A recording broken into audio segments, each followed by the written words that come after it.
eh, panggilan kepada para panitia yang mungkin bersedia untuk masuk ke dalam ruangan, teman-teman panitia.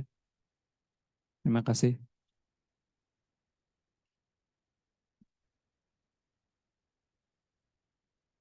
Selamat datang kepada Profesor Dr. Engineer Yupiter Manurung.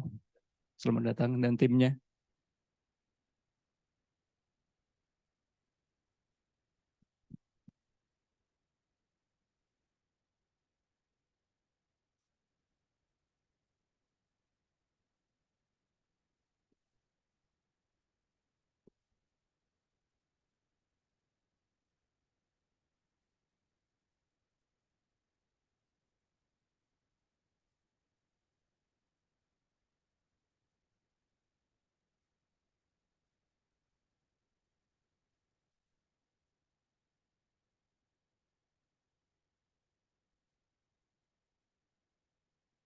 Baik, bismillahirrahmanirrahim. Assalamualaikum warahmatullahi wabarakatuh.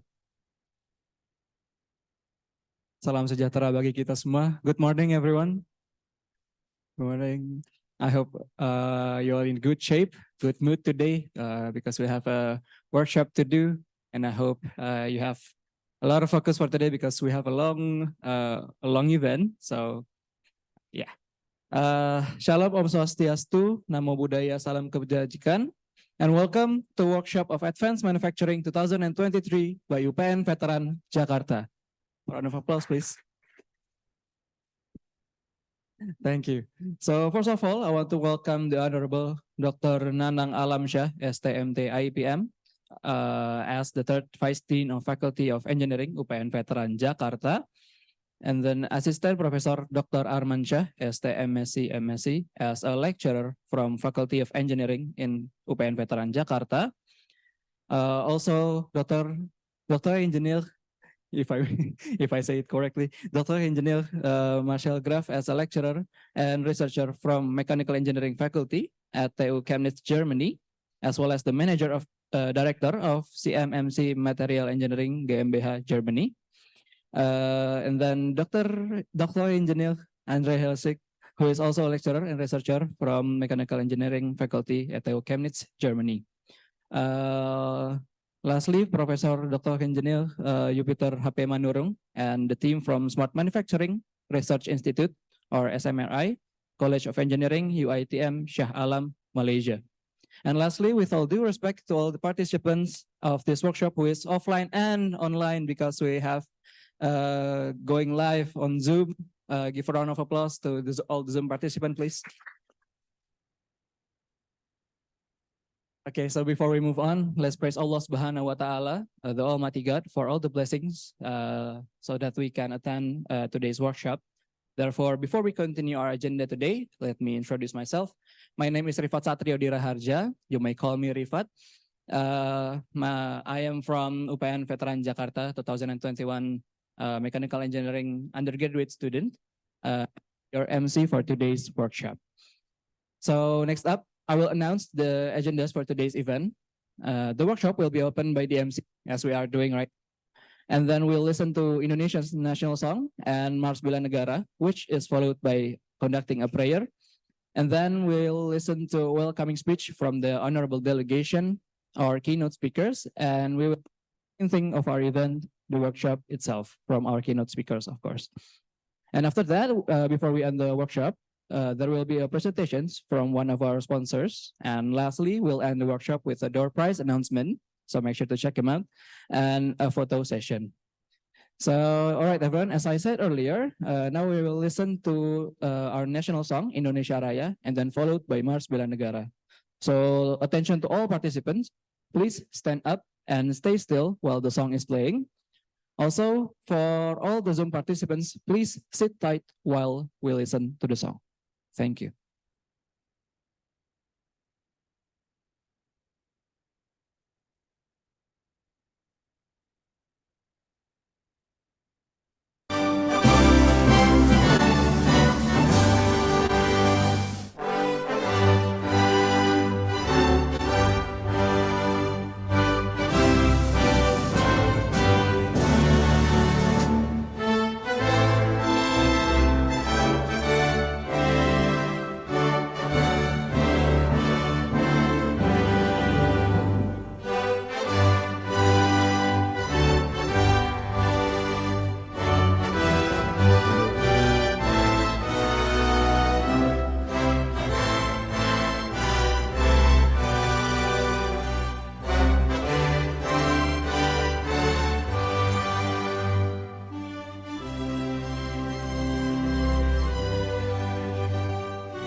cita-cita yang mulia, Indonesia makmur dan sentosa. Walau berbagai suku dan agama, ragam budaya serta golongan, satu bentuk semua, semua bentuk satu. Jayalah Indonesia ku tercinta, persatuan dan kesatuan, negara Republik Indonesia. Undang-Undang Dasar 45, Pancasila dasar negara. Seluruh rakyat wajib bela negara, song-song hari esok makmur sejahtera. Thank you for your attention. You may go back to your seat. Thank you.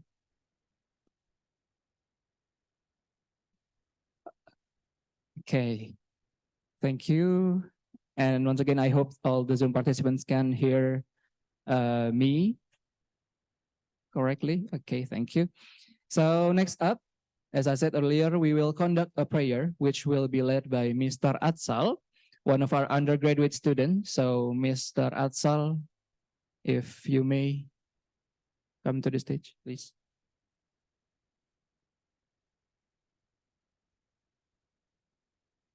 Assalamualaikum warahmatullahi wabarakatuh.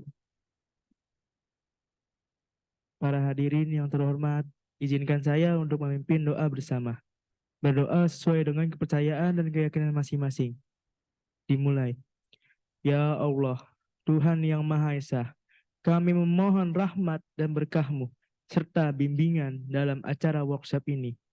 Jadikanlah acara workshop ini sebagai sarana kebaikan, pembelajaran, persaudaraan, dan keberkahan bagi kita semua.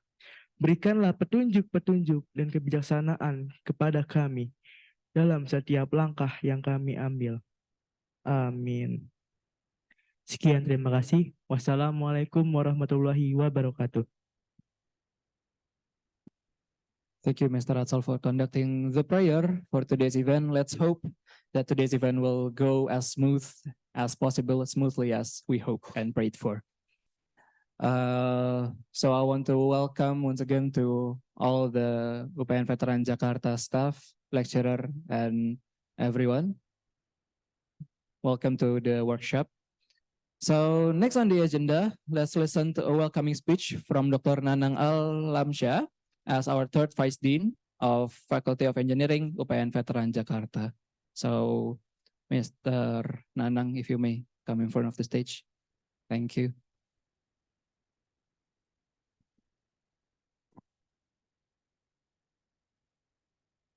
Assalamualaikum warahmatullahi wabarakatuh. Selamat pagi, good morning everyone.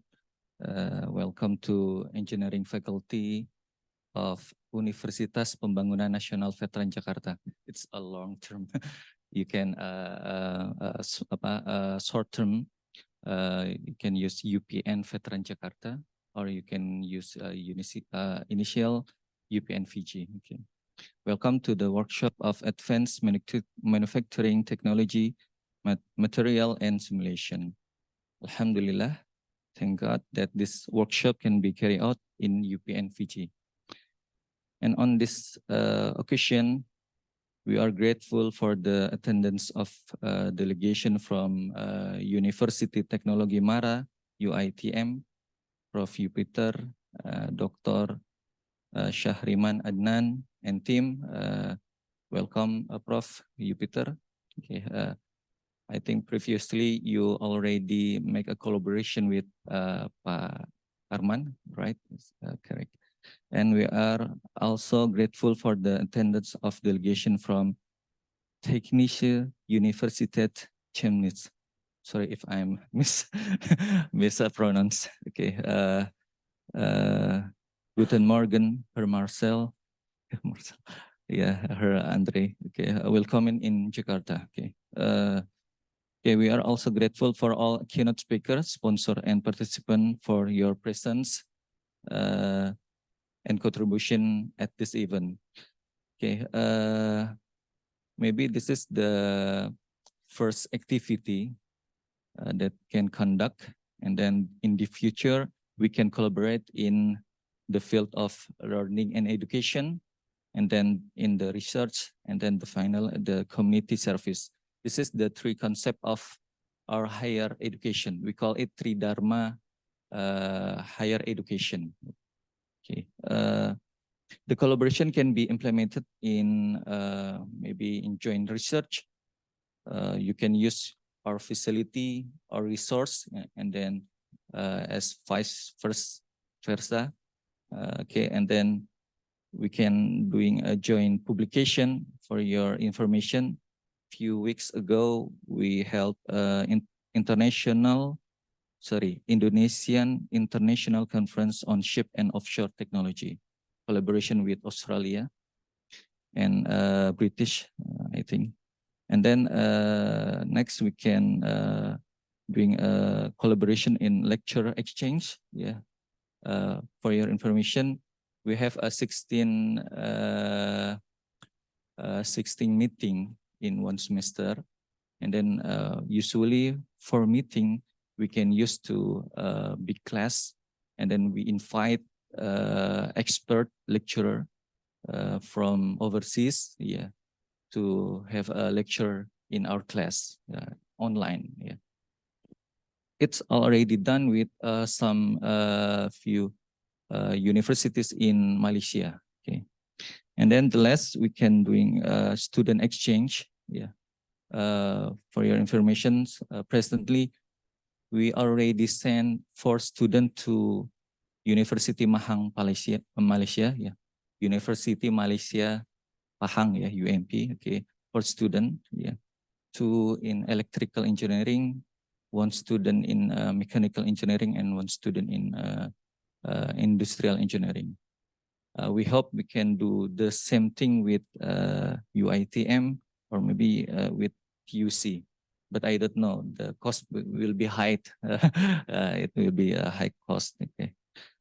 Okay. In the end, the aim of those collaborative activities are to increase the quality and the quantity outcome or output of higher education, so the graduates can be accepted by industry, and industry can collaborate to create new technology.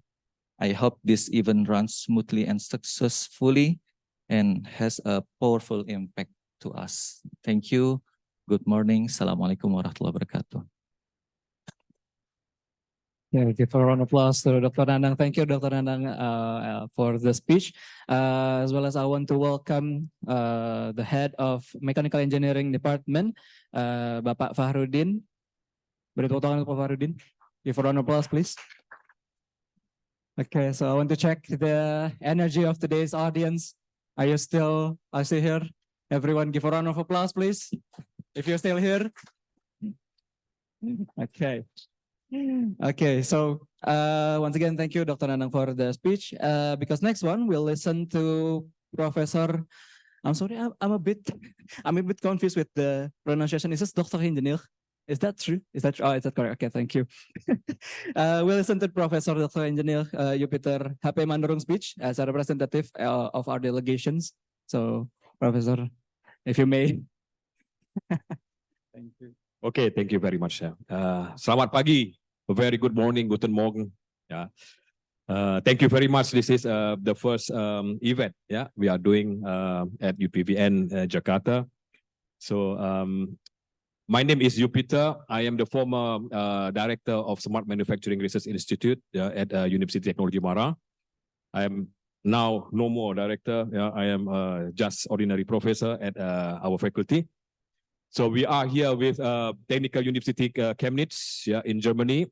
I know them very well, actually. Yeah, we have a lot of collaboration since 10 years, yeah, almost 10 years, yeah, and also with Dr. Armansyah. Yeah, so we have also some collaboration since many years. Yeah, so this is our first time. Yeah, like Dr. Nanang said. Yeah, in his speech. Yeah, so I hope this is not only the last time. Yeah, but also we can continue later on. Yeah, for yes, the Tridharma. Yeah, Tridharma I can recall. Yeah, what is that? The teaching, learning. Yeah, joint research. Yeah, and then community and service. Yeah, so the 3 points here actually we are also doing with Chemnitz University, yeah, with the teaching, learning, research, and also a community service, especially for the industries. Yeah. So I hope we can also continue this Tridharma also between Malaysia, Indonesia, and also Germany. Yeah. That's all. Yeah, I don't want to give a long speech. Yeah, so because they are actually the star for today's. Yeah. Okay. Thank you very much. Okay. Give a round of applause to Professor. Okay. Thank you, Professor Yupiter, for the speech. Now I want to remind all the undergraduate students of Mechanical Engineering UPN Veteran Jakarta to remind all of our friends to come join the workshop at the Merce building, the 8th floor auditorium. So please remind your friend because today's workshop, I hope, will be as exciting as it may seem. So yeah, now on our agenda, let's welcome to the stage Dr. Hendra as our moderator, who will lead the workshop session.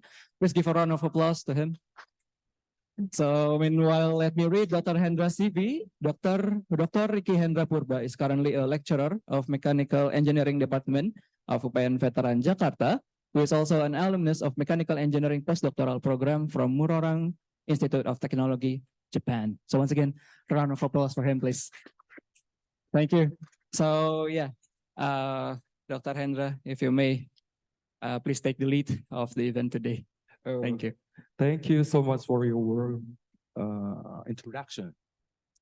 Actually, this is my first time as the moderator, and then maybe I will do my best actually. Okay, we will continue our workshop, and I invite my new friend, Dr. André. Could you come here and sit here? So before we continue to hear his nice presentation, let me introduce my new friend. Okay, could you show his CV, please?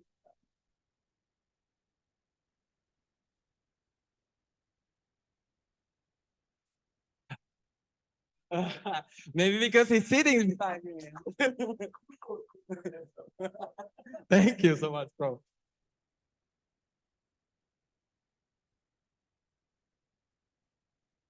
CV.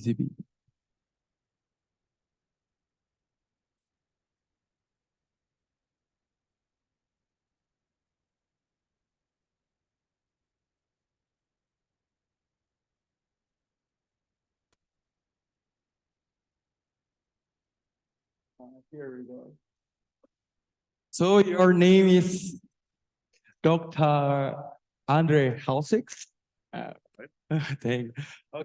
He comes from Germany and currently as a lecturer and researcher at TU Chemnitz or Chemnitz University of Technology, if I'm not wrong, right? Okay, he obtained PhD at Institute of Metal Forming, and then he finished his doctorate 2012. So without further ado, let's hear his nice presentation. Now, this is your time. Okay, thank you very much.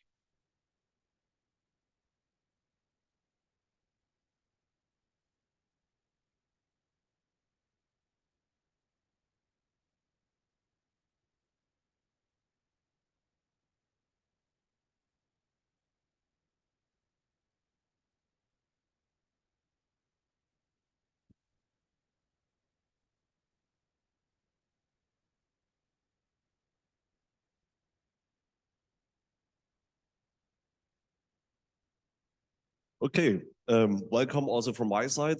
It's not about Paki. That's what we have learned. My name is André, and together with Marcel, we will do a workshop, also parts of lecture. And we want to do it a little like we do it in Germany. We don't bite, as Yupiter said, we are handsome. We want you to get we want us together to get into the discussion. So as far as you have a question, just raise your hands and ask it. There are no wrong questions existing, just wrong answers. So we try to answer it as best as possible. But when you don't understand something, it's the easiest way, just ask, and then we can clarify it. So we prepared a little where we come from, or where we are from. We are from Germany. When we go in more detail, we are in the east part of Germany, from Chemnitz. When we look to the population in relationship to Shah Alam, Kuala Lumpur, where we were before, and now in Jakarta, there are huge, much more than we are expecting. Chemnitz just has 250,000 persons, and we have just 10,000 students. So the relationship, we are almost smaller. We also have different weather conditions at the moment. I prepared some slides, what my family sent it to me. So at the moment when we look out of our window at home, it's white. The kids can do sliding. They enjoy it. We have -3, -5 degrees. It's 10 centimeters high snow. So it's totally different to here. It also looks nice, like it is. Yesterday we were asked, do you happy to go home? We said yes, regarding to meet our family again, but not regarding the temperature. Here it's more nice in our case. So for the introduction, just call me André. Don't anything else. So the easiest way, if you have questions, as I said, raise your hands. Our lecture or our discussion or workshop, what we are doing today, is planned to do in the first level something or a detailed description of the additive manufacturing process. For the additive manufacturing process, we go on in detail to a new material development. After this, we focus more into material behavior. But as in the income, I have presented here a component. The component is a turbine blade. This is integrated in every airplane which is existing. The length is about 700 millimeters. And the question is how to manufacture it. It has to regulate our safety regulations. So we don't want to have them destroyed during the flight. That's why it's necessary to be in quality. It's made of titanium. And for the production process, in the standard way as it is done at the moment, we are using, or it is used, milling. So for the milling process, we have a video. So at first you need a relatively huge component, length around 1 meter and dimension, also very big. And then with the milling process, step by step, we get the shape of these turbine blades. So the material is not just steel, it is titanium, and it is relative cost intensive. And for that relationship between the component in before, the semi-finished component, and what we have afterwards, we have 80% losses into chips. So this is all material we can't use. And just 20% of the mass is going to be our turbine plate. And it's also it takes time to manufacture it.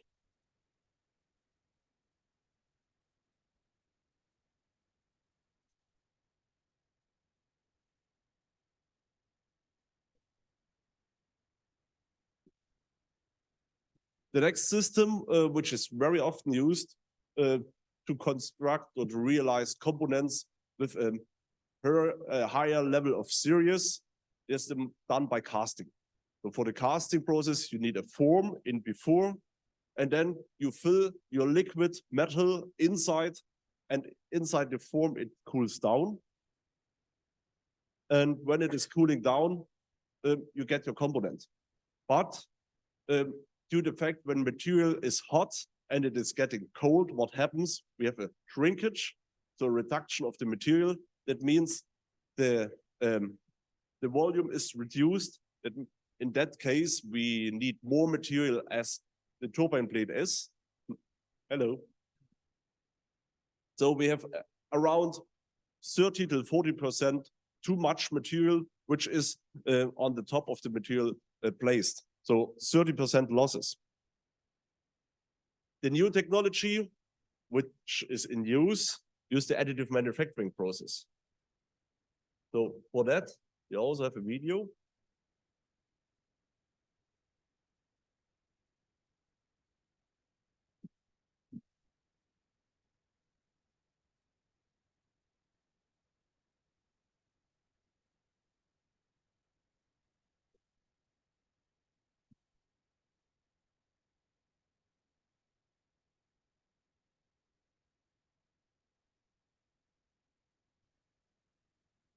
Here, the so-called laser cladding process is used with powder. As we see, the light is coming by a laser beam, and the powder is added from the top, and it's getting liquid by this high powerful beam, and step by step, the component is produced. But when you look to the component, you see it is not a massive part, it is a hollow part. Regarding the mass of the whole component, we have a new technology or a new or lightweight component compared to this massive one, what we have achieved by the milling. And the most necessary level is to achieve or to get a component with a lightweight structure. In that case, when this component is a component which is a moved component. When we compare it, for example, last time I talked about a table. When you have a table, it is in some cases necessary to have it lightweight, but just when you lift it from your car up to in your room. But the rest of the time, it is not necessary to have a lightweight table. But when you have a component like this turbine blade, we have rotation speeds of around 2,000 to 3,000 rotations per minute. So very fast, and as less mass you have, as less energy you need for the movement.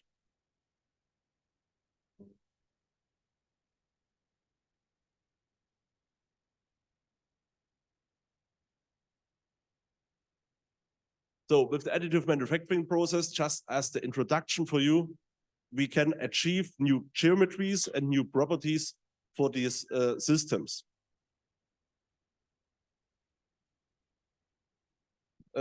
What is additive manufacturing? Additive manufacturing, for the definition, means the manufacturing of work pieces by the layer application of shapeless material. So shapeless material means powders or wires, which are not a semi-finished component like a plate of steel. And layer by layer means, I have done an introduction for my students. So layer by layer means we have a component. Just for demonstration, it's a round shaped paper.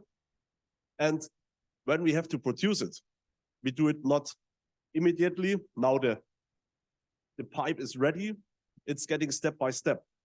So you virtual cut these element into small pieces, and then you produce piece per piece, layer per layer, like when I'm playing with my kids Lego, these Lego stones, step by step, we build a component or a house. Same to here, step by step, we get a component.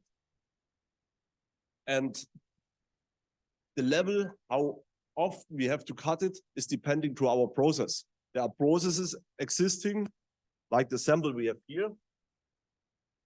This is a very small sample. The layer thickness is 50 micrometers. That means you need 20 layers to achieve 1 millimeter thickness. Very thin, but you can be very accurate. I can circulate the sample. We start here, then try to get it around the room.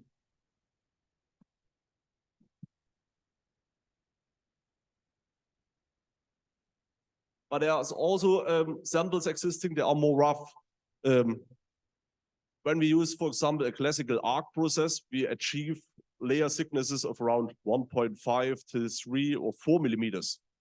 So then when our task is, we do the cutting layer by layer, we have to know what process we are using. And then step by step, we cut it into smaller pieces or thicker pieces.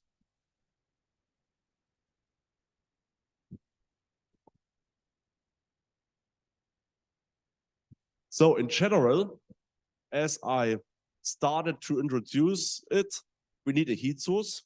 This heat source can be everything to get our metal or our plastic material liquid.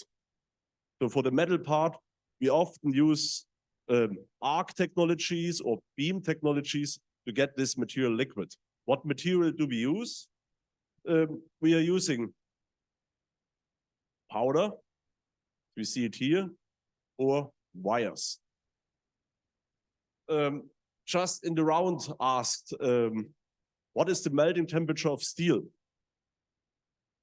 So I think everybody has a mobile phone with you. So I want you to Google, what is the melting temperature of steel? And just name it, and after steel, I want to know the melting temperature of aluminium.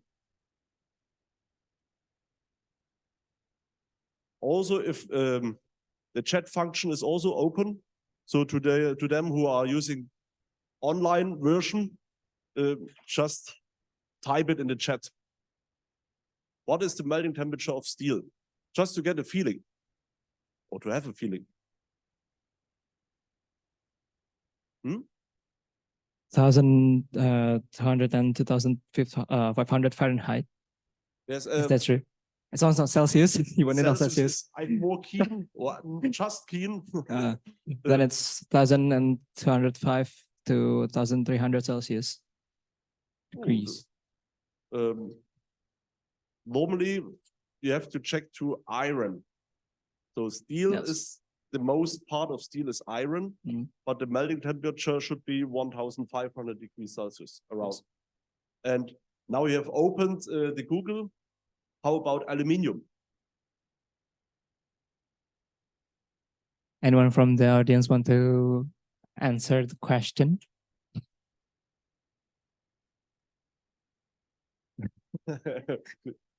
Yes,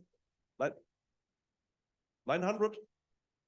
No, not really. Kelvin should be, but not Celsius.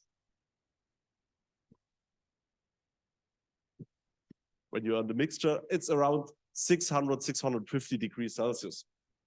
So just to know what temperature we have to raise. When we bake our pizza in the oven, we need around 200 degrees Celsius. So it's almost more.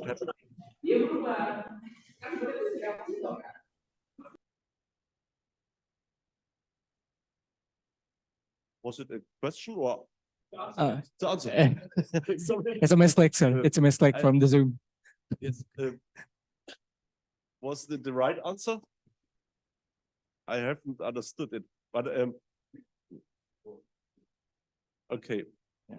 So here we see different materials which are used for the additive manufacturing process. The easiest one is 3D printers, which you can buy from the Asian style, from Chinese and so on.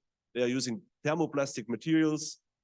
You get them beginning at €400, not too expensive, and they have a melting point of around 200 degrees Celsius.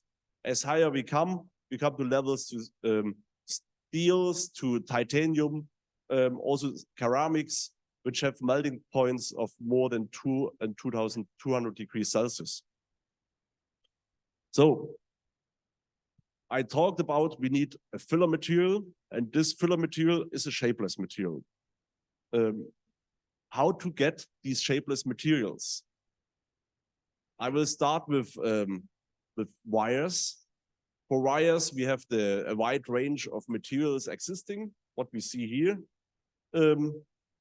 And they can have different shapes beginning by 0.3, 0.4 millimeters up to 4 millimeters dimensions. Also can be rectangular, depending on the system you're using. How to get these wire? At first, you have a relatively thick casting element or formed element, and by moving that direction, the material, the wire, and you press it or bring it through a die, the dimension of the wire reduces. But what happens when my dimension reduces and we have a constance of our material mass itself?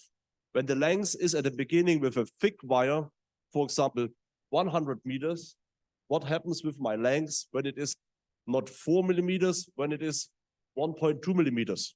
What happens with the length of the wire?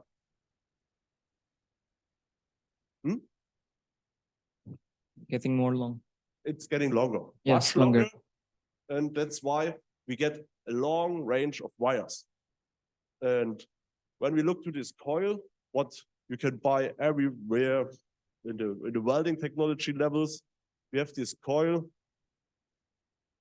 here. It has a length of 1,600 meters wires on it. So it's a relatively continuous welding process.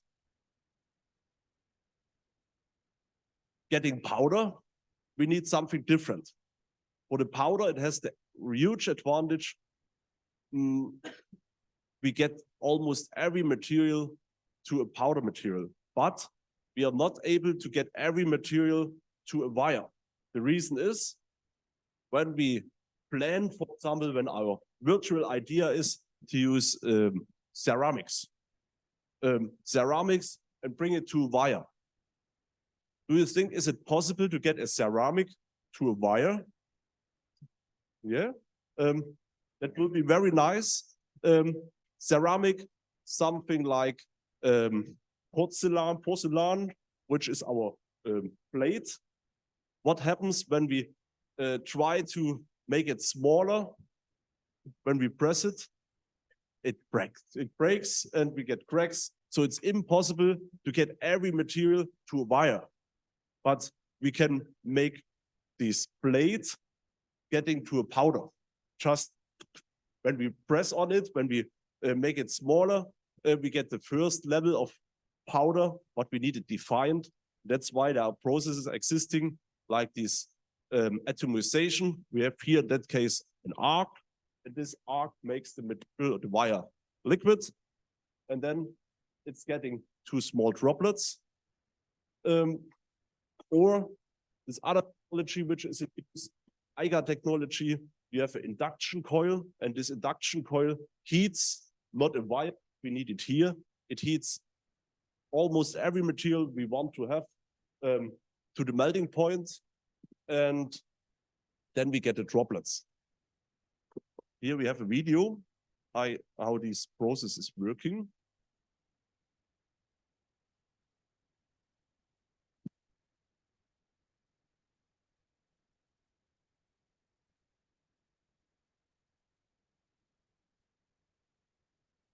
So you see the induction coil, and here are the droplets which are coming out. These droplets are getting accelerated by a shielding gas, and this gas makes a destroying of these liquid elements of that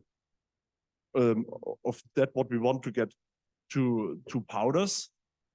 It's something I described in Malaysia, like we do when we get a big droplet to small droplet, when we get a shielding gas transfer.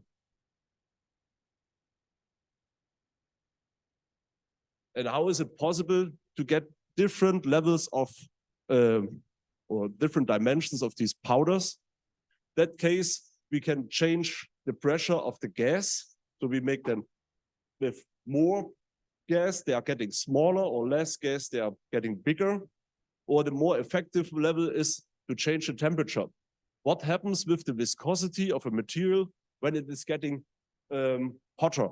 So when we change the viscosity of the material by changing a different temperature, as higher the temperature is, this metal is getting more to a liquid, more to oily, and the oily substance is different to a more higher viscosity compared, for example, like cream. Like cream, it is different than oil or water. That means we have different viscosities, and when we spray with a gas on a cream, it is a different droplet size compared to a water. So that we get different dimensions of powders. Last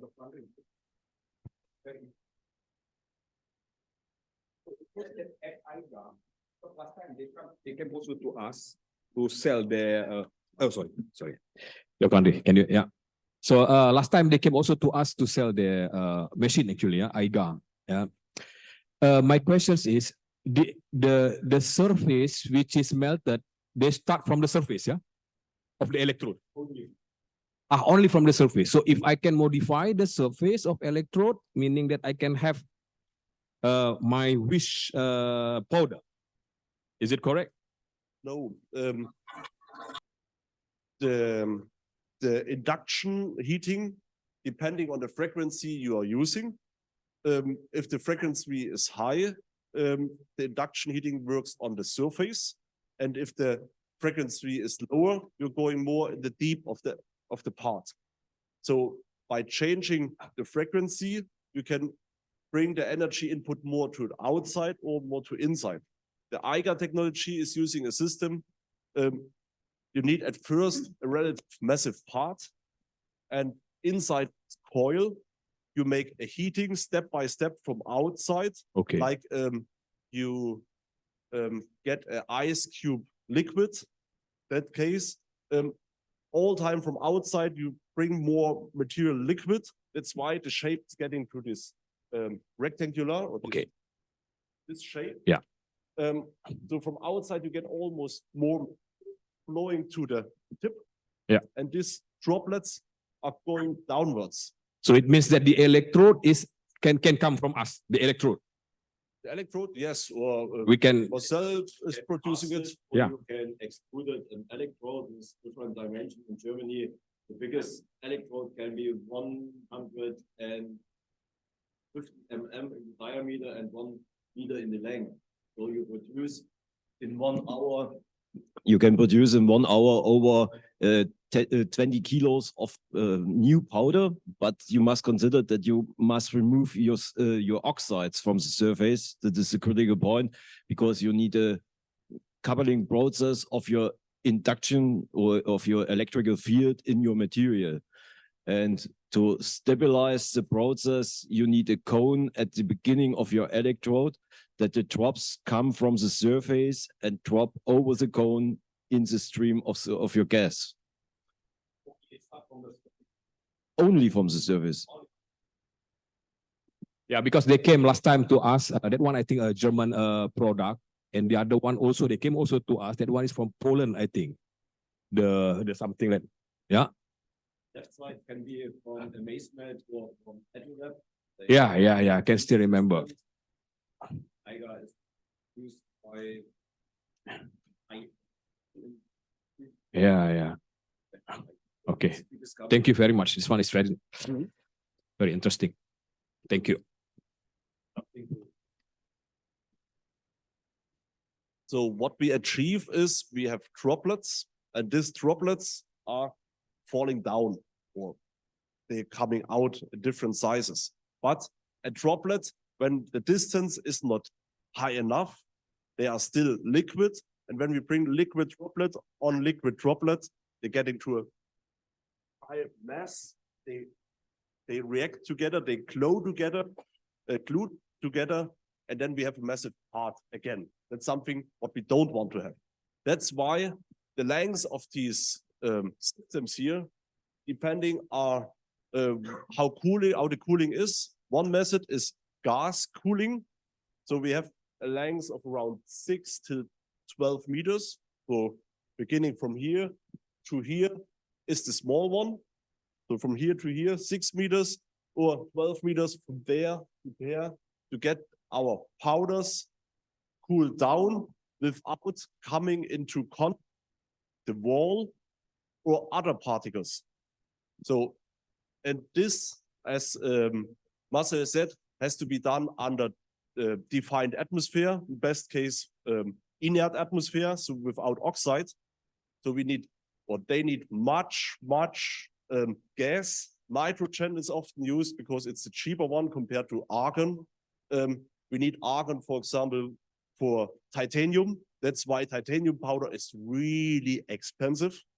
This is necessary, but there are also systems existing which are not that reactive, or materials existing, and you just cool them down in water. So this droplet, when it is coming down, it comes into water, and water, it makes a short steam. Just you hear it, and then it's cooling down. But the shape of these particles are not homogeneous like we see with the gas atomization. They are more irregular. When we come later on to the selective laser melting process, I just want you to remember those different shapes. For the powder bed process, we need this type of powder and not that. And I will clarify within 5 to 10 minutes why it is necessary. So when we look in detail, we can have different shapes of this reacting material. Here, for example, we have the effect there's an oxide on it. It's something not.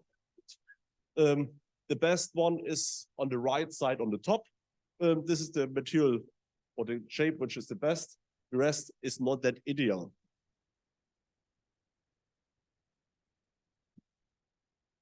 After this process, we have material, a huge amount of different powder sizes. To sell them and to use them, we need special cascade eaves. How is it working? You fill here all the powder you have produced in. Then you have the first level, a cascade with a dimension of the mesh. We see it here of 300 micrometers level. So we have many holes with 350 micrometers. So here all particles fall down, which are smaller than 350 micrometers. The others stay here. You see, it's a shaking, like we do it with the kids on the beach. We shake the sieve, and then the sand is falling down. Here, the powder is falling down. Then the next level, for example, 250 micrometer mesh. So everything is here in between, smaller than 350 and bigger than 250, because everything what is smaller than 250 falls down. And so step by step, you can have a sieving of defined particle sizes.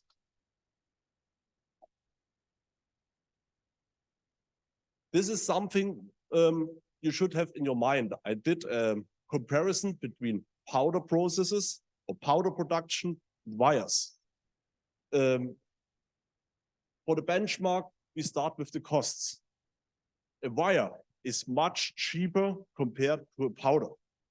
When we remember to the process how to achieve a powder, we have learned it is much more complex to get a powder compared to a wire. In some cases, we just need a wire, make them liquid, spray them, cool them down, do the sieving and so on. In some cases also to inert atmosphere with argon. So it's really expensive material, or relative expensive material. But as we together discussed a little, not every material can be done to a wire. Remember to this, ceramics to our plate. Plate is not possible to get to a wire. That's why in some cases it's just powders. And that's why we have to use processes to the fitting elements. Also with these processes, with wire processes, it is possible to mix the powders as we want them. When you remember to the first slide with the production additive manufacturing of this turbine plate, we had this laser beam, and in the laser beam, we add the powder. And in this beam, we can add all powder we want. We just say we need 5 grams per minute material 1, ceramics, for example, and I add 95 grams per minute titanium and 20 grams per minute steel. Then we can mix it directly, and our component, which is coming out, has our own properties. A component like what is used in that we see here, this is a process or a component where the powder was changed during the additive manufacturing. So here we have elements with magnetic parts and with not magnetic parts. I have a magnet. When we circulate it, just do it to different positions. Here it is magnetic, ferritic, and here it isn't. You just hold it. So here you see magnet bolts that are shifted to falling down. So this is the possibility. You get a component when it is the machining finished. You don't see that there's anything different, but the material is totally changed within the production process. This is just possible when we use a powder process and not a wire-based process.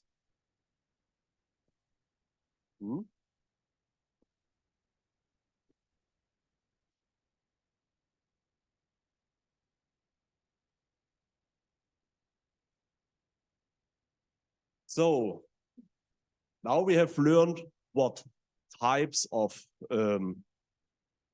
shapeless material we need, what materials are existing, and we started to learn, we will continue to learn more about what processes are existing at the moment.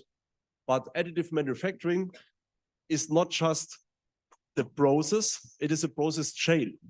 So the additive manufacturing itself starts with this. We need a 3D CAD model. This 3D CAD model we get in one hand by a 3D CAD design on our laptop PC, what we are using, or it is also done by a 3D scan. You can also buy them not too expensive, and you scan the component you want to have. For example, you destroyed a part, and then, for example, like that, and you need a new one, and you have a crack, you just place it back to the position where it was before, you scan it, and then you virtual connect it, and you still have, or you will have, 3D CAD model. And this 3D CAD model, you slice, so these, like we virtually did it with the scissor, into different levels, depending on our process. And then it comes to the main part, additive manufacturing. Level by level, you produce it. But in 99% of the cases, the component is not usable as it is. It is rough. There are some oxides on it. So we need a post-process by sandblasting, by machining, or so on. And then we get our final model and we want to have it. Okay, I have a question. Yes. I come from another field, actually. So I don't really know or understand your field. I come from solidification. It means solidify the raw materials like all of like ferrous and everything. We want to make alloy, especially like cast iron.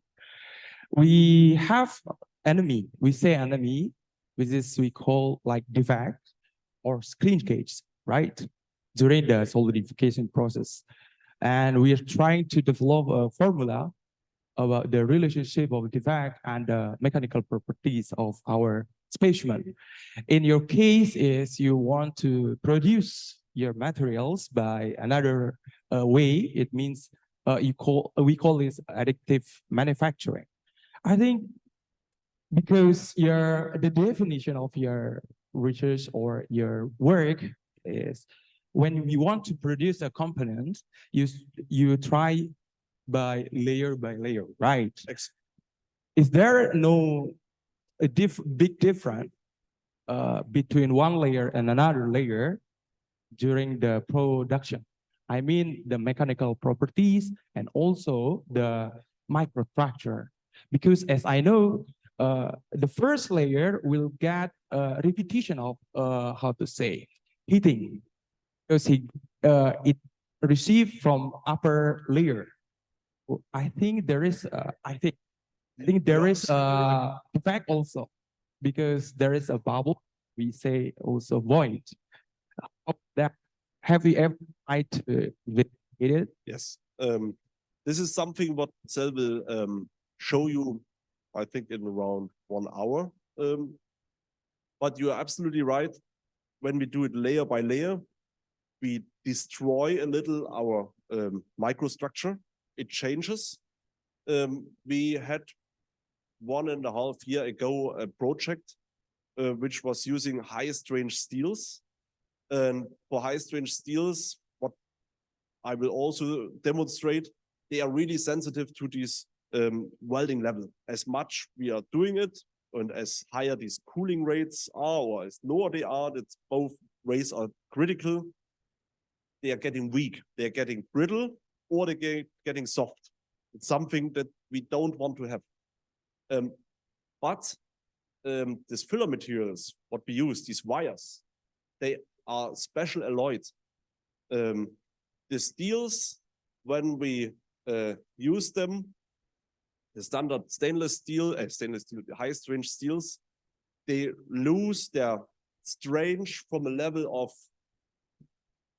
when we look to a crane, from 960 megapascal to, in some cases, to 400 megapascal when you do a wrong welding. So the drop down is 500 megapascal. That's huge, and that's why we used, or we did a project to analyze it for the additive manufacturing. But these wires, they are made with special alloying. They have components. They make microstructures, and the drop down is not 500 megapascal. It is just 200 megapascal. You can do almost everything with this wire by welding, and almost nothing happens to the microstructure. It is special alloyed. This wire is more expensive, but when we look to the welding process so far, we don't need, in some cases, we need just one layer. But when we do a production in ships, for example, which is also coming the next time for you, the workshops, and you have a thickness of 20 millimeters around, it's not possible to do it with one layer. You do it with 15 layers, or in some cases, 8 layers. These filler materials are made since years to make them possible to do layer by layer and not to change them too much. So it is existing, but not that critical. We were also surprised when we did the project. It was good for us. It was a 2 years project, and it was founded by the German government. But at the end, the result was, it is not that critical. So it was a relative easy answer. Wow. I don't know how to say it. For me, it's unbelievable. But I'm looking for reading your papers about that spatial. But my question is, what is the kind of the spatial alloy you mean? That's Is it titanium alloy or what? No, it's in some cases it's just bore, ppm levels of bore. What they add. The producers of these wires don't tell it to us. There are the special secrets. It's still secret, yeah. Okay. At the moment, in the German producers, they have not just a wire for high strange steels. They are also called now they have names X90, Union X90. That's for 900 megapascal steels. It's the highest level at the moment. But the new name for additive manufacturing is AM80, additive manufacturing 80 HD, high definition. So that's something a secret. We can try also with EDX analysis. You don't get these fine probes outside. You can't analyze them. So it's a secret, but it is working. Oh, I got it. Thank you. But my research group also trying to move from, as I told you yesterday, we are moving from the traditional or conventional productions to additive manufacturing, especially for 3D printing. But me and my professor trying to, to develop this way, and I hope we can have a collaboration later on. Yes. Because I think that's a big challenge, or that we need to solve, because that special alloy steel is a secret one. So we need to improve our collaboration, I think. But we also don't know the secret element. Yeah. And it's the easiest one to cooperate with the producer. Okay. They should tell it to you, or they can tell it to you in some cases. Oh, okay. But what you can do in the later on coming process, you can do alloying of a steel. For example, a stainless steel is made of 18% chromium, 10% nickel, and the rest is done by ferritic elements. So this is something what you can do with powder processes. You just add from the relationship 18% mass percent of chromium, 10% mass percent of nickel, and the rest 72% with ferritic elements. Then you, like the component which is circulating with ferritic, not ferritic, you can also change, do the alloying directly by the welding process. Okay, nice. By the way, I have to inform all of these participants. We have coffee break, maybe at 10. And then I would like to remind you all, like, you can ask directly a question if you have a questions to the speaker. Yes. Is it good? Yeah. Okay. I prefer to have the discussion. Yes. Yeah, special for you guys.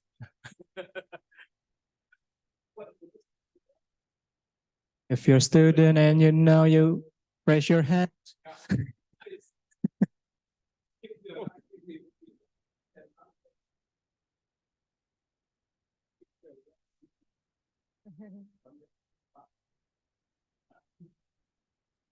Thank you.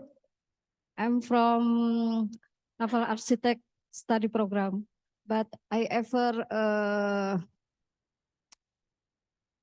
use a CNC machine when I still working in industry.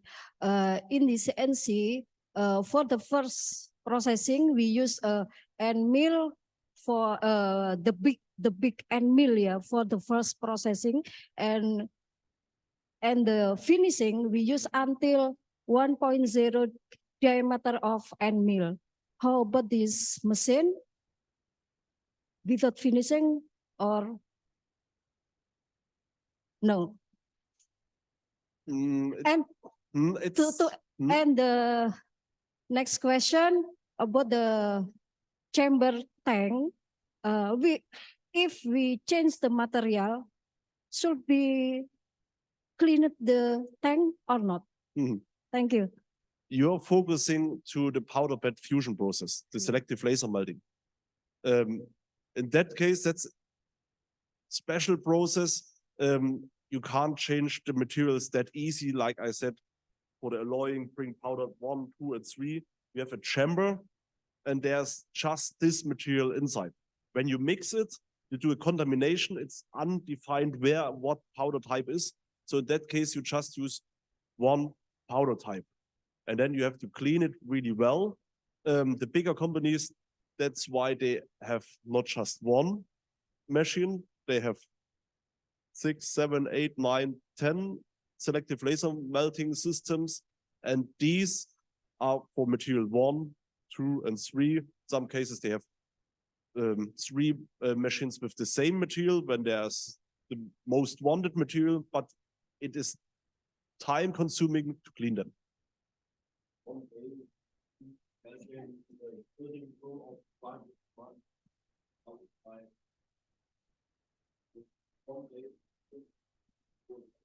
Again, which I hope I loud enough. But you need 1 day to clean the whole machine, to remove all the material, because you must remove all the powders that you want to increase the quality. You can also, make a not so clean chamber, but then you decrease your quality of your new printed product. That must be considered. The smaller ones, you need 2 hours. It's also okay, but depends how high is your component which must print it. There are in some cases it is acceptable, but there are materials existing which are not mixable. For example, steel and aluminium, they are brittle itself. When you try to weld them any time with the welding process, they are not connectable. As far as they get liquid, there's an intermetallic phase, it breaks directly.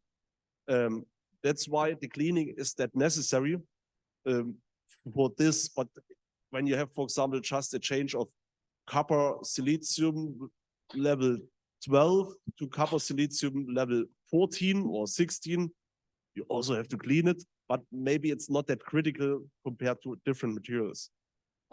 And for the machining, yes, there are some less components or applications existing where you can use them as welded, as additive manufactured, but in the most cases, they don't looking that nice. And it has to be analyzed.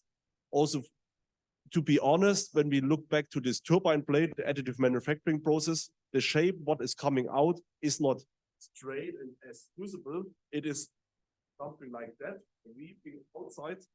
And when we have a dynamic load on it with this irregular shape, maybe some small initial cracks, it is really critical for these dynamic loads. That's why we need a machining. From the outside, it is good. But for the turbine blade looking inside, I don't directly have an idea how to do the machining when it is ready from inside. So this is also something you has to have in your mind, which is at the moment in a research level to prove it. So I will also circulate an example to see how this additive manufacturing process, a cross section, is looking like. So it's not straight as it is a little irregular. So for the processes, there are existing 3 subcategories. The first one, the powder bed fusion process, what you are talking about. Here you're using a laser or electron beam and make the material liquid step by step. What we have seen for the turbine blade production is this direct energy deposition done by a different heat source possible, electron beam, laser, or arc. These are possibilities to make material liquid. And for laser and arc, it's also possible to add powders, or in that case, wire. We are flexible. And another technology is using sheet lamination. So we staple level by level sheets of materials. They can be cutted in special shapes inside, not just that. It's not necessary or not effective.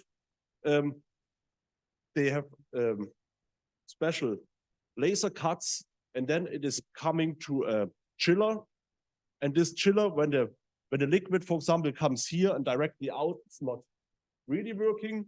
But when we have chambers inside and it's going that by a defined laser cut, then the cooling or the chemical reaction is more effective. We see also here, we can do a mixture of different materials. And this is something also called a sheet lamination process to get an additive special manufactured process. At first, this will be, when we look to the coming break, maybe the last process what we can do before the break, the powder bed fusion process. This might be a process you have seen in YouTube videos. What is often in your mind to describe additive manufacturing processes? How is it working? For the additive manufacturing, as I talked to you, we need a CAD file at the beginning. When we have the CAD file, we have to slice it. And then here comes the production process. How is it be done? At first, we bring some powder on our basic level. Then with a laser scanner, we make this powder. When I talk to you, the layer thickness is around 50 micrometers. That means that powder thickness, what we applicate, is also just 50 micrometers. And with the scanner, we do a partial melting. To describe why we need a scanner is today we don't have that much sun, but in former times you might have tried it with your watch. You bring the watch or a mirror into the sun, and then with a small movement of your hand, you can move this beam, this light, very fast along the wall. So with a small movement of your arm or mirror, you can achieve a long distance or a fast movement. So with speeds you are unable to do with a classical CNC machine or other handling systems, but with the mirror, you can do it very fast. So that's why for the laser, it is a scanning system existing, means a mirror which deflects the beam to our local points. So then it's done fast. What is the next process? We have locally melted material. The platform goes down lower by 50 micrometers. Then you bring the next level of powder. Then you do the next laser scan. Platform lowers, more powder, and so on. This is the continuous process until the process is ready, your component is done. Then with a vacuum cleaner, you bring all the unused powder out of the box, and then you have your finished part. The part, this small church, the copper church, which is here circulated, is made by this process. So to demonstrate it, I have a video.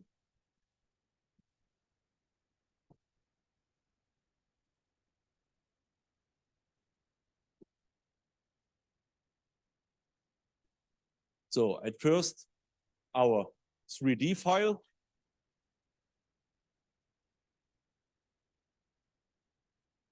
Then with this roller, this system to get powder on it, platform lowers down.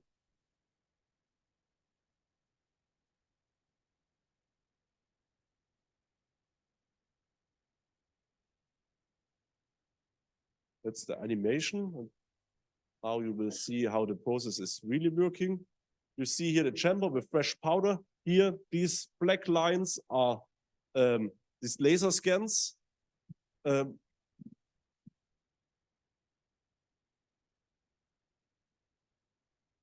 will start the video again.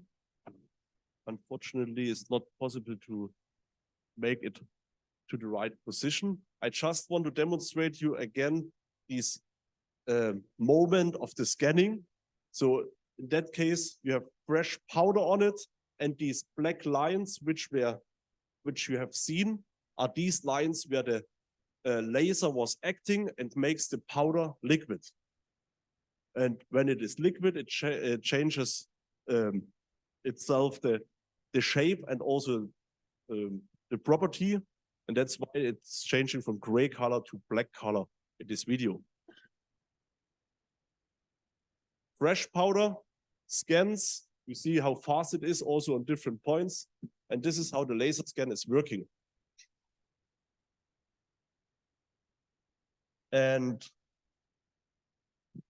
when I described you the powder process and the cooling down process, the change by gas atomization, where the shape was round and homogeneous, and with water cooling down, there was an irregular shape, like these chips. I think we shift back to demonstrate it again.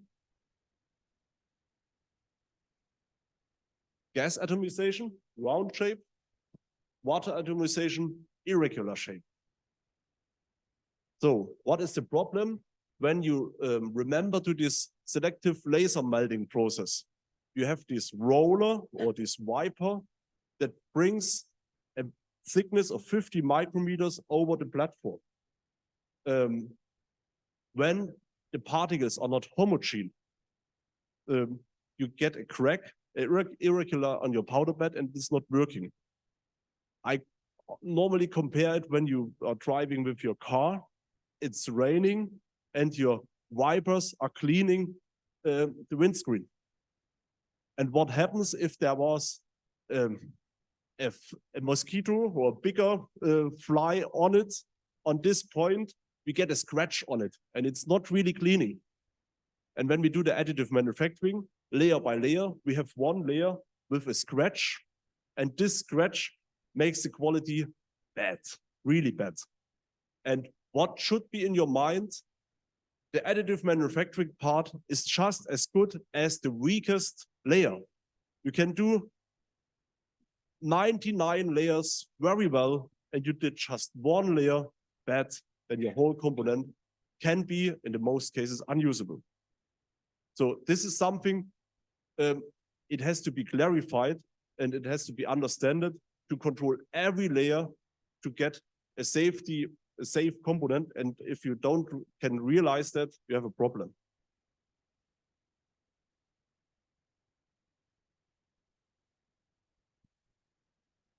So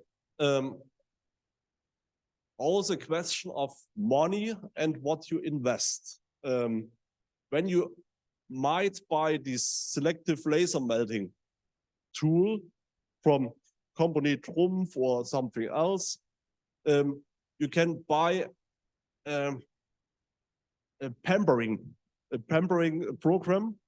With this pampering program, you have the machine, and you also order the powder from the company.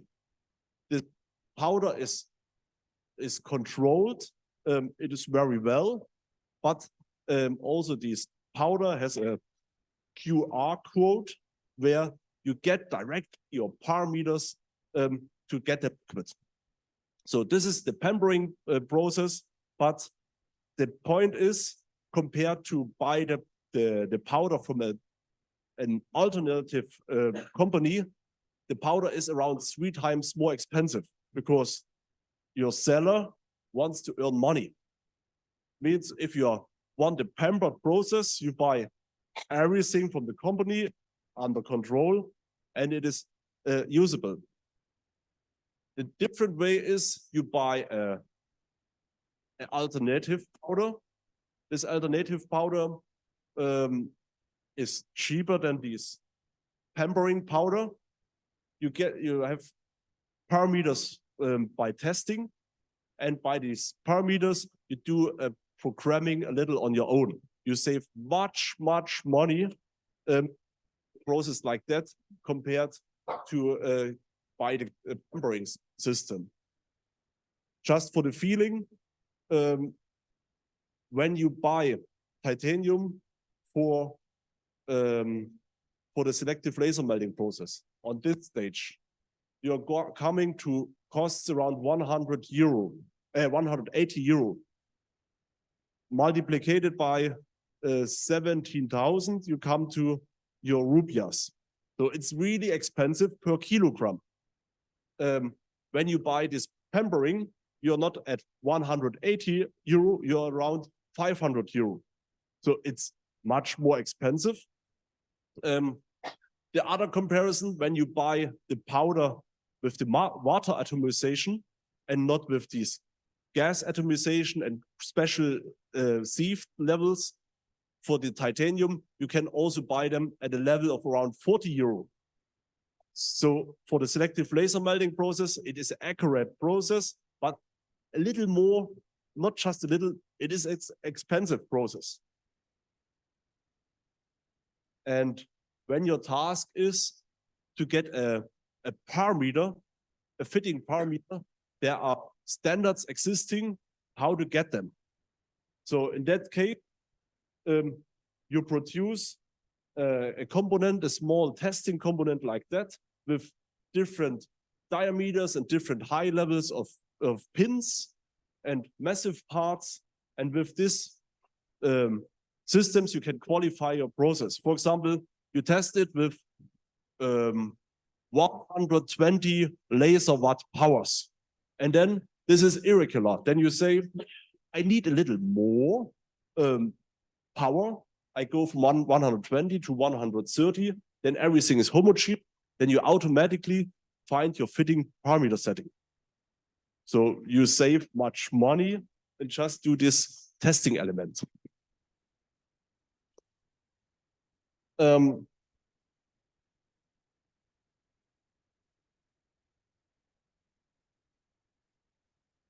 When you do the additive manufacturing process, it is not possible to bring your component directly in the powder, because when you make material liquid, also these long lines, or longer lines, what we have seen in the video, we have, when we make it hot, an expansion. When it is cooling down, we have a shrinkage and a distortion.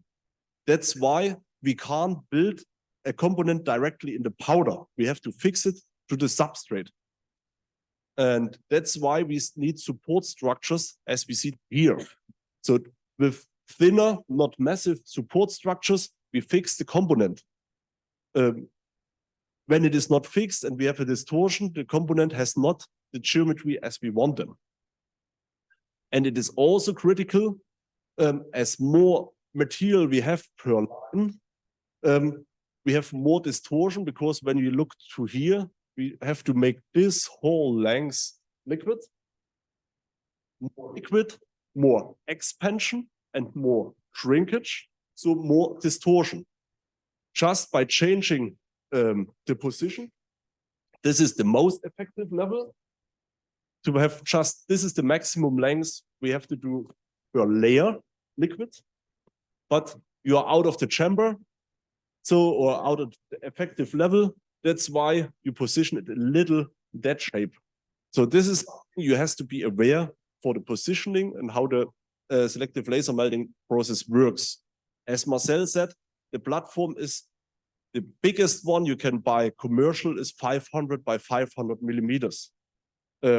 That's why when you go to suppliers or you do it on your own, you fill these 500 by 500 millimeters as effective as possible. You place 10, 15, 20 elements like you do an effective laser cut, you also the effective selective laser melting process to make it really effective for the platform. So another point we have to be aware is, one is the process and the parameters, the other is the design for additive manufacturing.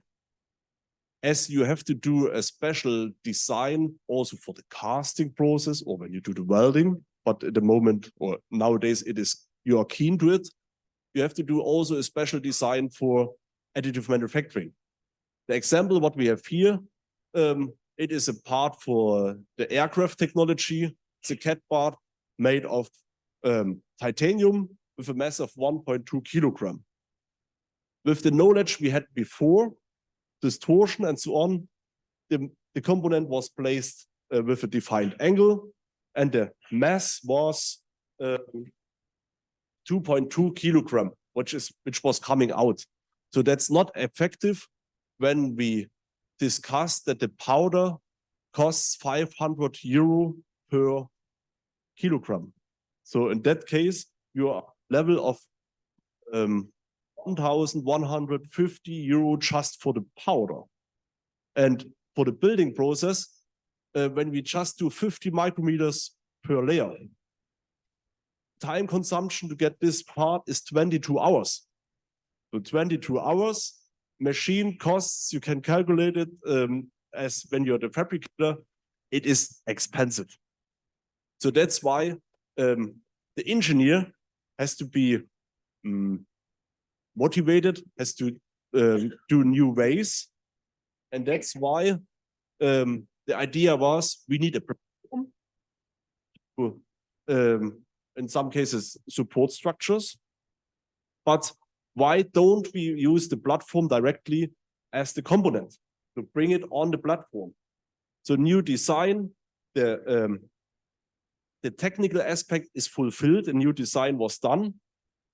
You build directly on the platform. And then the total mass, what was used is 1.4 kilogram, much cheaper.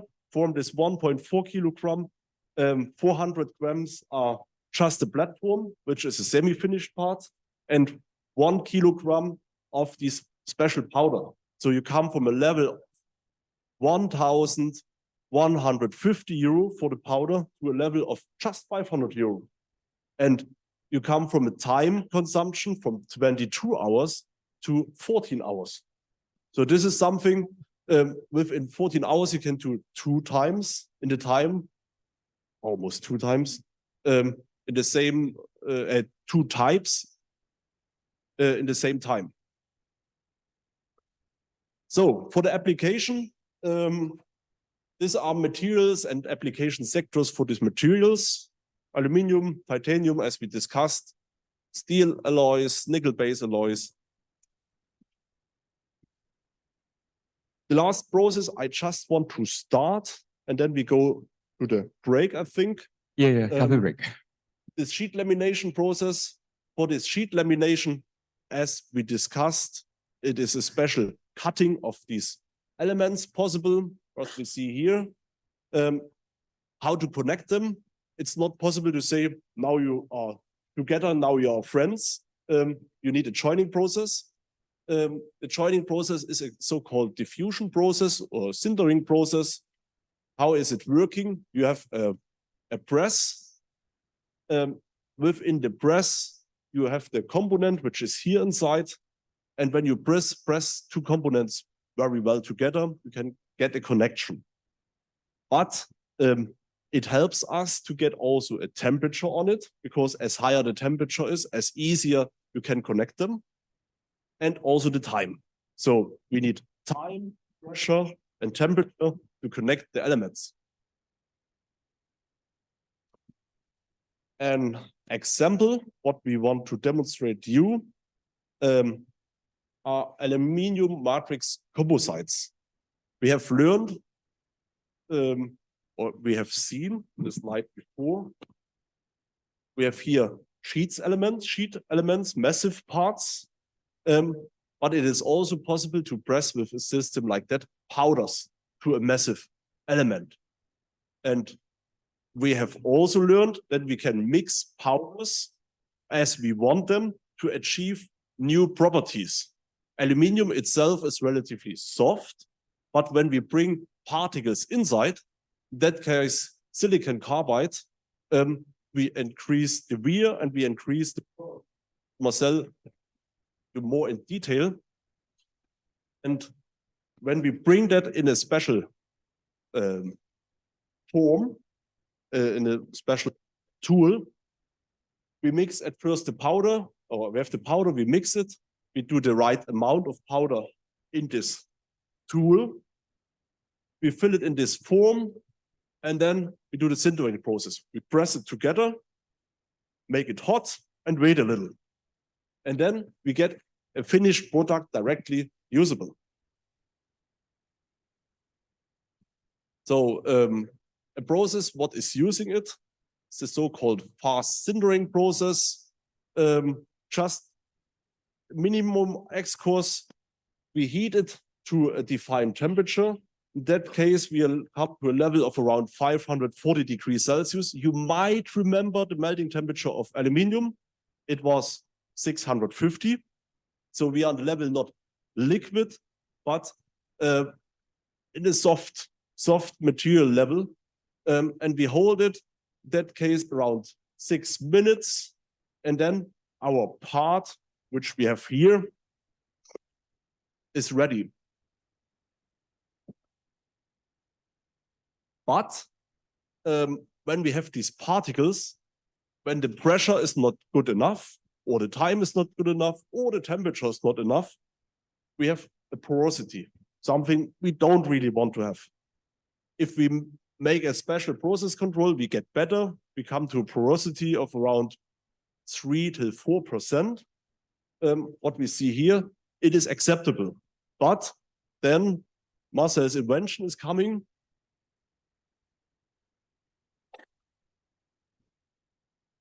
The initial situation is to have that. Here, aluminium particles and silicon carbide particles. And when we press them together, we have here in this area, for example, a level where there are many silicon carbides on one point. And when we have a melting point or a process temperature just 550 or 40 degrees Celsius, aluminium is not getting liquid, just soft, but ceramics, they melt at 2200 degrees Celsius. They are still massive. And as far as you don't bring aluminium here in between, you automatically get these pores. And where the pores are, these are levels, these black dots, where the particles of silicon carbide were too much. That's why Marcel's company developed a system to get these particles directly with a powder production process inside this aluminium, and then the contact is always aluminium with aluminium and not the silicon carbide with the silicon carbide. And the result is zero porosity. So that's all at the moment from my side. You said we have to do a break. We have some time for coffee break, then we will continue. If you have another slide, we can continue later. Yes. And if we have maybe questions after that. Yes. Okay.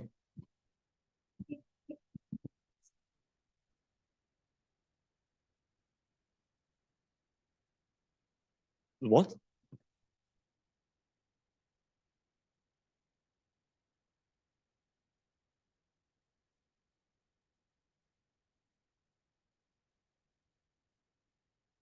For the workshop? For the lab? The machine is not that huge for selective laser melting process. It is, yes, here it's 3 by 4 meters, but you has to be aware to the powder handling. It is sensitive, especially in Germany, they are more sensitive. It can come into your lungs. You can get cancer and so on. So you need mask. It can also come to powder explosions. So you have to be really sensitive with the rest. So also for the powder handling, in some cases, when you use, for example, titanium or aluminium, it can be isostatic, not heated. You have an isostatic level, like with the hair. You have an air balloon and make something like that. Your hair is coming to the top, isostatic level. And you transport powders or you fill powders in. They also have relative movement. And then you can have lightnings, lightnings. A part of lightnings, they can go to explosion. And this is critical. That's why you have to be also sensitive everything around. The chamber has to be clean, or the room. The machine is not that huge, but the rest is relative cost intensive, and also for the lab around, you have to invest also money. You need a laser safety instruction or responsible guy, that are all coming costs which you don't just pay with the machine. I want to make also a intentional remark, because you can print everything. You must develop the process parameters, okay, but you must also characterize what you make. You cannot print and say all is okay. You must make in metallography analysis and so on to characterize how high is the quality, how high is the porosity, how high is your heat affecting zone during the welding process, because it's a laser welding application. And though you must identify how high must the power be that I remelt the full layer, not that you have not a small deepness of your laser, that you cannot remelt the whole layer. And you must also consider that the power is too high, that you remelted the layers under your last layer. And so you must start with the plan, okay, but there are many, many other things which must be considered. Also that you need a continuous condition in your room. You need air conditions, that the machine work every day at every situation at 20 degrees Celsius.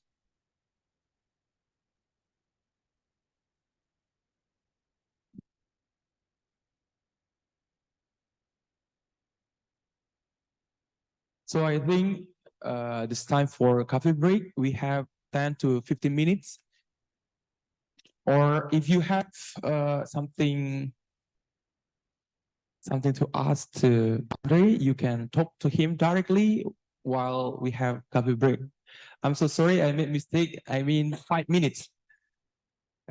5 minutes.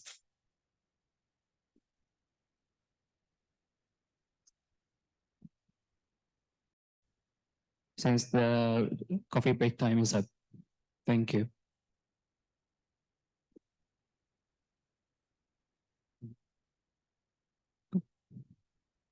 Kemudian juga diingatkan kepada teman-teman, if you do have a question to our speakers, we are gonna give you some time for Q&A session. So if you do have a question, either you raise your hand first when the presentation is still going, or just write it on your own until the Q&A session is up. So.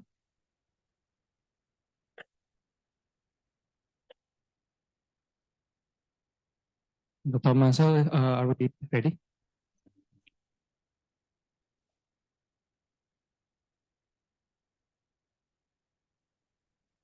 And Dr. André as our moderator to come to the stage, please.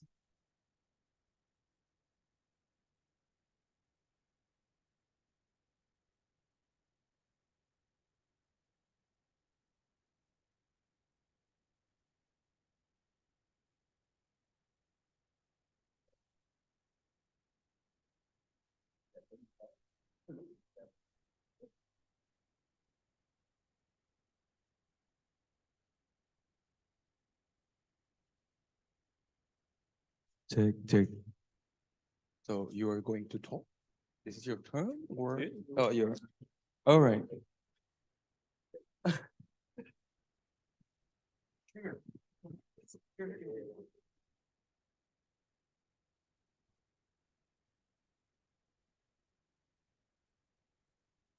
So welcome back to our workshop. We are going to continue our workshop today. We have a next speaker. Before we continue to hear his next presentation, let me introduce you his background. Could you show his CV, please?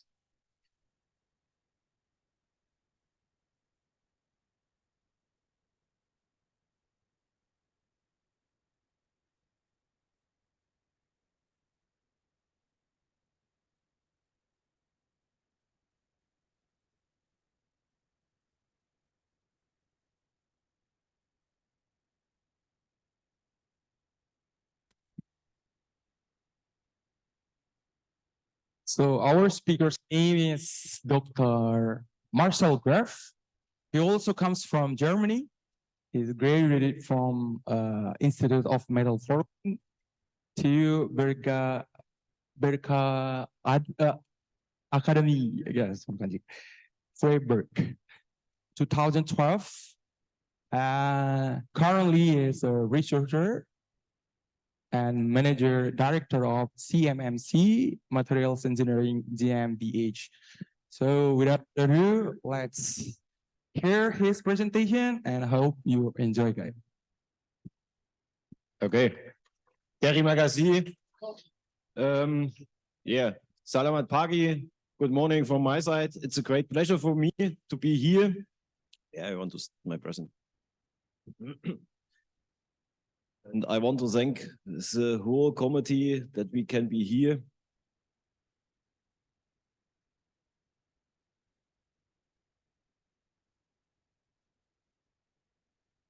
And so can present you new innovation.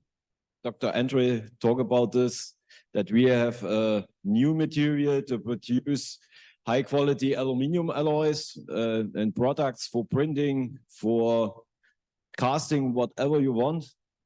And some words about me. I'm Marcel. If you have any questions, ask. I don't bite, André said.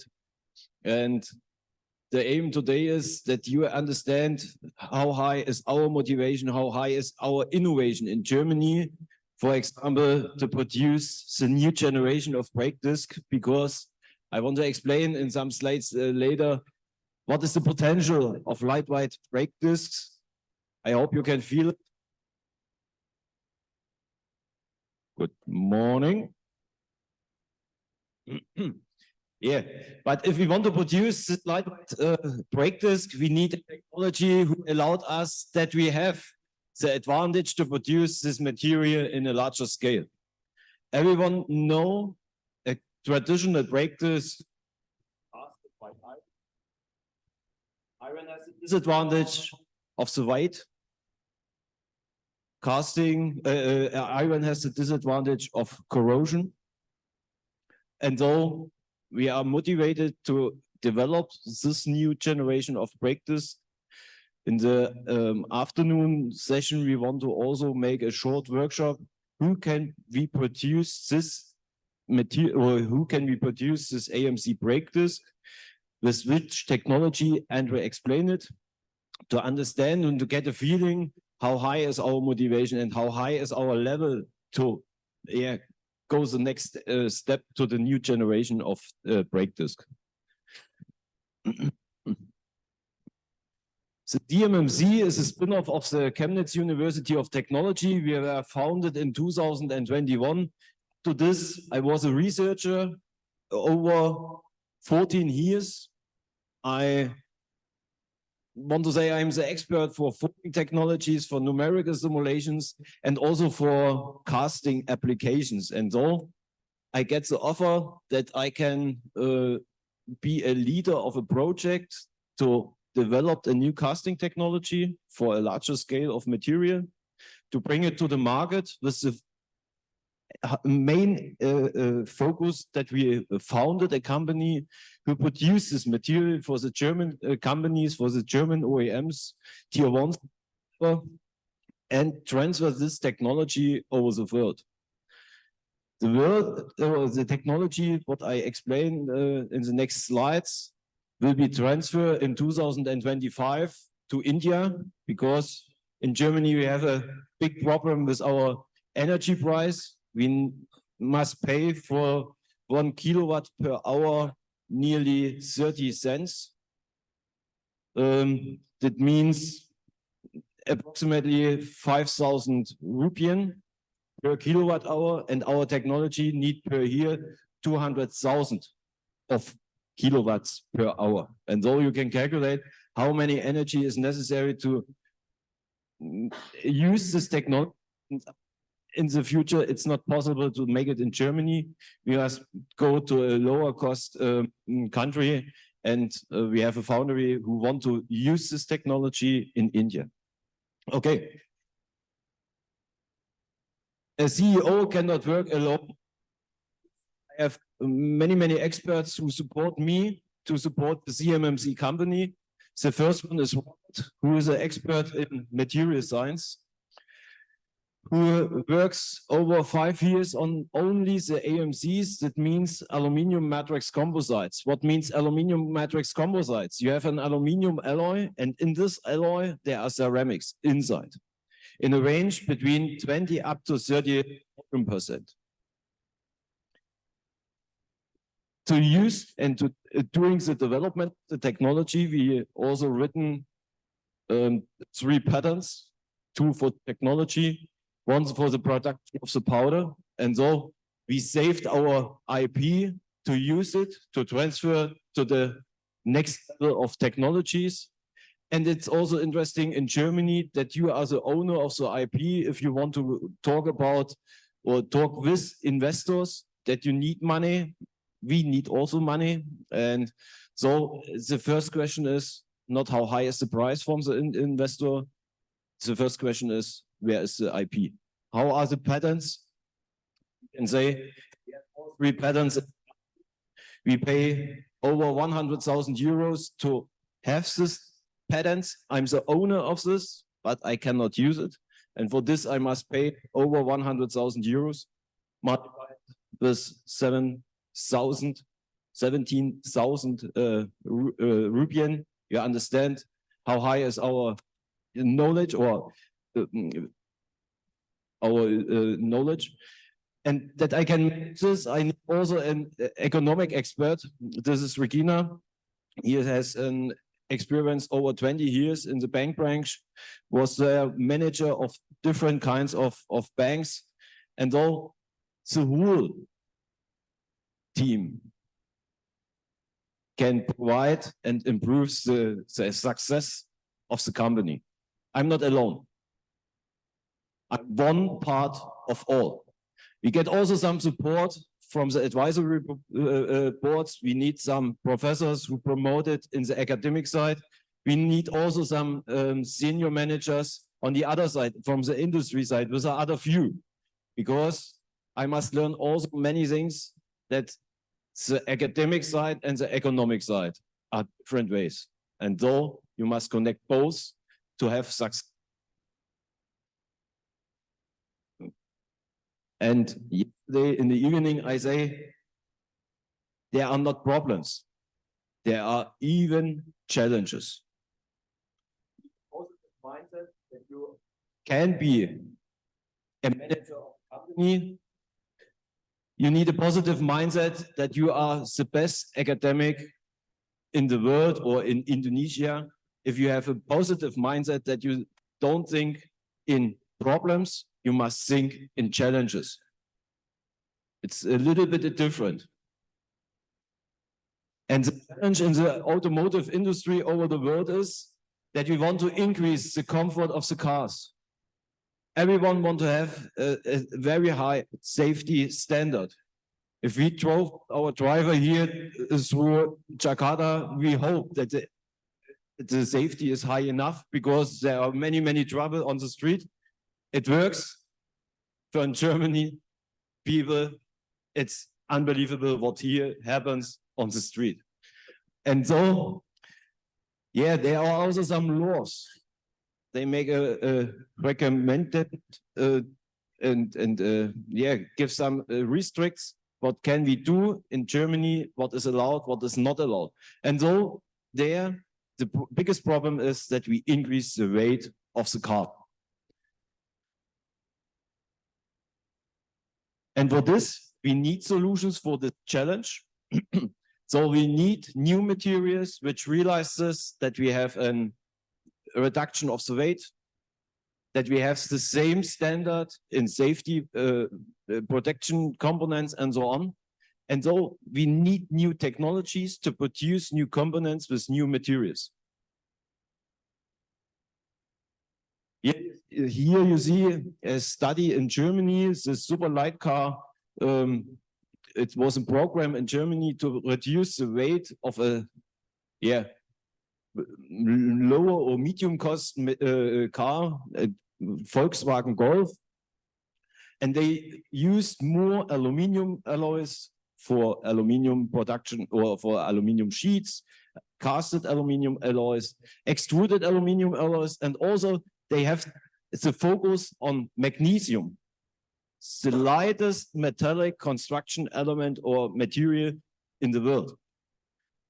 And in applications, it's also possible to use fiber reinforced plastics, where you have no crash relevant component. It's also possible that you use this.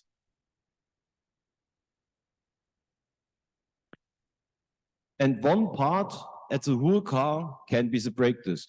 It's circulated here over the lines. And so what is the biggest problem of the brake disc, of the conventional brake disc? A standard brake disc, which was casted by iron, by gray iron, they produced fine dust. Everyone wants to reduce the fine dust emission. In Germany, we produced in 2020 over 4,000 tons fine dust only by the application of the braking system. 20% of the fine dust emission from the whole car came from the brake disc. Another important part are the tires, and the other ones are the engine. But if we understand that we can reduce the fine dust which is coming from the braking system, we are on the right way. You see here a standard brake disc from iron. It's a sports car. And you see after 2 days of raining, we have a most corrosion brake disc. And if you want to use this in an emergency situation, you have no braking forces in the first seconds, because you must remove your corrosion, your oxides from the surface. And I hope that you will not have an accident while your brake discs are oxidized. You want to have a braking system who works at the first second. And for this, we must switch to other systems, to other materials. That means we can go for electrical vehicles to older systems, because electrical cars doesn't need a braking system. Why? All the braking operations were realized by the engine. Between 80 up to 95% of the braking operations came from the engine, not from the braking system. You need in emergency situations only the braking system. And it's also not allowed to certificate a car without a braking system. Nobody wants to have it. You need braking systems, but you need not a heavy braking system. You need a braking system who works also after 4 weeks, 6 weeks, or also here in your climate.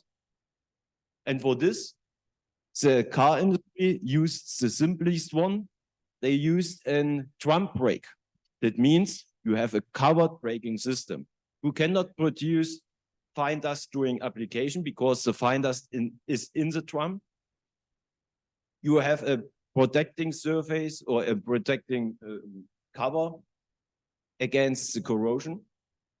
But the problem is, if you make more material over the braking system, you increase your weight. And for this, we developed the new materials, the new braking systems or braking discs. You see it here, which based on aluminum matrix composite. That means aluminum with injected silicon carbides. At this case, we can also inject other reinforcements. And so we decrease the weight, we decrease the fine dust, and we increase the lifetime of this braking system. And with this technology, with this material, we are allowed to comply the Euro 7 standard in Europe, which was on to start in 2025, maybe in 2027. But this is the longest distance to develop these new technologies and to integrate it in the market and in the cars. And why is this necessary? If we compare it to a combustion engine car, If we reduce in this car the weight up to 100 kilos, we can reduce the fine dust emission which coming from the engine up to 9 grams CO2 per driven kilometer. It means each kilogram is necessary for reduction to reduce for the first kilometer the CO2 emission from the weight, in comparison to the reduced fine dust emission which coming from the braking system alone. If you combine it to the electrical car, everybody think there is no emission. That's correct. But the energy producing also here in Indonesia is making by coal. You have for the production of the energy, the CO2. And in the whole process, you must also consider what is necessary as input in your car that they can drive. Doing the application of the electrical vehicle, yeah, you have no fine dust. But if you have no electric energy, you have also no movement of your electrical car. In Germany, we have a standard mix, which is realized by coal, by solar energy, wind energy, and so on, and geothermy. And so also the part of the coal production, which is used for the electrical production. So we have also a CO2 emission for electrical cars. And if we can reduce also the weight of the electrical cars, we can also reduce the CO2 consumption or combustion up to 2.5 grams per CO2 per driven. And this must be considered, that we must look on the whole process chain. Marcel, before you continue your presentation, I have a question. You mentioned in here you can decrease about 50% the weight by using this brake, right? And then you can also reduce the fine dust about 75%. It's so amazing, you know? It's so wonderful. So my question is, what did you do with your materials? Do you change the design or the chemical composition, or what? What did you do? We cannot change the design, because a brake disc must be a brake disc that you can adapt it, or it's easy to adapt it to the cars, to the conventional cars.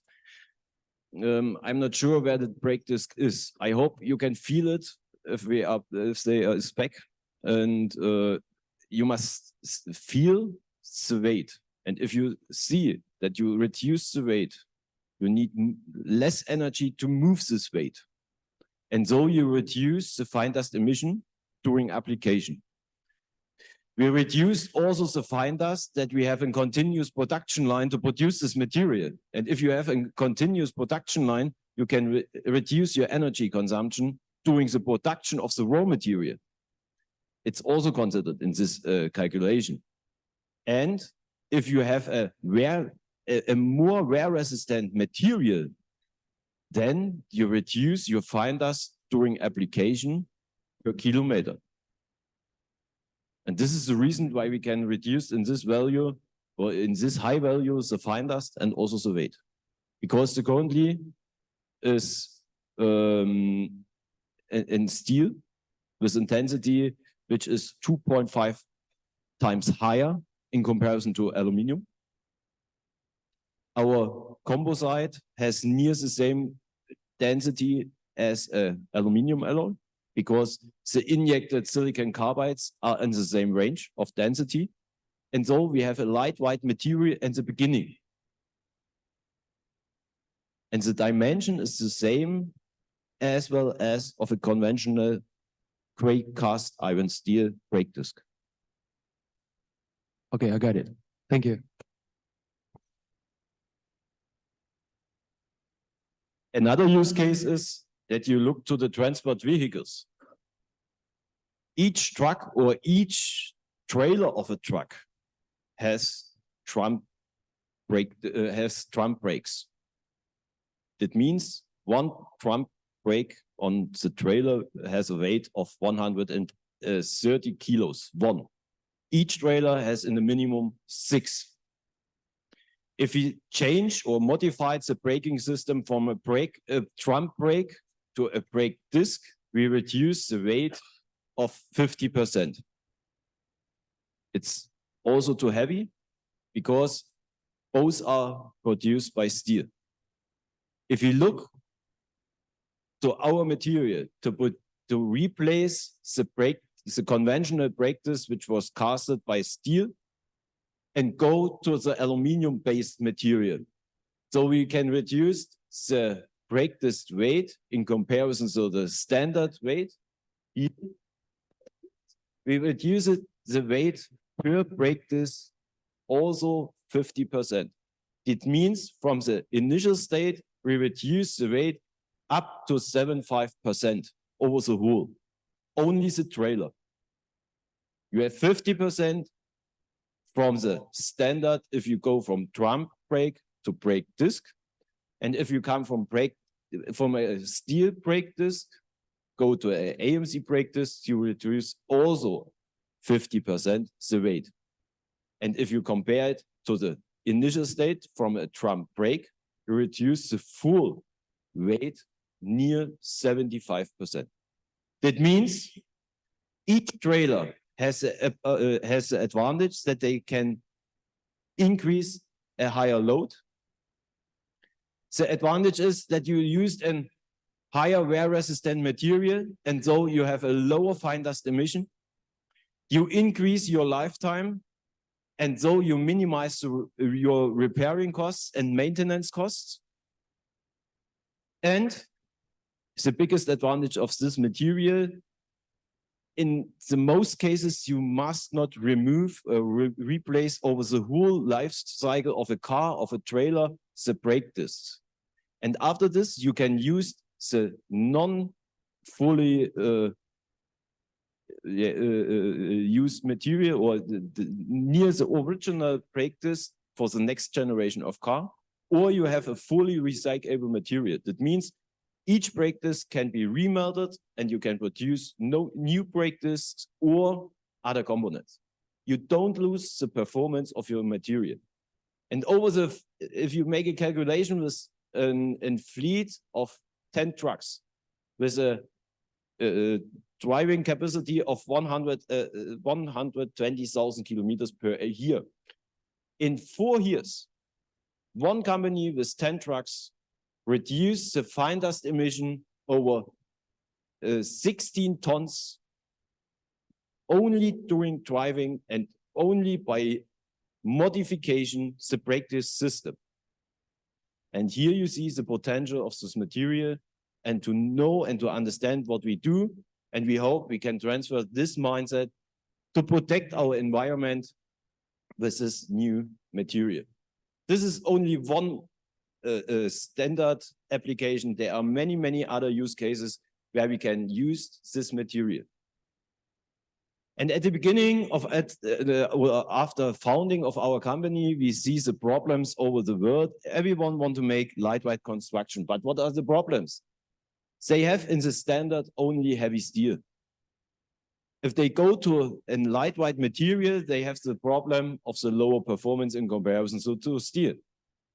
If you want to use aluminum, you need more energy for the process line, you need more energy for the further processes and so on. All the processes are very energy intensive. And the focus must be, also here in India, also in Europe, that we reduce the emission and also the fine dust.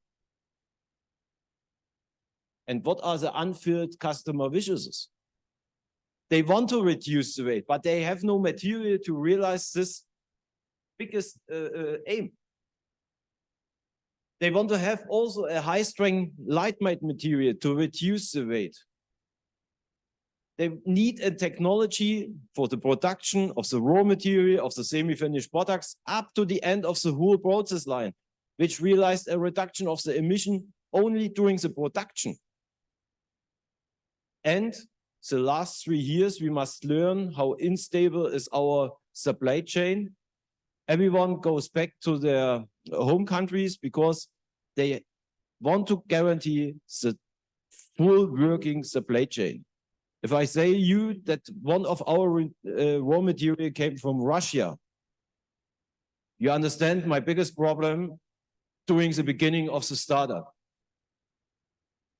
Now I can laugh, but at the beginning, I'm a little bit nervous because I know my aluminium came from Norway and the other raw material came from Russia. And I must found a new supplier who can give us the material in a short delivery time that we can produce. But we thought it was a challenge, not a problem. And so with this unfulfilled customer wishes, we started, and the CMMC can solve this impossible and unfulfilled wishes. How can we? By the way, Indonesia also aluminum. Yeah. Yeah, but I hope you know the distance between Germany and Indonesia. It's easier that I use the material from Europe. I know you are cheaper, but in the chain for the transportation costs and so on, I'm not sure. Yeah, in the future. In the future, I want to come with the technology to you and to produce here. And so I need also some customers who or some suppliers who have the material. Okay. I think you remember that André talked about the different philosophy to produce AMCs, to produce high performance materials. In case that you, on which we want to analyze, how can we produce AMCs? The first one is the powder metallurgy. André explained also how high are the costs if you want to consider an aluminium powder, if you want to consider it in your process line and silicon carbide powder. It's higher because you have a very step-intensive process line to produce powders. You must cast an electrode, you have an energy-intensive atomizing process, then you have a sintering process, and so on, step by step. Each step costs. And so the advantages are, if you go to the powder metallurgy, you can mix every material. You can realize a high volume fraction of particles in the material. And if you increase the silicon carbides in your material, you increase the mechanical properties. For example, the wear resistance, for example, the strength. You have no limitation which alloy system are used. But the biggest problem, if we talk with OEMs, it's the same situation over the world. The first question is, how high is the price? They are not interested. How high is the performance? At first, they talk about the buyers in the companies. Make the first question, how high is the price in the automotive industry? But it's also a challenge. And in the workshop in the afternoon, we solution to answer on this question, how high is the price? If I say I want to produce a full AMC brake disc, it's not acceptable that we produce it because the cost between a conventional brake disc of 100 euros to an material of 400 euros, it's not interesting for them. They don't require that I say, okay, we have a 4 times higher life cycle of this material. In comparison to both, we are on the same level from the costs, because in the same time, the company need 4 brake discs of conventional material or 1 brake disc of AMCs. But it's not interesting. They want to have the same price for 1 brake disc with a better performance. The biggest problems of the powder metallurgy are that you have only small batches. André explained it on the SLM process, other process, the sintering process, you can produce smaller components. You can produce only smaller batches to produce aluminum matrix composites. And also the limitation of the geometry is a critical factor. And for this, the competitor technology is that you use in casting technology. It's faster, it's technology for the high volume market, It's scalable. In our case, we reduce also the energy consumption over the whole process because we used a secondary aluminum alloy, not a primary aluminum alloy. With casting technologies, you can produce components in different shapes, in different weight ranges. But the biggest problem are, André explained it also on the forming process, not each material is castable. Nearly every material is atomized to produce powder. Atomizing is one process. You can also make by milling and so on, and reduce the shape geometry. And so, yeah, this is a limited factor.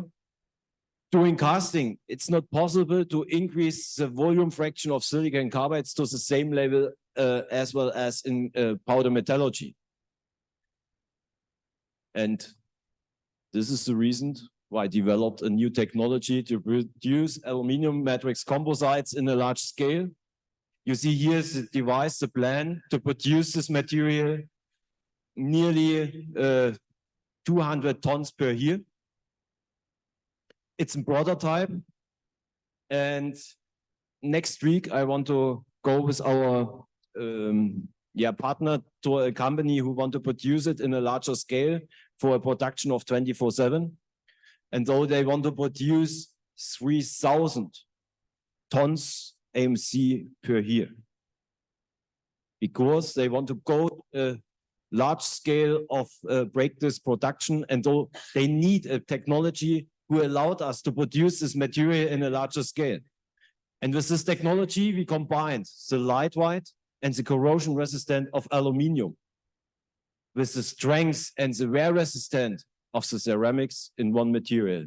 And this is called AMC. What are our advantages from this technology? We have a continuous melting process and a continuous casting process, so we can realize a 24/7 process line. We have so the advantage that we reduce the energy consumption over the whole process. We must not remelt it, wait, cool down the furnace and start the new remelting process. Our technology allowed us to inject or to insert continuous ingots as raw material in the furnace, and so we can continuous melting and continuous casting.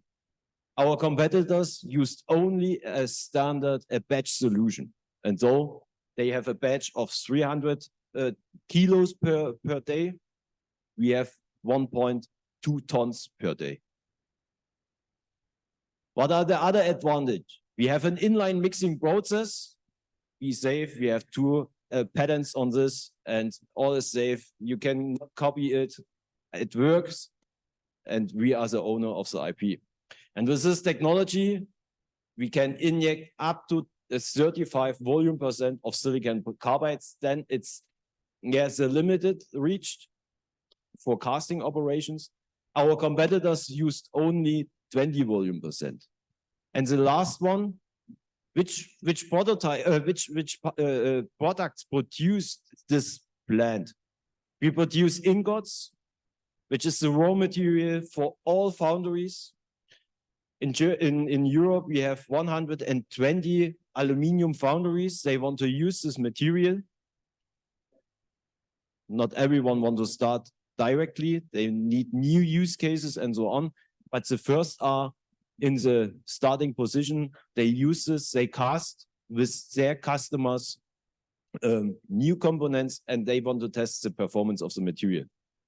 The other way is that we produce rods, bars that we can forge. The third semi-finished geometry is that we produce powder for the additive manufacturing process. Do you have a question? Because you have the mic in the hand. No, yeah, sure. I'm trying to thinking about your materials. You means I just want to make sure whether I'm right or not. You're trying to combine aluminum and also ceramic. Okay, that's called AMC? Yes. Okay. My question is, so for wear resistance, as I know, matrix and also the particles. I mean, in your case is silica, ceramic, right? Silica carbide, right? If the gap between the matrix, in your case, the matrix is aluminum, right? If if there is a big different hardness between matrix and also the particles, I think the wear resistance should be lower if we compare. So in my case, we're trying to improve the hardness of matrix to reduce the gap hardness between the, in my case, is high chromium carbide, where the matrix is like martensite. That's why we, after casting, we usually treatment from SCAS, which is the SCAS has how to say lower matrix by treatment to increase the matrix hardness. So in your case, I think, yeah, I ever heard about these materials also, but I'm curious how about the performance, especially the wear resistance. The wear resistance only from the ceramics, and this is the reason why we must increase the volume content of the ceramics from 20 up to 30% for the practice operation. We have in every discussion the same question: aluminium is the softest material. Yeah. But during the machining process, you cast and break this. Each break this must be machining, drilling, grinding, and so on, to define or to set up a defined surface geometry, a defined roughness. And this roughness means each particles look outside the surface, all silicon carbides look outside, the aluminium matrix is under the surface. And so only the silicon carbides are in the connection with the other partner. Do you understand what I mean? Yeah, I get it. And so the hardness of silicon carbide is near diamond. Okay. And though it's not interesting, your idea is the right way to increase the hardness of steel. Yeah. But what is the biggest problem of steel in comparison to aluminium? The casting production, I mean the product, the porosity. We also. The biggest problem is the weight. If you want to make a lightweight construction, Yeah. in comparison to aluminium, it can be work. But the same question what I have is, how high is the price to produce and break this by using your high strength steel? Is it cast able? Is it machining able or whatever? We are not alone in the market. It's one solution. André work also on another way to increase the wear resistance of steel on a lower cost level in comparison to AMCs. But if you look in the whole volume, how high is the Itu nyuruh aku ngirim ini, gocekin.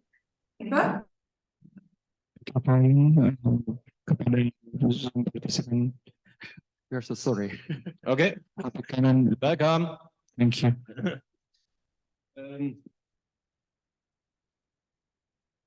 Yeah, but here want to analyze, can we use a tungsten carbide on the surface of brake disc to reduce the wear or to increase the wear resistance?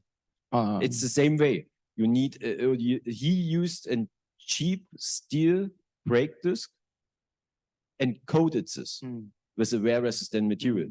It's also a good way. And if you look to electrical vehicle, they want to reduce the weight.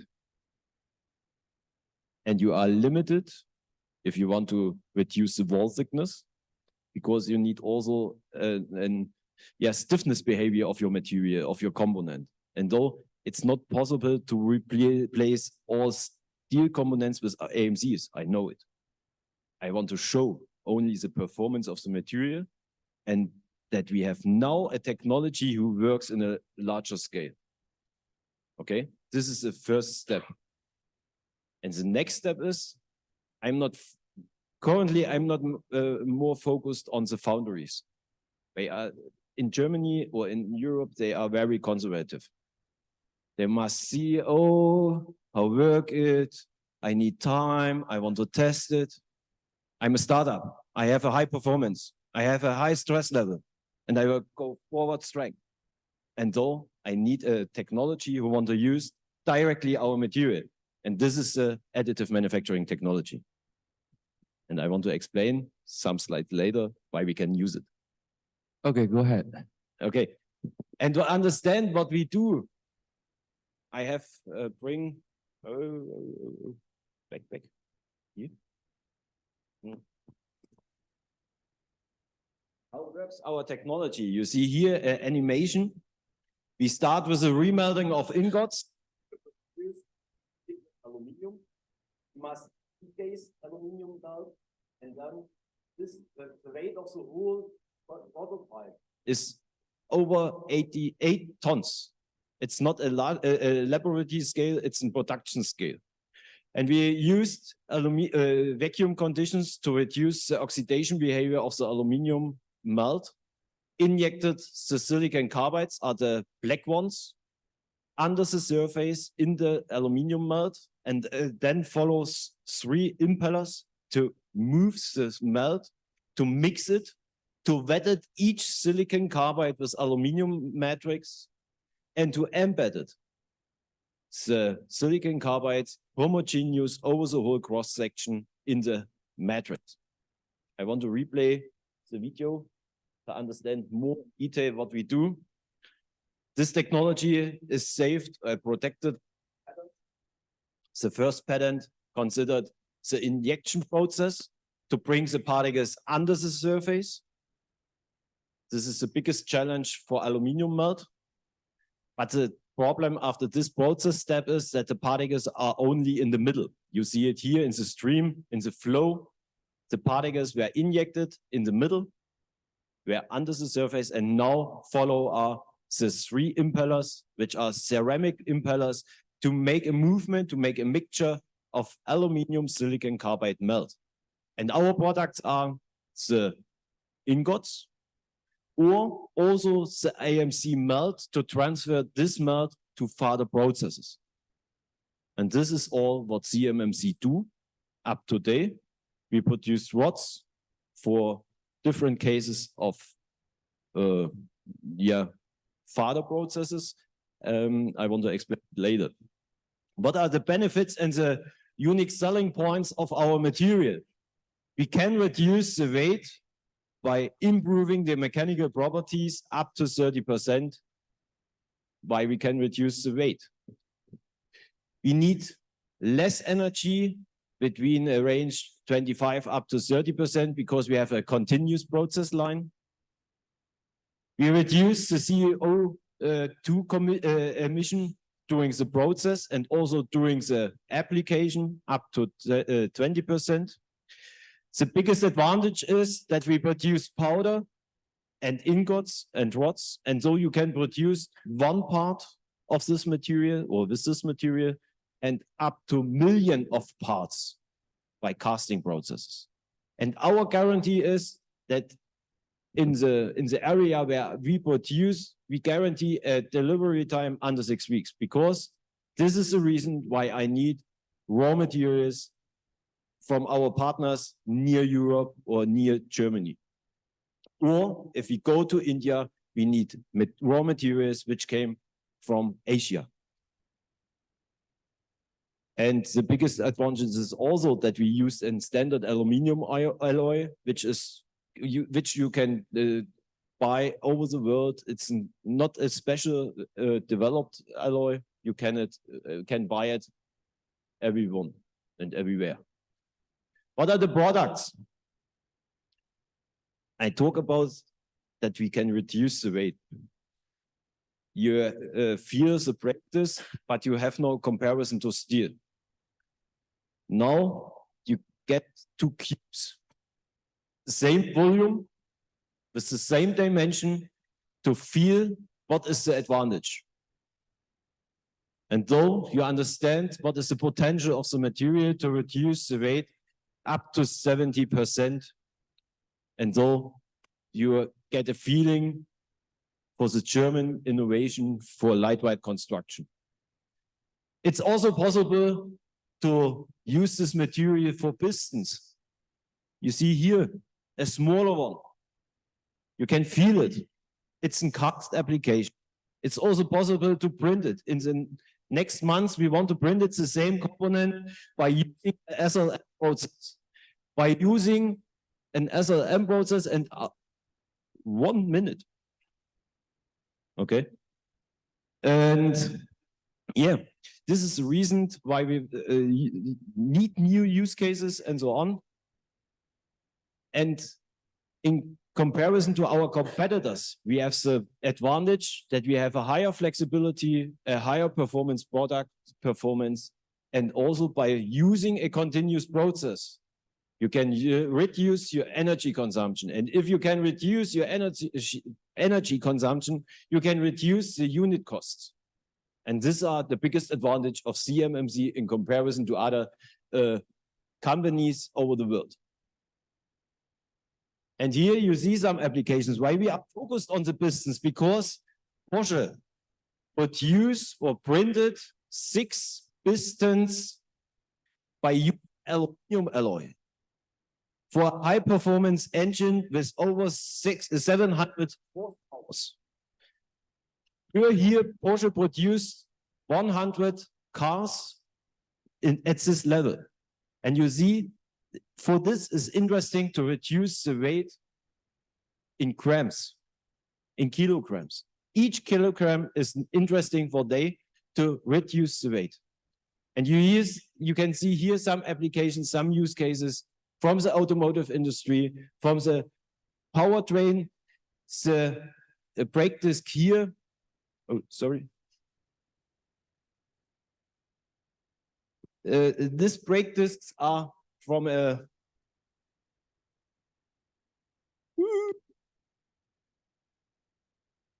sorry.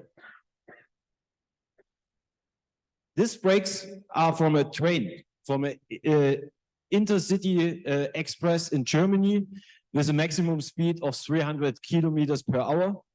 And they integrated these braking systems in their trains by Siemens Mobility. And so it works. But the biggest problem is that they have not a technology to produce this AMC brake disc in a larger scale. And you see also it's possible to use this material to reduce the mass by moving, to use the damping behavior of the material and so on. And now I see I must close or make a break, and I want to make it. And then after the break, we go to the AMC powder and also to other applications. Okay? Any questions?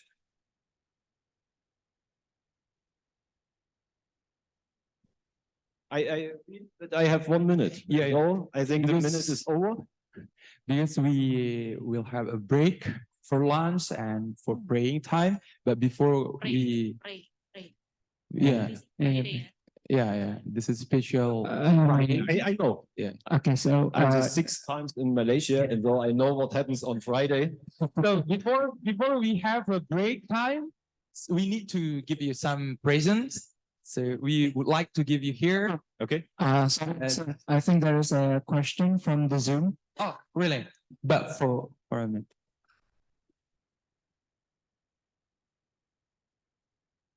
And question from the Zoom? Yes, I want to answer. It's a standard aluminum alloy, and for the application, you make with this all components a heat treatment. You need a T6 heat treatment to increase the mechanical properties. For example, to increase the density, the tensile behavior, and so on. The elongation behavior. You can use a standard heat treatment philosophy because we use a standard aluminum alloy. At this case, the silicon carbide has no influence on the results. I hope it's okay. I think that's okay. Okay. So do you have also a question? Do you have a question? Welcome. I have seen your presentations about reducing the weight of a body of a car and disc brake. So my question is there any solutions that we can huge reducing the engine of a car without losing its performance or maybe getting a higher performance for it? Next question.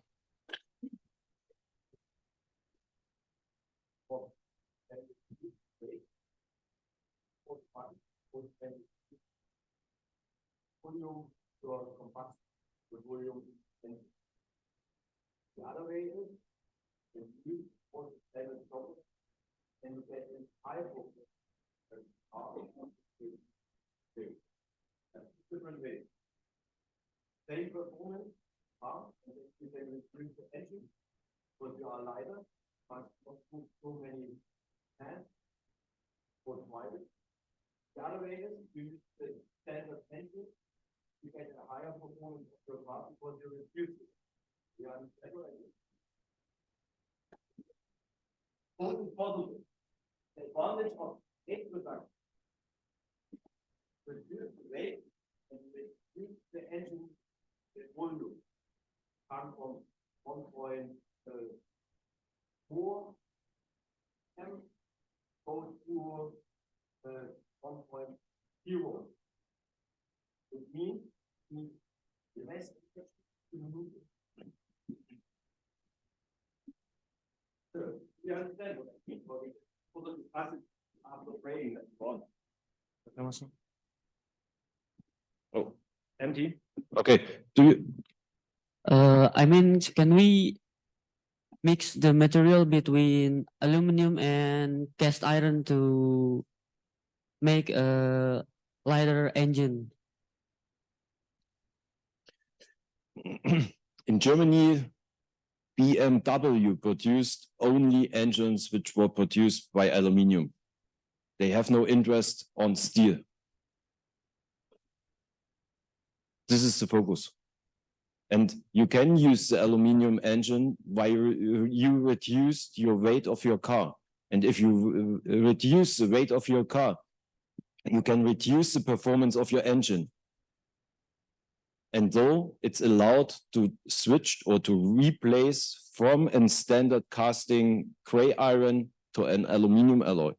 If I say to you, BMW produced engines which were, the material was magnesium,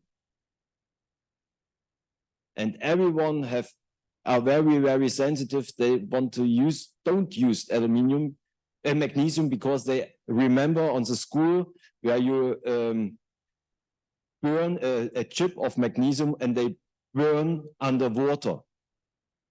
This is the biggest problem. Nobody remember what happens during the school. Only this experiment is saved in storage in your mind. Everyone remember that magnesium is burnable. It's wrong. Each material is burnable. Also aluminium. But BMW cast magnesium alloys to produce a lightweight engine with a high performance. If you see the picture here, Porsche produce aluminium engines, not steel. They want to reduce the weight of the whole car. Body, brake discs, wheels, and also with focus on the engine. And they printed pistons with a high performance aluminum alloy. Everyone can believe it. You used aluminum in the burning chamber in your engine. And everybody think, oh, you melt your alloy, your component, during the movement and during the injection of your petrol. And I hope you believe it works. If Porsche uses this technology, it must be work. Because you must also consider the thermo management of your material, because magnesium has other thermophysical properties in comparison to steel. And though you have other heat flux, you have other thermal expansion behavior and so on. And all this knowledge is necessary to go the next step on the lightweight construction. And though it's allowed to use aluminium for different cases where you think it's not possible, I want to show it works. Okay, thank you for your answer. And just want to add, the flame when you burn, when you use the engine, the flame stops around 3 millimeters far away from the piston, because in this area there is not enough oxygen, and so the petrol is automatically stopped. So that's why the material can also be done from magnesium and also from aluminium, because the direct flame is not in direct contact. It is critical what is in Germany in the transfer. They want to do more alternative petrols, and then we have a corrosion problem.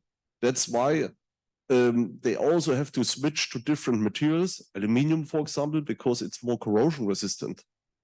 When we use, for example, alternative neutral petrol, they have a different problem in the corrosion, and that's what we have to change. But magnesium doesn't burn because the flame is around this distance from magnesium and nothing comes in direct contact. Good. Thank you so much. Now we are going to give some presents to our keynote speakers, but I will invite Mr. Fahrudin. Mr. Fahrudin to give the present.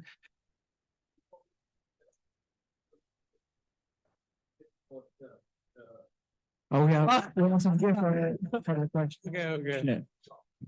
Wow.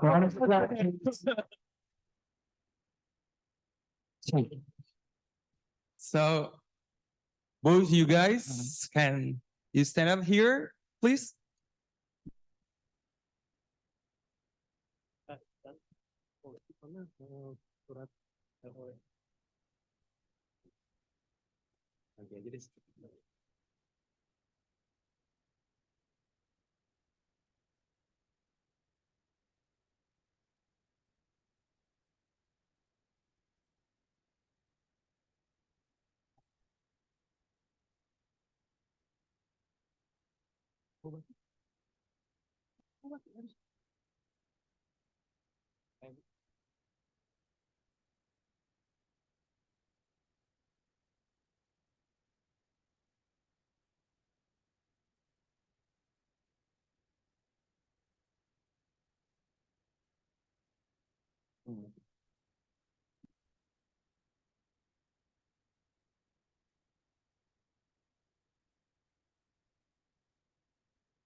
We have to. We will give you. Don't worry, don't worry.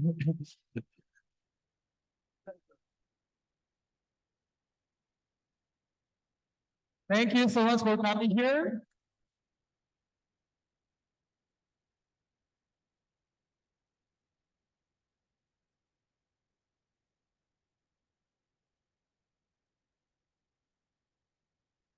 Thank you very much. Maybe we need your time a little bit to take a picture before we get the break, right? First, Sampai Pak dari sini. Semuanya, Bapak seluruhnya mahasiswa. Ya, tapi duduk aja Pak. Tapi kameramen dari sini. Oh, di sini ya? Iya. Silakan duduk Pak. Duduk. Please don't move. Attention to advertisement promo. Could you now please? Oh, sorry. Yang kamera deh. Oh gitu. Ya, yang sebelah sana tolong geser sini deh. So we're gonna.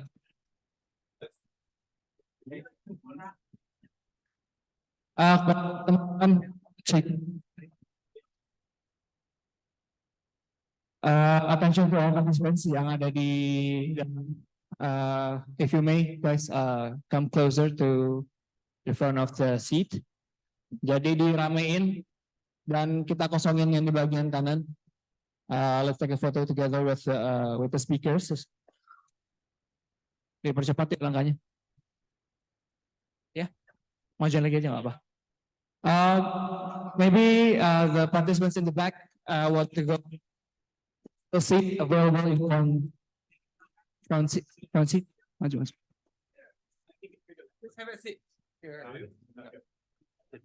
Oh ya, yang paling depan yang ini. Monggo.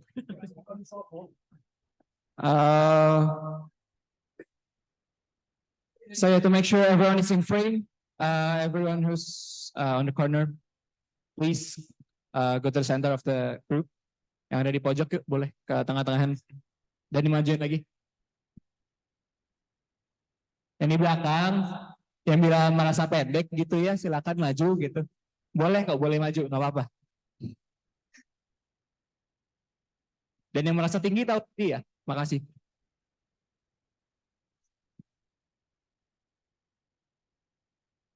Ya.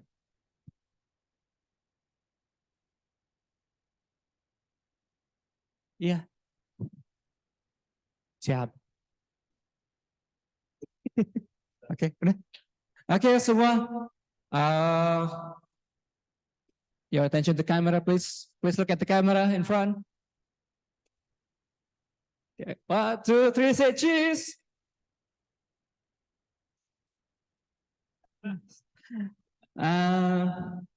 Yeah, and one more pose. It's one of our obligation to pose like this. Rasa bela negara semuanya. Okay. Look at the camera in front.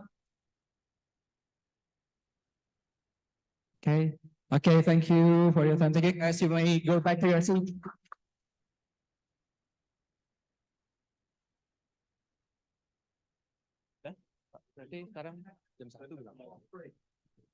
Okay, so once more, one thing before everyone take a break.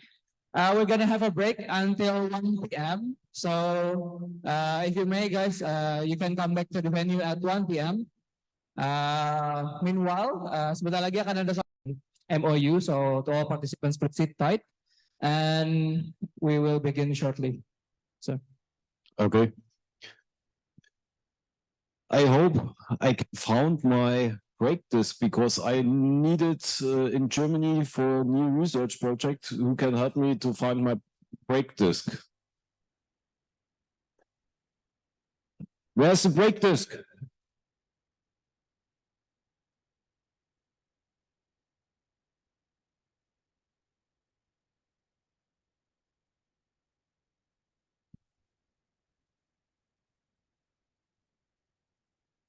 I need my break disk at first. And I hope we can find it. Okay. Terry Magazine. I'm a Malaysian guy. Oh, yeah, but it's the same language I learned yesterday. Yeah. I explain in front of the lunchtime or in front of the break. What can we do? How can we produce new materials? In this case, AMC is called aluminium matrix composite in one material that combines the advantage of aluminium and of ceramics in one material. And André talked about the additive manufacturing processes in the morning, and he explained who can be the way to produce this material for powder. Because the advantages, or the disadvantage of the state of the art is they used in aluminium powder and in silicon carbide powder, mixed it, pressed it, sintered it, but it doesn't work perfect.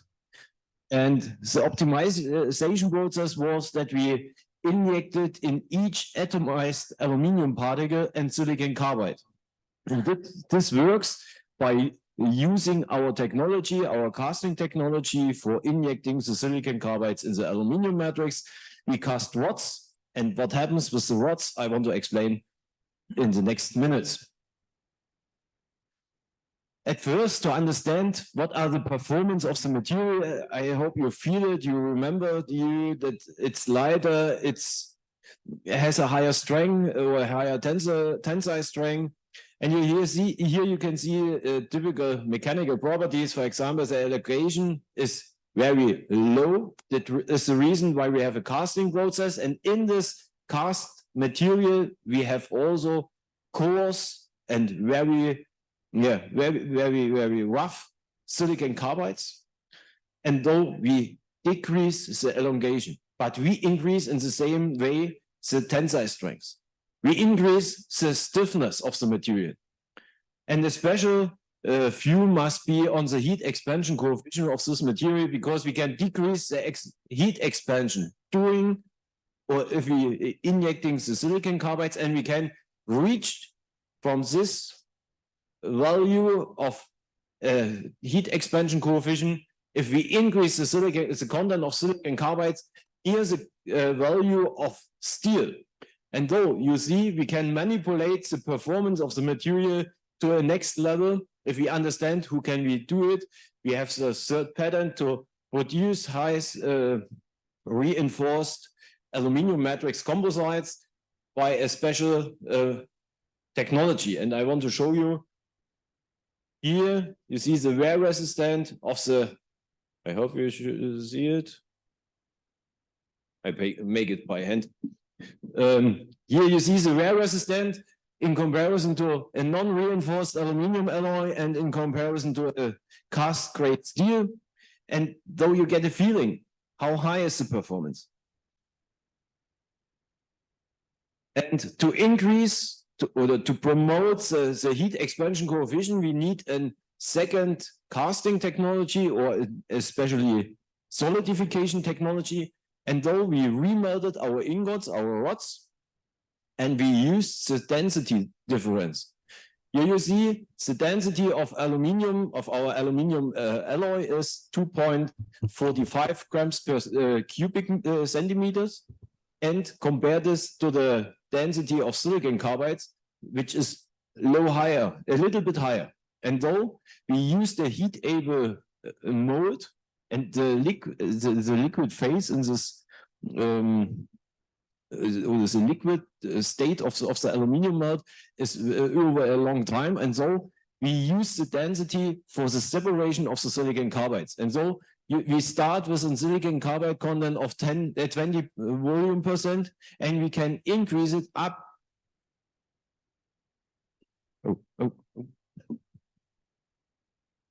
We can increase up to a silicon carbide content up to 30 volume %. And this is necessary because after atomizing, we need in each atomized aluminum particle and silicon carbide. And so if we increase the content of silicon carbides, we can guarantee that in each atomized aluminum particle is a silicon carbide. Okay, now André talk about the theory for the atomizing processes, and we apply two of this for our special materials. The first one was from a Polish company, which is called Additive. They used a plasma arc. The idea is to cast rods with a dimension of 12 mm, with a length of 250 mm, and then they shorting in plasma arc, and in combination with the ultrasonic technology, they produced AMC powder. We hope it. Here you see also the process parameters. We used an argon atmosphere because aluminum melt are very, very reactive to the atmosphere gas and so on, and to eliminate the risk of oxidation and so on of the reaction, we used argon with a flow rate between 15 up to 20 liter per minute and so on. Here you see also the frequency of the ultrasonic system. And in the first moment, we think, okay, the results are very perfect. We get a very, very spherical shape of our particles here. We get a range of the particle size depending on the vibration frequency. in the average of 60 up to 65 microns.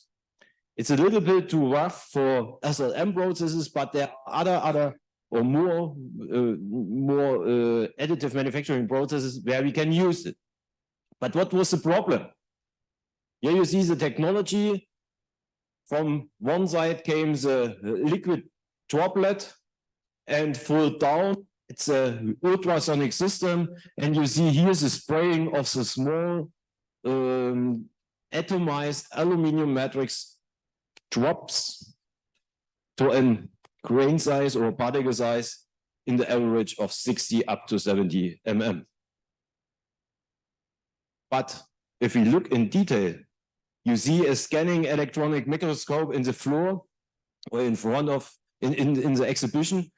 And what we do, we analyzed, is it really a silicon carbide? No. Why? Because André say you can atomize nearly each material. That's correct, because you can use a very, very high temperature and every material can be liquid. But our material is very sensitive for temperature. And it's not interesting to have a high temperature. We need the lowest temperature as possible, that we have a liquid phase, but a stable liquid phase, considering the silicon carbides. And you see here's a phase diagram, and you see if we go to a temperature over 900 degrees Celsius, so we make a phase transformation from silicon carbide to silicon. And we have a phase transformation or a diffusion process of our carbides to the aluminum matrix. So from outside, the particles look fine, but in the middle, the microstructure and the chemical composition of our new particles are destroyed away from this what we want. And for this, we look what we can do. We cast bigger electrodes, and we use the second technologies, the electrode inductive melting inert gas atomizing process. Shortcut is IGA process. And we make it with a company near Berlin or in Berlin who have a patent on this technology. And so we can produce also AMC powders. But the biggest advantage is after making chemical analyzing, we found only silicon carbides which are embedded and wetted with aluminum matrix. And the second advantage of this material or of this technology with our material is that we can decrease the average grain size, particle size. And we reached a particle size the average particle size was 36.5 mm. And this is the perfect grain size, particle size diameter for SLM processes. André explained it also that he tested this material for sintering processes, for the fast SPS processes, and though we used the advantage. He explained it theoretically, and here you see it in practically.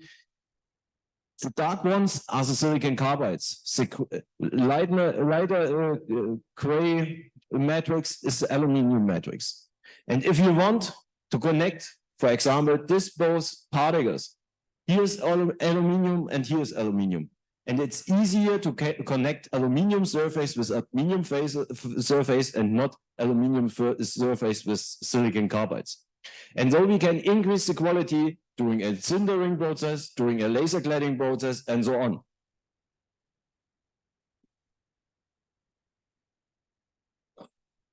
And why is it important for us? I explain this is the future.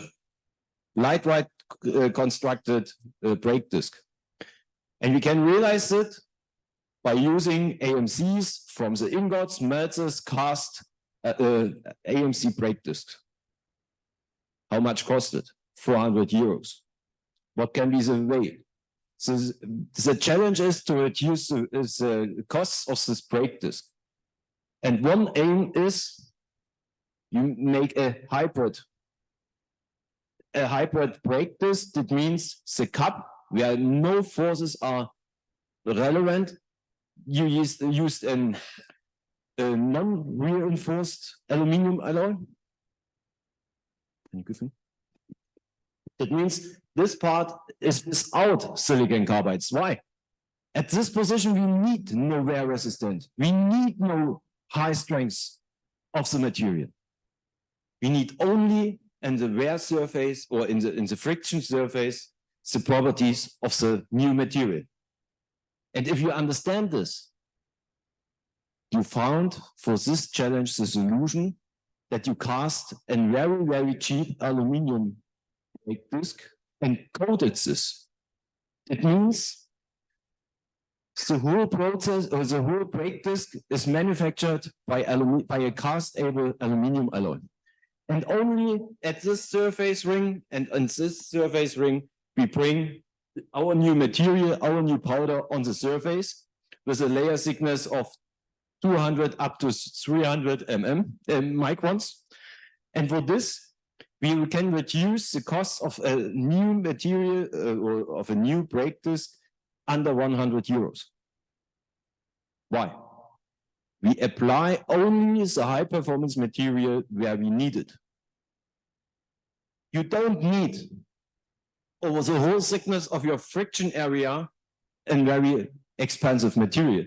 You need only the material at the surface.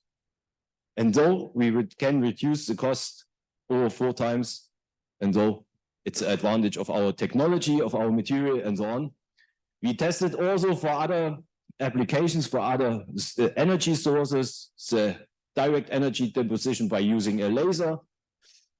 And here you see our performance, our properties of the material are not fixed. I can set up a customized specific aluminum matrix alloy. Why?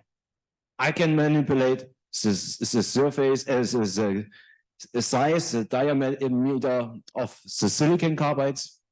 If we decrease the diameter of the silicon carbide, I can increase the strength. If I increase the diameter of the silicon carbides, I increase the wear. And this is the question, which application is it and where can we use this material?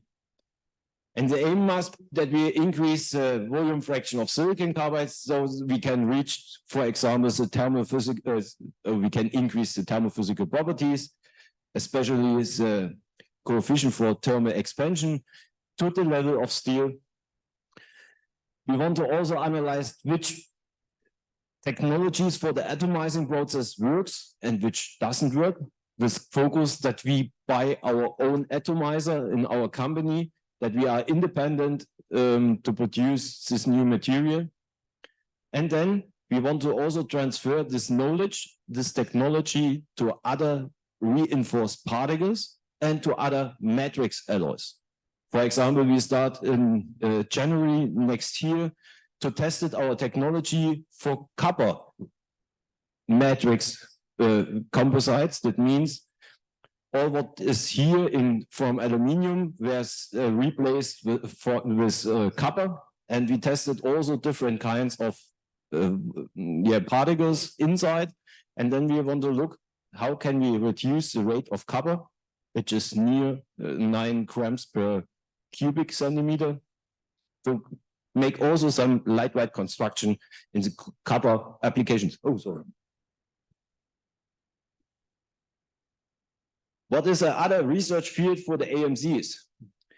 I talk about in the last minutes about the casting operations, but we will also look, is it possible to forge this material for different kinds of application? But if you want to develop new technologies for new materials, you must understand what is your behavior of the material. And to save the resources, we go to an experimental simulation, in this case to a dilatometer, and to use cylindric samples to describe the whole material. It's not interesting that you have a very, very big sample and characterize this. You need 1 sample or 2 or 3 samples with a diameter of 10 mm, with a length of 20 mm, and you are in the position to characterize all this material. And for this, we analyzed which heat treatment technology in front of the forging operations are necessary that we don't destroy our samples. And here's the influence of the heating or the heat treatment technology. In the first case, there is no heat treatment in front of the forging operation. That means we destroyed in an angle of 45 degrees by shear stresses the aluminum matrix in combination with 20% of silicon carbides inside. On the lower picture, you see that we don't destroy during the upsetting, during the compression test, our material. And then we understand that we need in front of the forging operations a heat treatment near 550 degrees Celsius for 6 minutes for this small sample. And then we can start with different kinds of forging operations. If you know what your material behavior is, you are allowed to model this. In Germany, we start a process development by a numerical in combination with an experimental simulation. And though you save more resources to understand which process parameter has which influence. Is it the temperature? Is it the strain rate for forging operations? Whatever. And for this, the best way is that you modeled your forming behavior, in this case, flow stresses with a function, integrated it in a FEM simulation. We used standard simulfact forming. You can also make it with D form, with Q form, with whatever you want. Also maybe with ANSYS, but be careful. ANSYS has a problem with the mesh stability for crate or for big deformation crates.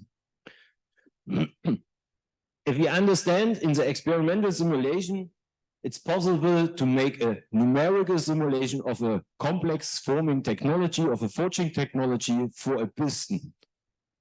We see how flow our material during the simulation. We injected all the material parameters, and we hope the accuracy is high enough to go to a real experiment. Here you see our philosophy, our strategy to integrate this model and to describe this problem in the FEM simulation. We use stat elements and so on. You see it here. And then I want to explain it also in the other workshop today. The biggest problem is you must analyze your results and you must understand which boundary condition in your simulation has which influence to these results. And is it possible that these results can be reality or can be show you the reality? And so you must be careful which boundary conditions are considered. And then you can also, it's also allowed to interpret and to analyze your results. So in the first line, you see the plastic strain from 0 up to 2.5. It's a little bit a critical plastic degree or plastic strain, but we are used in compression test and die forging operation. That means at each position and from each side we have compression stresses, and each material is formable under compression stresses. That was the problem was André described. You cannot produce a wire with each material because the most materials are very sensitive for tensile stresses. And so during drawing of a wire, you have only tensile stresses. And this is the reason why you cannot form each material to a wire. And this is also the possibility why we can forge this aluminum matrix composite. In the lower line, you see the behavior of the temperature field over the whole process, and you see it's we don't found any critical positions. And after this, we go to a forging press, a clutch spindle press with a press force of 2,000 tons. And we forged this piston, and we are happy that we can combine the reality with the numerical simulation. We know that we must make some optimizations, but at the first step, we can show it's also possible to use this material for forging. The question was also, you make not only a forging operation or an informing process to produce a shape. You use the technology to set up mechanical properties in your material. This is the first point. If you understand your material behavior, you can set up the right mechanical properties of your product by understanding the microstructure evolution during the whole process, and though the microstructure evolution has a directly correlation to your mechanical evolution. And so we see we have no inner cracks. And the next step are that we have understand our material properties. We forged this cone gear wheel, which is produced by a full AMC. And for this question or for this challenge, we have also the aspect of the costs. And the idea is that we used also as core material a non-reinforced aluminum matrix alloy and coated this, because we understand from the brake disc and also from other operations from André that we can use our AMC powder, we can reduce the cost of the global material, and we apply only at this position where we need a wear resistant behavior of your gear wheel. There we apply our silicon carbide matrix composite. And you see here the quality after sintering, or for example, by using laser cladding as technology.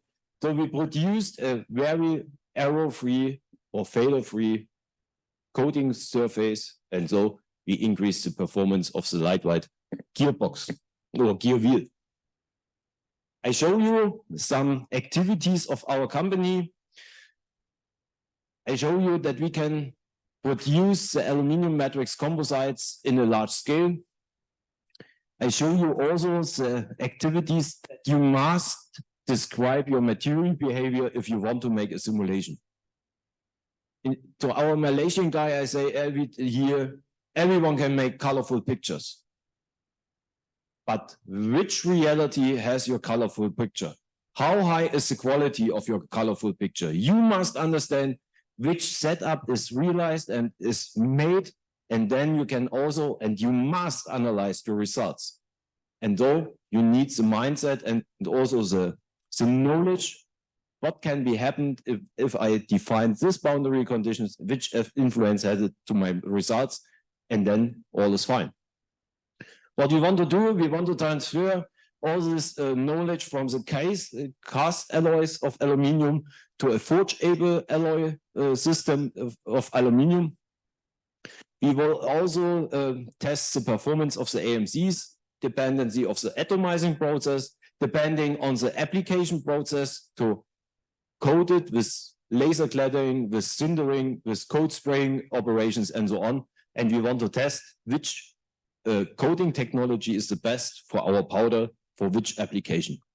And so we are in the position to find new use cases in the sector of automotive, transport industry, aerospace, electric industry, and now I can also say in the defense industry.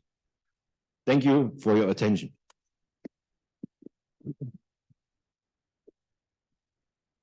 Thank you so much for your presentation, Marcel.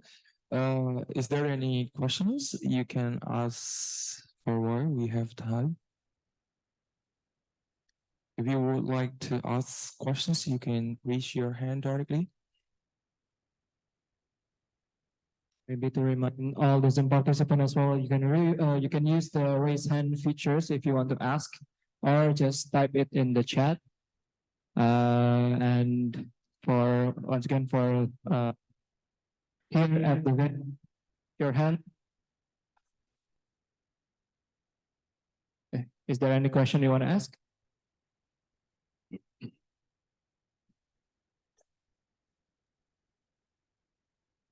Soll ich jetzt gleich noch das andere? Okay, we don't have questions, and thank you so much for your presentation. I want to talk about other activities.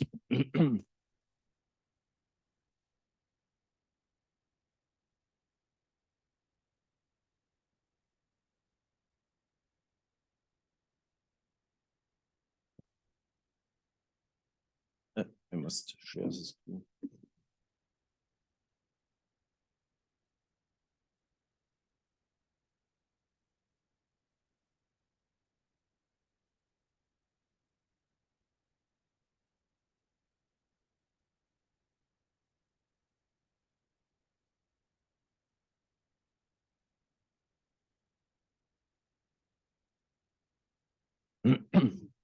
I say everyone can make colorful pictures. It's right. How high is the accuracy of your colorful pictures? You are in the position to validate these results, to analyze this result. We must switch because I have an online meeting at 2 p.m. In the flow, it's better that André has the next session, but I'm not available at 2 p.m. today. And though we switch, but it's not the problem.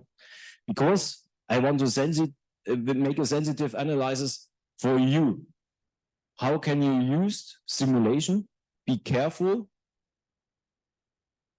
to develop new processes, to understand new processes and new material behavior during the processes. And the best tool to make it, it's the FEM. Because if you look to welding operations, to additive manufacturing processes, all of this are casting processes. You came from a liquid phase and go to a solidification process. And the question is, in which deepness you want to go. Is it interesting for you to look on the surface? Okay, it's not a challenge and also not a problem to solve this. You can calculate each geometry as a result of your forming operations. But if you understand, and this is the focus of numerical simulation up to date, to understand what makes a microstructure evolution during your process, you must look, oh, sorry, I moved to, and to understand what happens with the microstructure, you must go to the micro scale to describe your material behavior. This is a chance and the risk together. You increase your degree of details, but you also increase the complexity for the characterization. But it's not an unsolved problem or challenge, it works. Because for the solidification process, if you have a high cooling rate, for example, you have it in welding operations, in welding technologies, also in additive manufacturing processes, you must know how high is your temperature gradient, how high is your solidification velocity. And though you have the possibility to describe the microstructure evolution. Here you see some cases of microstructure developments doing welding, doing casting, depending on your cooling rate. And what means simulation? Everyone thinks simulation is a numerical problem. It's not right. At first, a simulation can be a physical simulation to use the approach to describe your material behavior in reality in a smaller scale and transfer these results to your real process. It means physical simulation are the experiments and the numerical simulation are the calculation. Be careful to use the word simulation. Which kind of simulation do you use? Those are necessary to describe the material behavior, and the biggest point is that you transfer the real system to a new system, to a smaller system to describe all your influences. And then you make experiments, numerical experiments as well as physical experiments to describe it. Because you cannot make the real process at each time. It's very time consuming, it's material inefficient, and so you need models. If you have this model, you get it through abstraction from your real process to a simplified model. With this model, you make new experiments and new calculations. You get results, you push the button in the numerical simulation for the calculation. So das geht ja. Then you get the results and you must know which quality has the results. You must analyze this. And then you must transfer this results, this knowledge to your real process and must look, is it possible that these results are right or not? If they are not real, you must modify your simplified model and make a new loop with experiments to get new results and see which influence has which boundary condition. And so you get deeper in detail to understand what make your process, how or which parameter are more important as the others. And if you have it, you can say, okay, I understand, I will calculate my material behavior. It's possible. It's the easiest way to describe your material behavior because each experiment costs money. Nobody have money. And so the easiest way is that you go to a numerical simulation tool and calculate your material behavior. You can consider a multi-component system, a multi-phase system. You injected or integrated your real chemical composition, press the button, and the calculation runs. It's also possible to create materials which are very difficult, very time consuming to measure this. But what are the problems of the calculation of material behavior? In the first slide, in the initial slide, I describe which influence has your microstructure. If you don't consider your microstructure in your calculation of the material behavior, you cannot calculate the real and the right mechanical properties, for example. And be careful, not each material parameter can be calculated only based on the chemical composition. And I want to show you some results of this. We used an additive manufacturing process, in this case, the wire arc additive manufacturing process. Shortcut is WAM. It's the same technology as cold metal transfer technology. It's a welding operation. We want to integrate it, a digital system to visual all the process parameters to improve the quality of the measuring results, to go to Industry 4.0 as base of the digital twin. But for this, we need more parameters, more information about the process, and we need persons who can realize a big data management because each can measure it, but not each can analyze the measured results. And so you can build up technologies in a virtual room. Here you see a WAM process layer by layer. It's a project in cooperation with the guys from Malaysia with over 20 layers. And we want to understand which temperature field is developed, which microstructure developed, and so on to describe the behavior of this simple model. And though I want to start, everyone knows which material he used or she used. But the problem is you get from your supplier only the information for the standard. That means you get a range, for example, for carbon, for silicon, for manganese, for phosphor, and so on.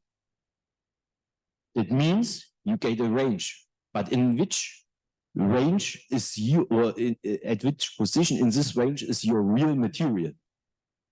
And the easiest way is that you use your own material to describe your own material behavior, because you must use your material, not the material from the standard.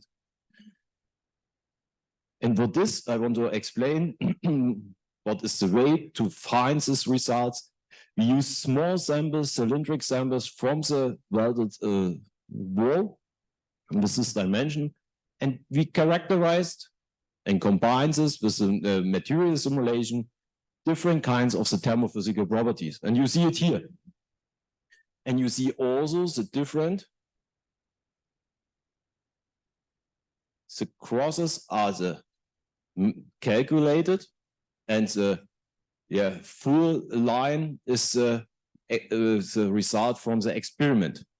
And you see there is a difference. It's not a huge gap, but there is a gap. And you must consider that you use calculated material properties. It can be not a fully reality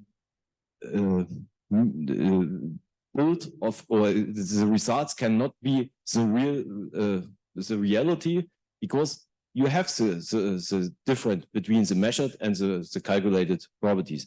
And it's also difficult to calculate the special points, for example, here for steel, because steel make a phase transformation from ferrite to austenite reverse. And you get no informations in your numerical simulation tool what happens with the material in this field.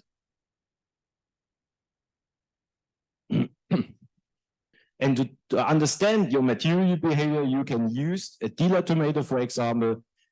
It's called as physical simulator, and you are in the position that you set up different heating rates. You see it here.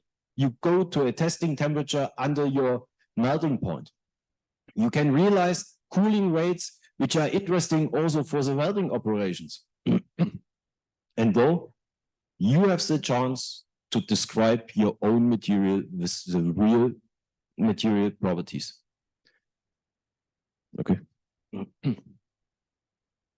And if you want to understand for steel, which alloying element has which influence, you can see here an overview. Each alloying, standard alloying element have influence of the phase transformation for ferrite, pearlite, bainite, and martensite. And if you know this, you also understand why I focused on the real chemical composition and not on the standard mechanical chemical composition. Because you can manipulate all your mechanical properties or your microstructure evolution by set it up over the alloying elements. And what happens with a real, this is a time temperature transformation diagram, and we're looking on the T84 time. That means the time which is used to decrease the temperature from 800 degrees Celsius up to 500 degrees Celsius. And what you see is here, if you go to a very, very slow cooling rate, 1.1 Kelvin per second, you have a T85 time of 3000 seconds. And you have a typical ferritic and pearlitic microstructure. That means you came from this cooling rate curve, go through the ferrite, go through the pearlite, and finished, and you have a cooling rate of 0.1 Kelvin per second. And the typical microstructure. If you increase the cooling rate from 0.1 up to 0.5 Kelvin per second, you reduce the time which is necessary to come from 800 to 500 degrees Celsius, and you get other microstructure.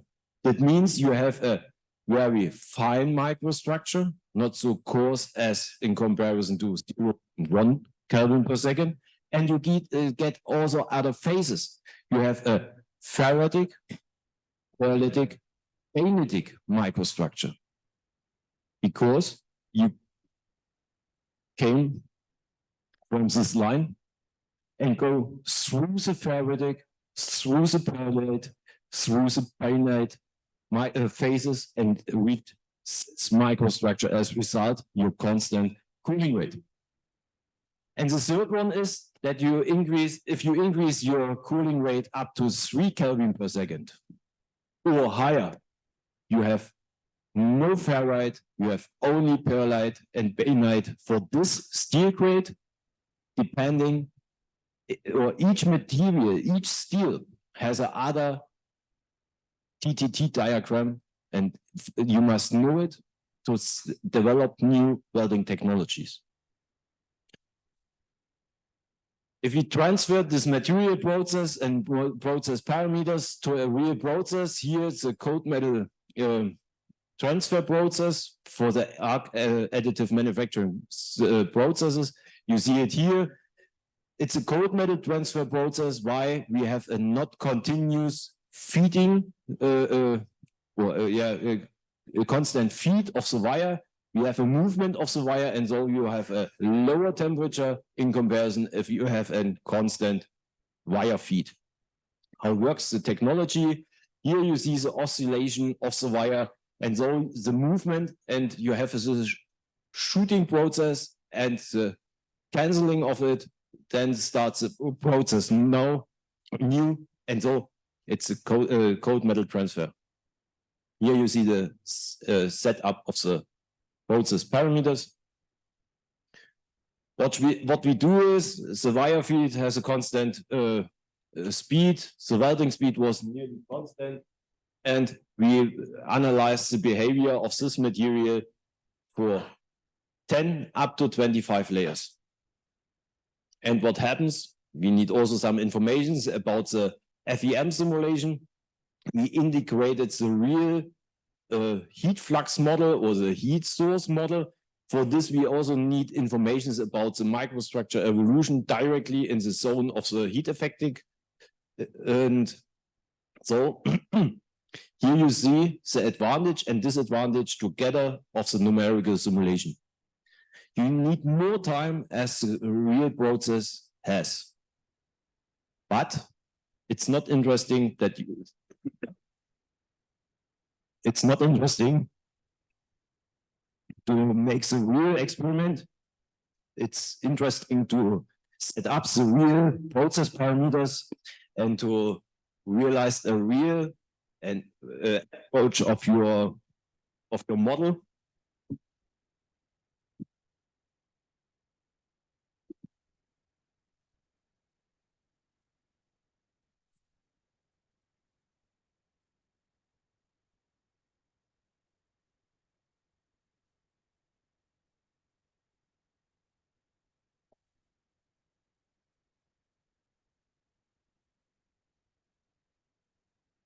And so I can show you validation of our numerical simulation with results of the reality.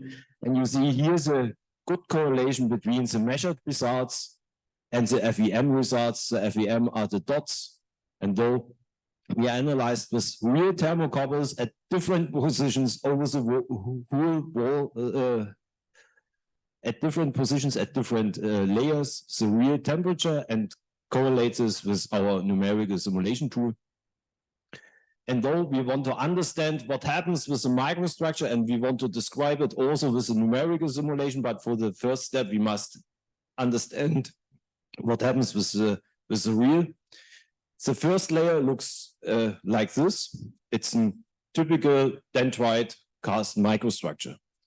If we make 4 layers, we have a microstructure change in the first layer. To see it here, from this microstructure to this, here's 1 layer, here completely 5 layers, and you have a change of your microstructure, and so you have also a change of your mechanical properties. If we increase the numbers of layers, you see also the refinement of the lowest layer of the first layer. And we have also seen that we have a transformation if we have 5 layers, and you see the combination of the 5th layer after a remelting by using or applying a 6th layer.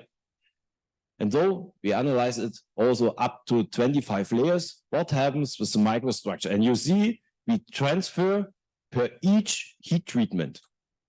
It's not more. A welding process from the next layer is a heat treatment process of the upper layer. And so we transfer the microstructure from a dendritic microstructure to a globolytic microstructure. It's only a diffusion process. And if we understand this, we transfer these results to an experimental simulation tool. But at first, we must understand what happens with our new approach for the experiments. We analyzed a casting process for a small sample to rebuild the real microstructure and the real process with the temperature focused. And you see it here. And this was the reason why I say it's interesting and you must know what is your material behavior to understand which T8 time do you need. And we measured it in the real experiment and combined this with the numerical simulation at the same position. And we found it different. If we injected the real experimental data and combine this to the calculated material data from GmbH Prof, for example, and you see, it's interesting that you have the real process parameters because the difference between both considered material properties are near 4 seconds. And this is an uncritical steel. If you want to use a new high performance steel, it's very, very sensitive to know this behavior of your material. Yeah, and we make also some tests to combine the real microstructure with the microstructure of the experimental simulation. This must be the different. I show some pictures about the numerical simulation, and this is the experimental simulation to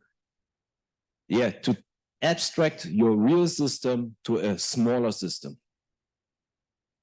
And I show you, we found some different kinds of microstructure evolutions. We make it in a physical simulator and understand what happens with the microstructure.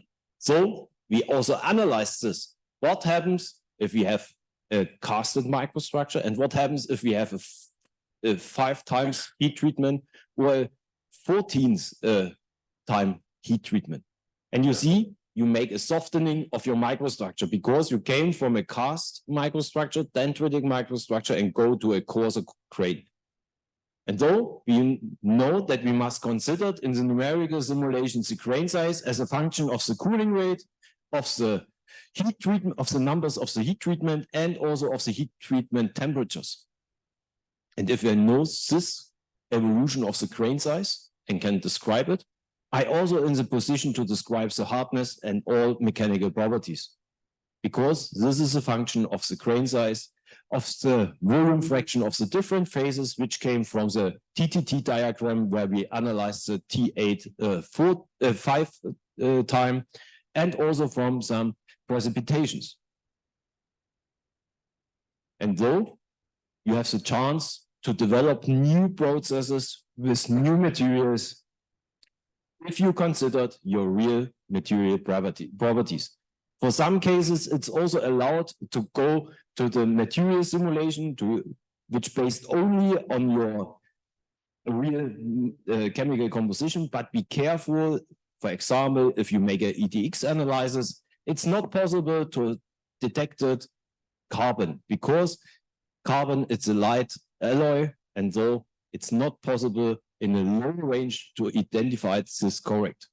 And if you have all this collected this information about your material, microstructure, forming behavior, and so on, you can implement it in numerical simulations, and you can make the real and correct numerical simulation tools, or use this and make real and correct colorful pictures. This is all. Thank you so much. Before we close this session, I would like to ask you one question. In the early morning, I asked André how the microstructure, the influence of layer by layer, right? And now you just presented that actually there's a difference and even a bit different, layer by layer, the microstructure. And I do really, how to say, agree with you that microstructure of materials plays one of the most important roles. It's a major role. Yeah. So my question is, how to maintain the homogenize of microstructure by this process? The problem is we have not enough time to explain it. We have a project who make a homogenization of your microstructure, because you have not more as a heat treatment process, and you can combine it with a forming process. That means you transfer by a mechanical stress your globolytic structure in a very refined microstructure, and you eliminate all this rough grains, and you get a very fine microstructure. For this, we have a patent to use the heat from the heat treatment or the heat from the welding process and make directly after this welding operation a forming operation. And though we destroyed all influences of the welding operation and make the best microstructure of the component by using a forming operation. And the point is, André want to talk about this in the next pitch deck, that he want to analyze, or you must need the information about the temperature during your whole process. And there are some management systems control the temperature. And if you found that you are too high from the layer temperature, you must wait. You must manage your process without your not to be fast, to have a high building rate. It's not to weld or additive manufacturing process to have a high performance component. And for this, you must know your material, not your in combination with your process. But what is the reaction of your material to your process parameters? This is the first point. And this must be understood. And this can be understood numerical tool. And then you can transfer this to the reality. Thank you so much. Is there a question? You can stand up.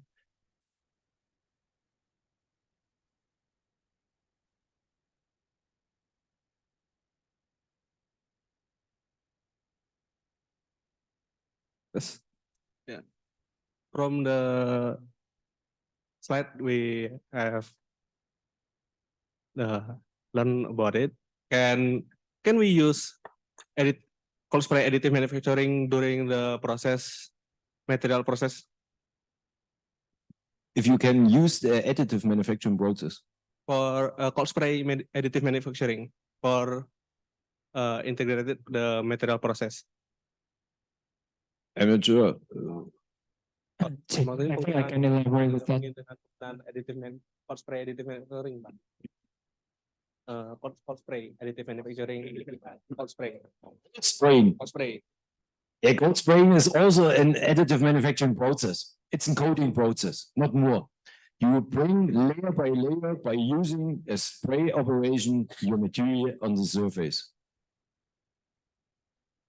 If the question is if you can simulate this, I want to say not yet. Because it's very difficult to measure different process parameters directly during the process. You know your setup in your spraying system, but you cannot measure it. For example, the temperature at the outlet of your nozzle, which temperature has your particles. And this is interesting to understand which temperature has this particle, to understand what happens at the plate. This is a point which must be simulated with experiments, but reduce your real system to a short plate, to a smaller plate, to understand the influences and variates this and combines this, and then you understand your process in detail. But you cannot use, I want to say, you cannot use it by numerical simulation. Maybe there are some simplified models to consider this because you have here also a transformation of the phases in your powder, in your used powder. And so for this understanding, it's very sensitive to know the temperature at the real process at different positions. Okay. The first point where you can measure the real temperature is at your plate. But what happens in the distance between the plate surface and the outlet of your nozzle? I cannot say it because you cannot measure this. I want to say you can simulate it with a tool, but I'm not sure how high is the accuracy of your results. Okay, thank you for the answer.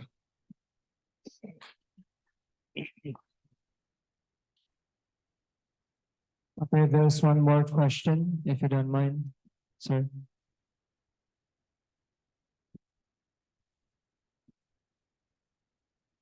You say that both simulation by experiments and numerical, it's the same importance. But if we don't have the resources for the experimental simulations, how we confirm the numerical simulation that the result is accurate? The first point is that you can look at the literature, at different publications. Why I have the mind that the most publications are not correct. Why? They make a publication, but you found no information about the material, about the real chemical composition, and you must transfer the unknown chemical composition to your material, to your process. It doesn't work. I hope I show you the influence of the chemical composition for one material. And if you have no information about the microstructures, the chemical composition, you cannot transfer the publicated results to your process. It can help you to understand in global view what influence has your process parameters at the material behavior. This works. But if you developed a new process with new material, it's difficult to find publications. This is the first step. And if you have found this, I want to promote that you found not all informations in detail.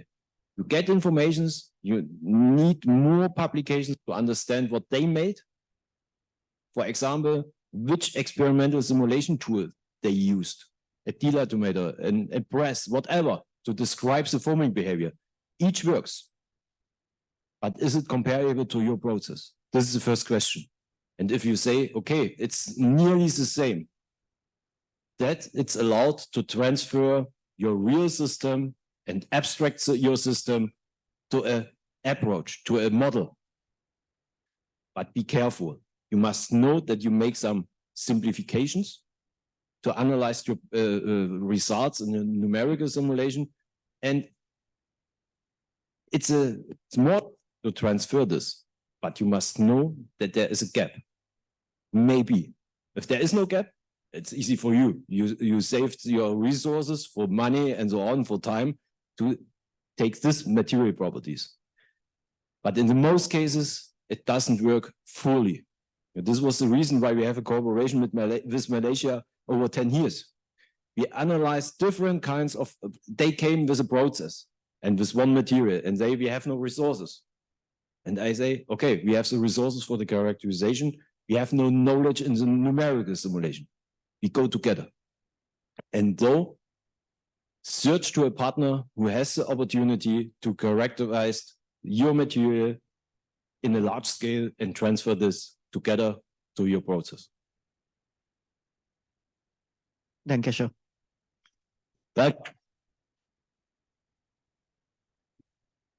Thank you so much. And now we are going to continue the presentation that will be delivered by André. This is your time.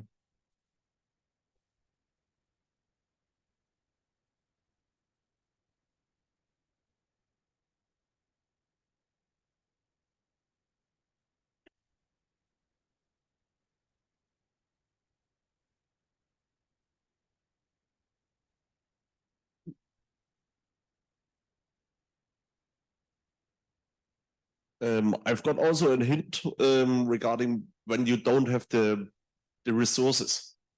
You can also go to the industry and ask whether you can use systems of them. You just implement some thermocouples or something else, and then you are in a together project. When you don't have the resources here, ask around. And the project or the industry normally in Germany, they are interested in, you get it for free because they get the knowledge as the win-win situation. You optimize something or do to get a research project or student project, because this is the fitting system. You don't have to need everything here. Use the capacities here around.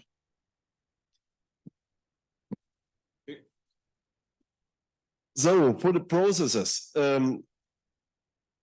we have had to shift a little.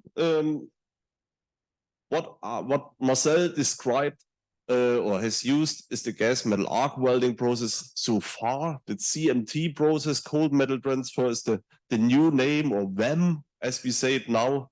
But as you know, what is gas metal arc welding? It's the same, just a new name to do it for the additive manufacturing process.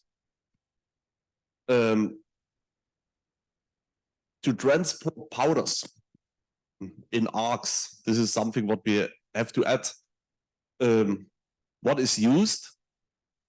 Here, there are some powder feeders. Here you bring the powder in. Then you have here a wheel, which is a turning wheel. It turns that way. And this wheel has boreholes inside, but not completely bored, just bore holes inside. And what happens when the powder flow in this slide is going through here? This is full of powder, continues coming more from the top. When you drill this direction, these boreholes are filled, and then they get empty when the direction is here or the position is here, and then the powder flows out. And this you can transport with a transport gas directly to your process. And how is it possible to get more powder? The easiest way is to increase the speed. If you turn the wheel faster, you get more powder. If you decrease the speed, your powder transfer is lower.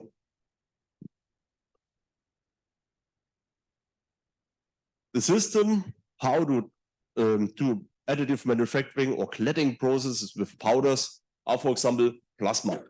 Plasma powder arc welding technologies, they are existing since 50 years around. So the systems work like that. You have an arc which is here in between here and here. The arc is burning. You achieve temperatures around 20,000 degrees Celsius. So 20,000 degrees Celsius is higher than every metal or material we know or I know. You get everything melted. So how it is working, you have this powerful arc, and here these dotted points are the powders. The powder is transported from the wire feeder. In that case, here's on the top, what we described or what I described the slide before. And the powder comes to here with a defined angle. And then the powder is falling into the arc, was coming into the arc, and it's getting hot. Additionally, this arc is powerful and makes this base material also hot and liquid.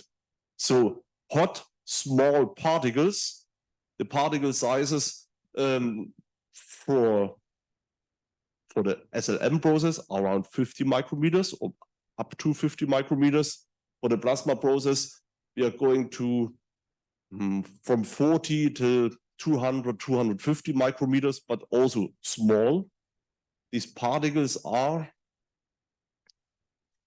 we can circulate it that you get a feeling. Around, this is 50 to 150 micrometers.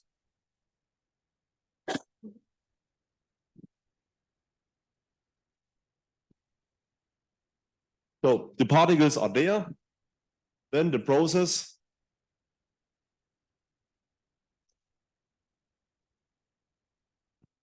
gets started. 1 second. I have here a video that you get a feeling.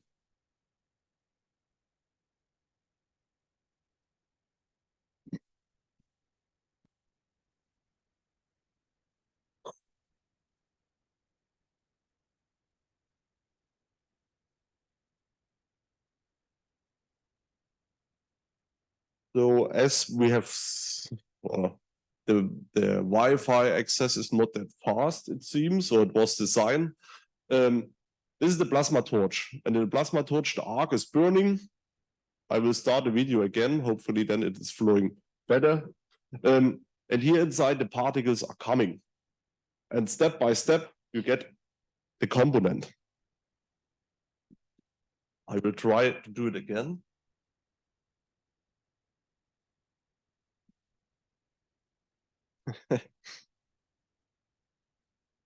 Still not that fast. You see, when the arc was burning, the metal was liquid. It is yellow glowing, so it's still a temperature of around 1300 degrees Celsius. You see here some particles are falling to the side. So the material, what you can use for these additive manufacturing processes with powder is around 80%. The rest is falling as unused powders to the side, but you get components like what's circulating here directly in use.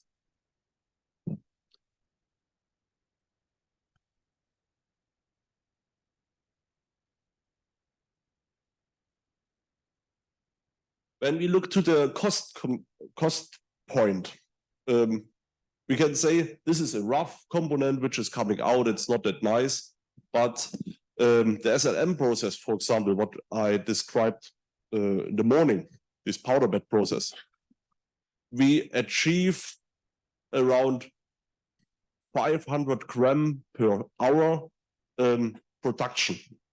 So just the component gets bigger and bigger. By the best case is 500 grams, more real to 250 grams per hour. When we do a process like that, the plasma process, also the WEM process, what Marcel described, we are going to 4.5 till 5 kilograms per hour. So it's more than 10 times more. When we look to the powder, the beginning of this morning, I said for the SLM process, when we use the titanium and we buy this pampered one from the companies, we pay 500 euro per kilogram. You all time have to multiply it by 17,000. I can't do it in the head at the moment. So 500 euro per kilogram.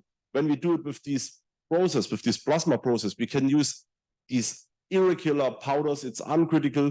We go to 35 euro per kilogram. So these are processes we are much more efficient to the cost size and also more productive, because around 12 to 15 times more deposition rate per time, and the costs are 15 till 20 times lower compared to the SLM process. When we want to look more in detail how the process is working,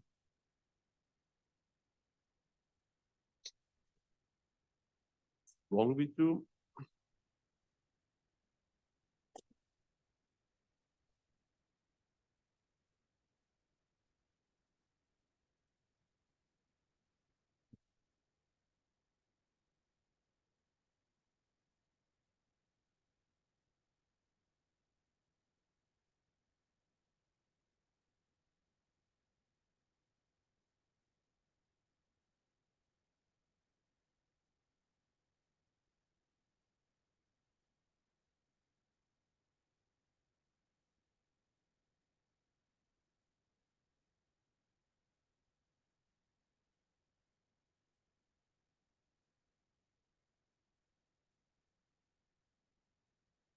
So the plasma process, as we use that at our laboratories, we see it here.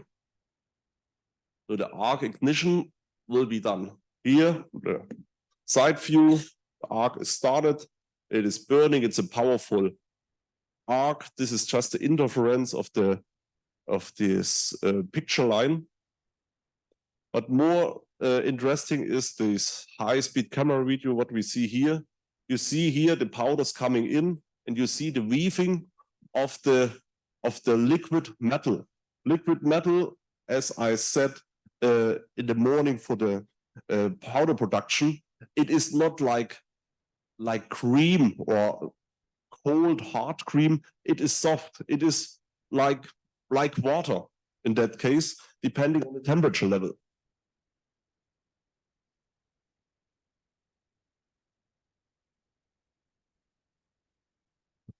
Here, just to see the feeling again.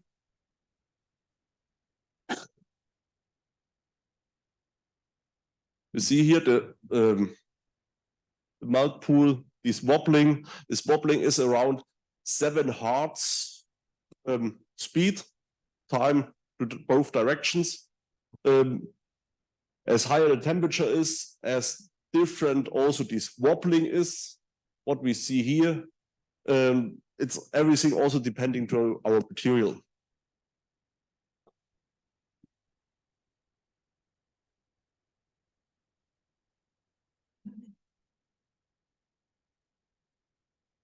So when we can do it with an arc, with a plasma, we can do it same with a laser beam.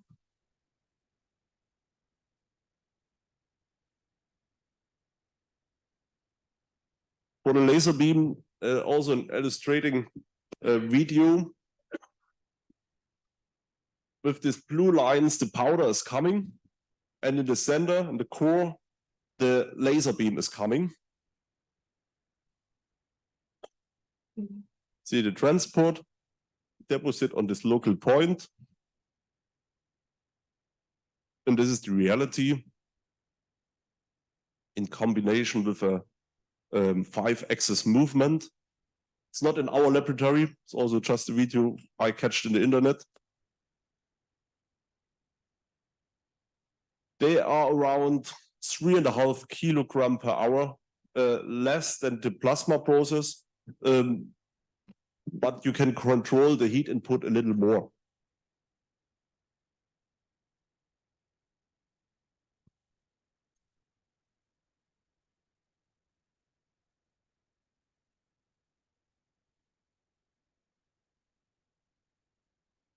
So, and it's depending where you use it. 3.5 kilograms per hour. Here is a component for a satellite backbone, 40 kilograms. So it takes just the production time, if everything works well, 14, 15 hours. Theoretically, in the reality with quality control and everything else, it takes around a week with steps in between. But the point is, it is a titanium material. It is a safety relevant part because you don't want to have the satellite or the rocket coming down. That's really expensive. But I discussed with a guy at Airbus the rocket part in Europe, and we talked about how much energy or how much mass you need as the power, as the liquid to do the ignition. And the rocket weight is altogether 15 tons. 15 tons, and this 15 tons can transport a 5-ton satellite or what else we want to bring in the atmosphere. And what is in your mind? How many tons liquid for the ignition we need to transport 15 tons around 300 kilometers in the heaven? Do you have a feeling? It is tons, but what level of tons? Just say a number. 10 tons. Also more. It's 790 tons. So if you need 790 tons, it is really effective for also from the cost side and also from the transport volume to make these systems as lightweight as possible. In this case, they pay a lot of money because it is worth at the end. Some satellites, they cost 150 to 250 million euro. So that's why they say additive manufacturing and new processes and quality control is that what we need. So this component I have shown to you. This is this lighter for the gas metal arc welding process. Marcel already described everything, so that's why I want to skip these slides. Just one video, you see how it works for the additive manufacturing.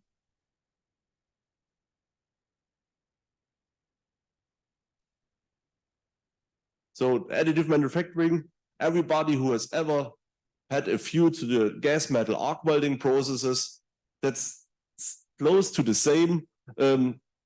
And it's just a handling to the direction, and you place, normally you have your weld seam to do a connection. For the additive manufacturing, you use a weld seam to do a component layer by layer.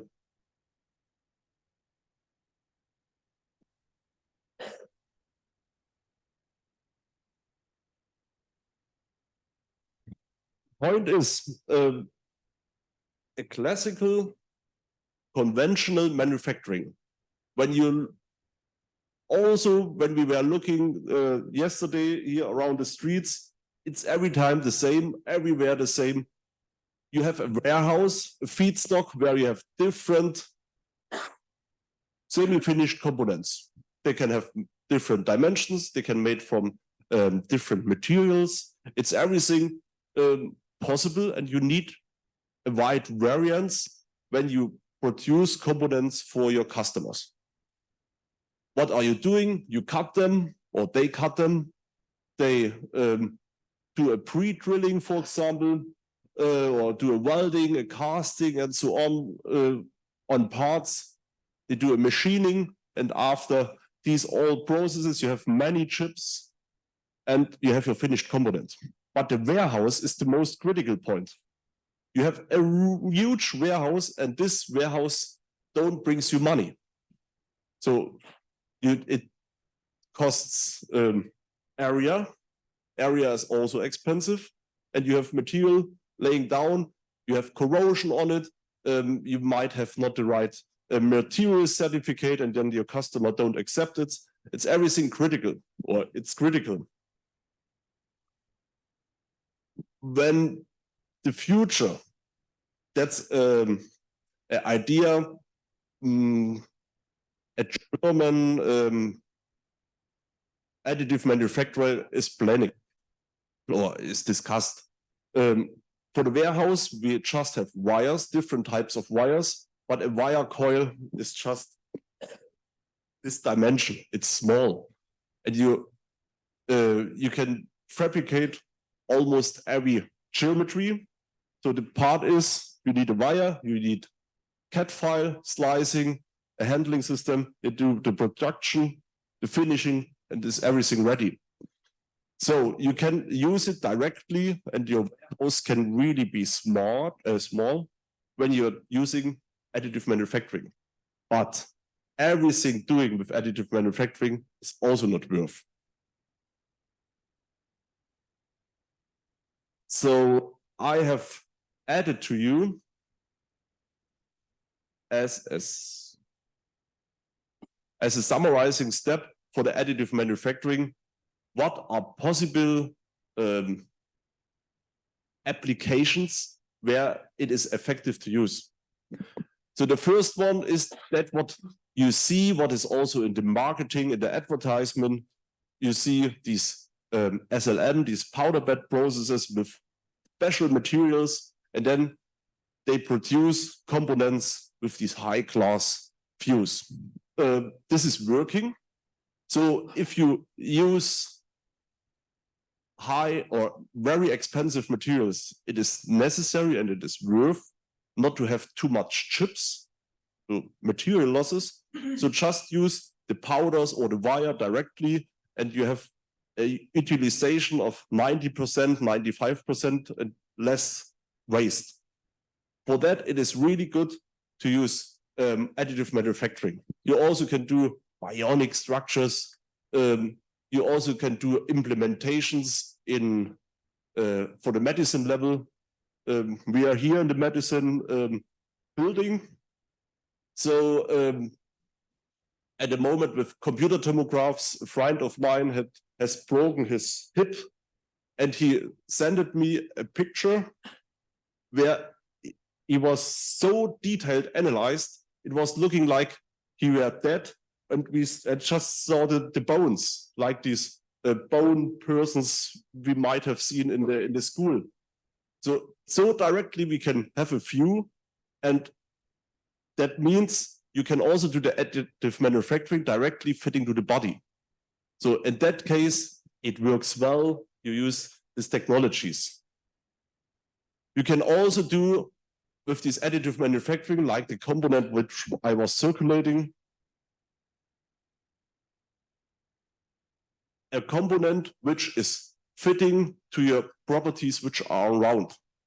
So adapted materials. Also here,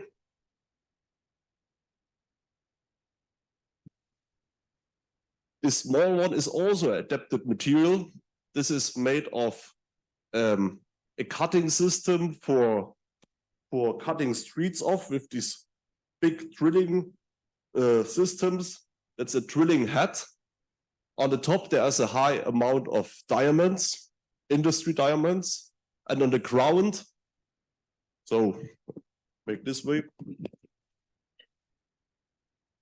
Here on the top, there the cutting is, there the diamonds, but it has to be connected to this wheel. I can't connect these diamonds on the wheel.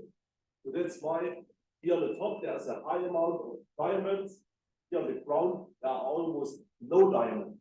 It's just matrix material. Something like that.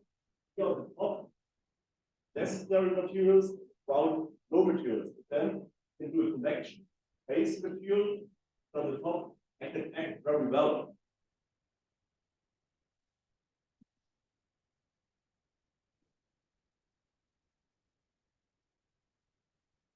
This is a point which is really necessary. Be aware, use the additive manufacturing process just for systems or for intelligent usability of the components.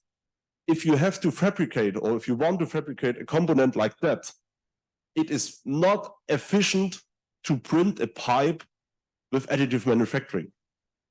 So when you walk around the street, you can buy this length of steel pipe or copper pipe or something else anywhere, and the cost of 1 meter, it might be 100,000 rupiah in this case. That's really cheap. If you have to produce this with additive manufacturing, a special wire or the powder, it takes time. Something is not efficient. But you have special applications like these heads. So make a combination of semi-finished products and additive manufacturing components. Then you are really efficient because a pipe combined with this head. An example of what we also had to learn, that's why I bring this example. This is an inductor. This is made of copper, and this inductor is produced with selective laser melting process, massive, now it is a massive part, and the cost was 600 euro. So 600 euro, it's expensive, also for us, when we look to that in detail.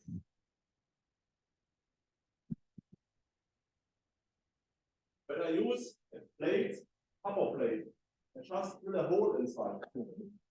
All copper plate, like we have here, cost around 10 euro and drill a hole into almost everybody. Then we need a rectangular pipe, this level to here. This is also not that expensive. Costs around 20, cut it around 20 euro. So 10 plus 20 plus the time for the money used machining, we are on the level around 50 euro. We also need here for the copper there. It costs around 50 euro. So we are at 65. How to connect them? We use a soldering or brazing process. I also have seen that on your speed, when you repair your car, the front chillers, we use also this soldering and brazing process to connect them. And you just have to print this head. So this head is necessary. But you go to a supplier and give them the head file. And after 1 week, when the platform 500 by 500 build, because they get questions or asked from different persons, and when they have to produce the full component and start the printing process, then it's fine. Pay for this head 50 euro, 45 around. So the combination, 100 euro in combination for this semi-finished product with joining plus 45 euro. We are at a level of 145, 150 euro in comparison, completely printed 600. So this is something totally inefficient. I print everything. It is 4 times more expensive.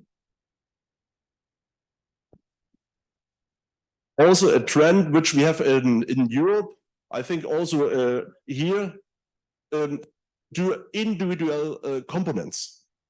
So if, for example, BMW is producing back wheel fixing for a motorcycle, or this back wheel casting element where the wheel is fixed, and they do customer individualized some holders. They place some holders on them.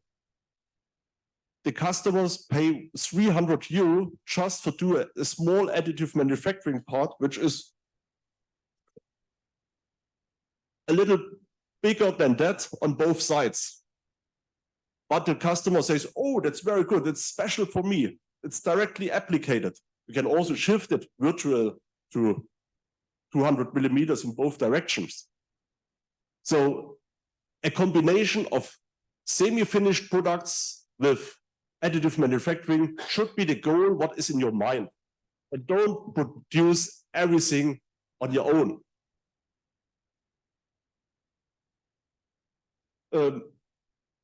Where it is really in use since years, in the past we said rapid prototyping, now it's additive manufacturing. Small series or samples just for illustration, they are also used for testing systems. And what I said regarding this short manufacturing chain, you just need wire, additive manufacturing, and your process or the finishing. I had a discussion with a guy who repaired in Brasilia a coal mine machine. And he were there and he needed a special nut. This special nut was just available in Germany. So in Germany, they sent it overnight by a flight. It costs 4,500 euro to get it within, it was around 30 hours to get this component. Why don't send a CAD file to a person who can print it, and then you have your ready component on site. So you're much more flexible. We had planned a German project when we want to travel anytime to the Mars, so far away. We can't bring all the samples with us, but we can use a printer and some wire, or wire is better in the vacuum, what we have around. So a wire process and do the additive manufacturing, and then we can print everything what we want. This is also something where the level is going to. And also design aspects. So when we look to the time, I just want to show you what Marcel was telling to you regarding this material behavior. When we look to the material behavior and we talk all day, we have talked about welding or casting processes. So we make material liquid and cool them anyhow controlled down. For the welding process, we have a so-called heat affected zone. That means here's a cross section of a 20 millimeter thick component, which was welded with one layer here, second and third, and here. So we needed 6 gas metal arc welding welds to connect these 20 millimeter thick plates. What happens? When we look in detail, we have here the area of our cross section where the material was liquid. When you remember, the melting temperature of steel was 1500 degrees Celsius. So this level was liquid, so it has temperatures above 1500 degrees Celsius. The area which is next to that was not liquid, but it has reached temperatures which were also very high, but not 1500 degrees Celsius. So for example, we had here 1400, 1300, 1200, and so on. So then we have different zones of microstructures which are coming out. This level, 1200 degrees Celsius, is this coarse grained zone. The next level is a fine grained zone, and this level here is an intercritical zone, a softening zone. This is what we see here. And this is our base material. So we have different microstructures, and we have, this is what should be in your mind for the next 10 minutes or 5 minutes, as I have seen. 5 minutes. We have here different temperature levels. And also, Marcel talked about we have different cooling rates. It can be faster, it can be not that fast. So how do we do these analyses? What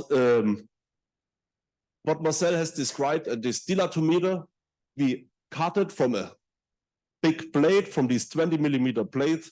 We do a machining process, and we cut it here. Parts out of them, these small samples, as we see them here, they are around 65 millimeters wide, 6 millimeters here from the vis itself, so small samples. And with the small samples, we increase the temperature of these small samples to 1200 degrees Celsius to come to this coarse grain level. 1000, this fine level, 800, this softening zone. So just for the remember,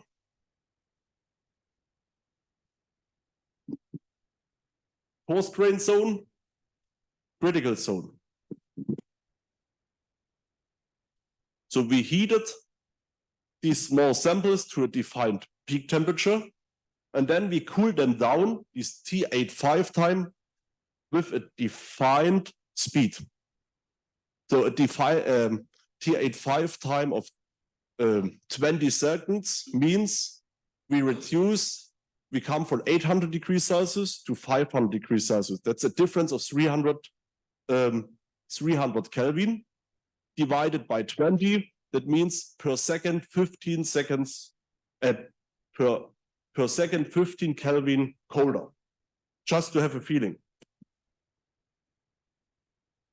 This machine Marcel has shown means here inside is also this induction coil that heated these small samples.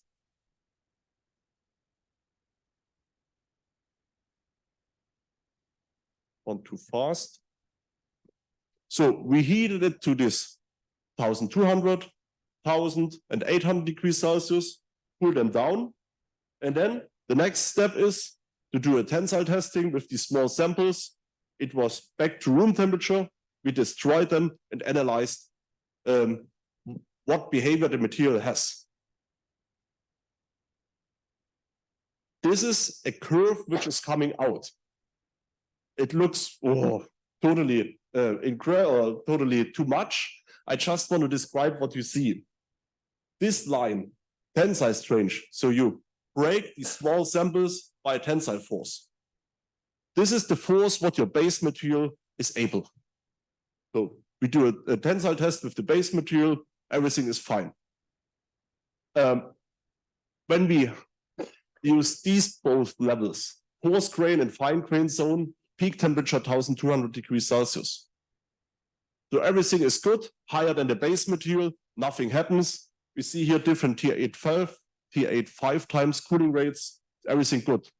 But these critical softening zone, which just had 800 degrees Celsius, that means liquid pool is here, so something in this area is something, it happens every time, you can't do anything against. You can use the best filler material and so on, but you will have areas which has a peak temperature of 800 degrees Celsius for the welding, for laser beam, for gas pedal arc welding every time. So then the critical point is here. At this area, these tensile strength of these 800 degrees of the softening zone is lower than the base material. That means it automatically breaks in the softening zone next to the in the heat affected zone itself. So this is something we welder don't want. In our area, nothing should break. It's allowed to break anywhere else in the base material, not in our area. So that's why we have effects. I also want to skip that because we're out of time. We have done this with different materials, and we also ordered different materials. This is a S500M material.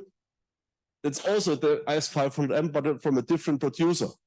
But in material behavior, these lines are same or totally different. You order one, but you get total different materials.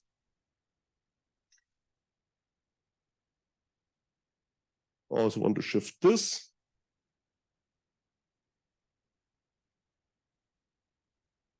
Just what might be the last, what is in your mind, when we weld very well and it is fitting to our material, to our basic material, then these special materials, these high strength steel materials are used for cranes, for example. Then we can lift, as we see it here, they lift the airplane with a crane. It is uncritical, it works. But if you do something wrong during welding, that means if the cooling rate is too low, that means it is too fast cooling down, we get a martensitic structure, it is brittle. What happens? We get a brittle crack.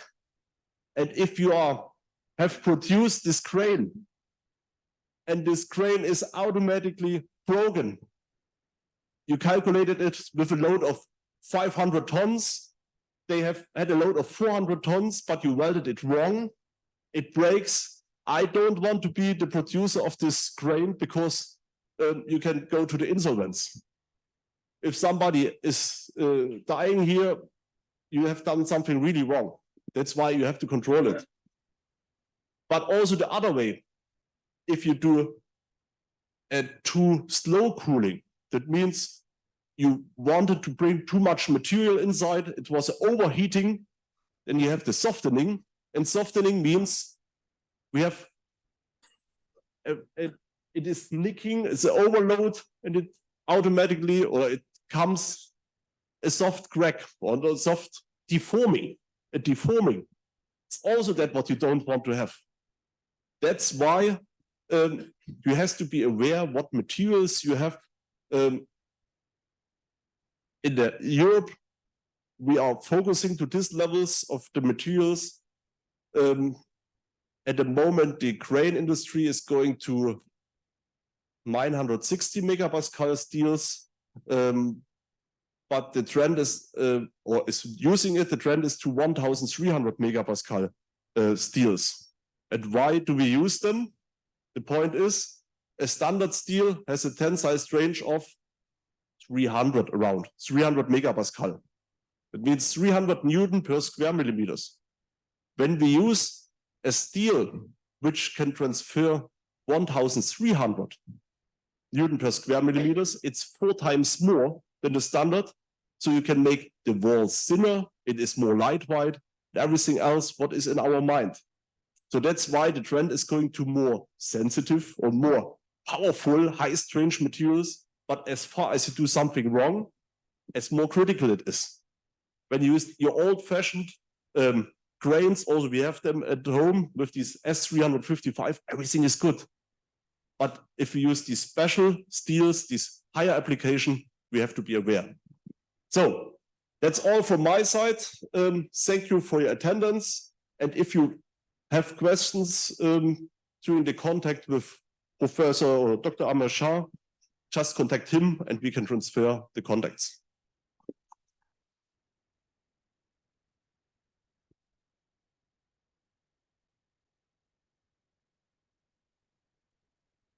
Thank you so much for your presentation, André.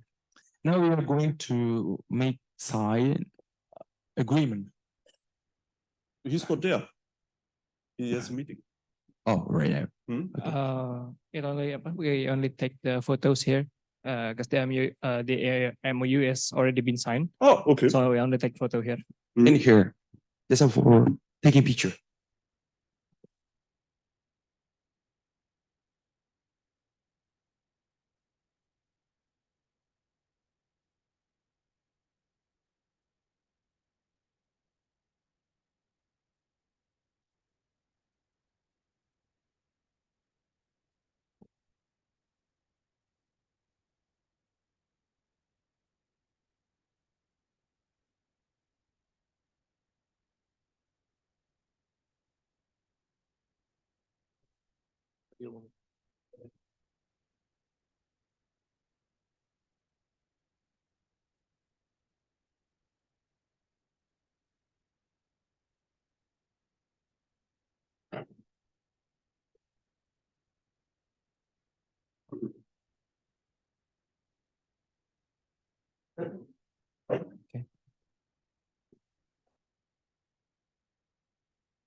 Hey.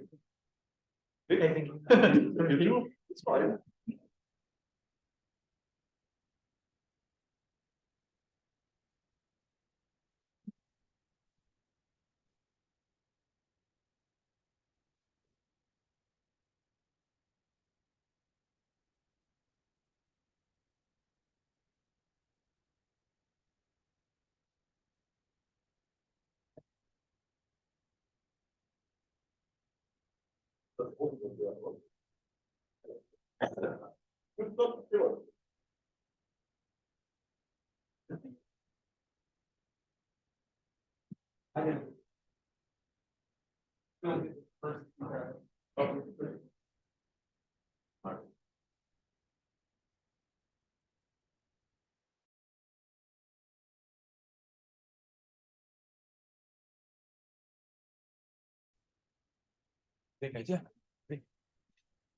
I think we need to cover break for 10 minutes. Okay. And we will see you soon. Back. Okay. So once again, to all the participants, to be reminded that we have a perfect time out of schedule. But next, we are going to listen presentation from the SMRI team, Dr. Gefal. Yeah, so please remind your friends as well to join us again in the venue so that we can start shortly. I'll be the moderator. Silakan.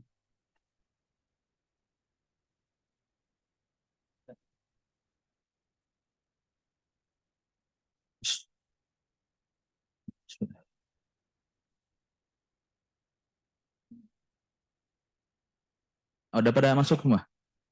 Udah, Pak. Udah ya? Udah. Oke, boleh. Oke. Oke, thank you, thank you. Oke, bismillahirrahmanirrahim. Assalamualaikum warahmatullahi wabarakatuh. Salam sejahtera semua juga. Masih pada semangat ini? Atau udah mau pada pulang duluan nih? Udah Jumat sore nih? Mau liburan? Oke, boleh. Oke. Sebelum itu, sebetulnya saya bukan keynote speaker atau apa. Kami dari SMRI UiTM atau Fakultas Teknik Mesin UiTM lah. Kita di bawah didikan Prof Yupiter juga, beserta kawan-kawan saya di sini. Jadi saya cuma sekedar sharing aja. Ini basically materi yang saya present untuk saya S2, S3 kurang lebih kayak gitulah. Yang sekarang juga akan diterusin oleh nanti bawahan-bawahan saya lagi. Saya perkenalkan diri dulu. Nama saya Keval Prajadiana atau boleh panggil saya Dr. Keval aja. Saya sudah ada di UiTM sejak 2017, jadi sudah 6 tahun dari zaman S2, zaman S3. Jadi sekedar sharing aja. Ini saya bukan ngasih lecture kayak Prof André, Dr. André dengan Dr. Marcel, tapi lebih ke sharing aja lah. Mungkin 20 menit boleh, Mas, per 4 jam 20 menit boleh ya? Boleh ya? Boleh. Oke lah, kita mulai aja. Oke, ini tuh ada tajuk saya. Itu mengenai WAM, Wire Arc Additive Manufacturing. Jadi apa sih kira-kira itu WAM tuh? Apa yang saya lakukan selama ini, selama saya kuliah di Malaysia ini, kurang lebih itu. Next. Oke. Ini mungkin ada gambarannya aja nih. Gambaran apa itu Wire Arc Additive Manufacturing. Di sini ada yang tahu soal additive manufacturing nggak? Ada yang pernah dengar additive manufacturing? 3D printing ada yang tahu? Apa kira-kira 3D printing itu? Kayak gimana?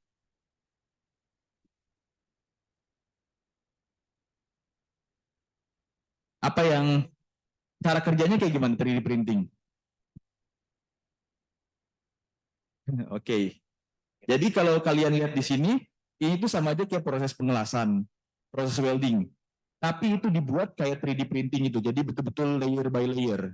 Jadi dia macam ngeprint lah istilahnya gitu.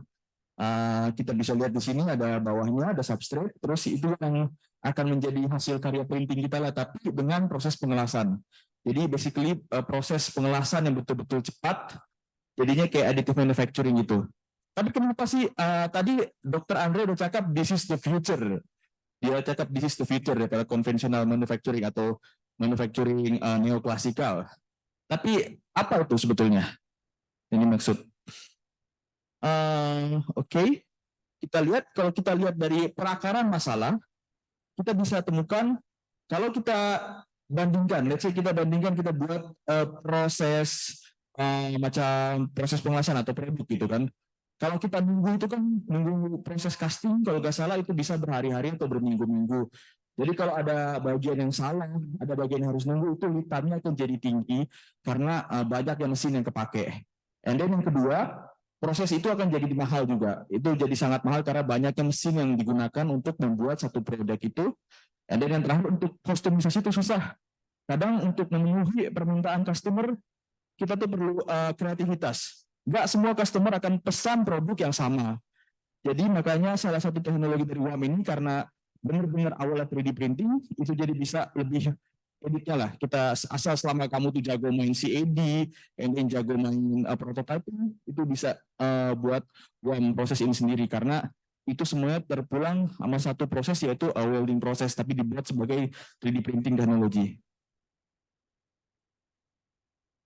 Oke, next semua sini.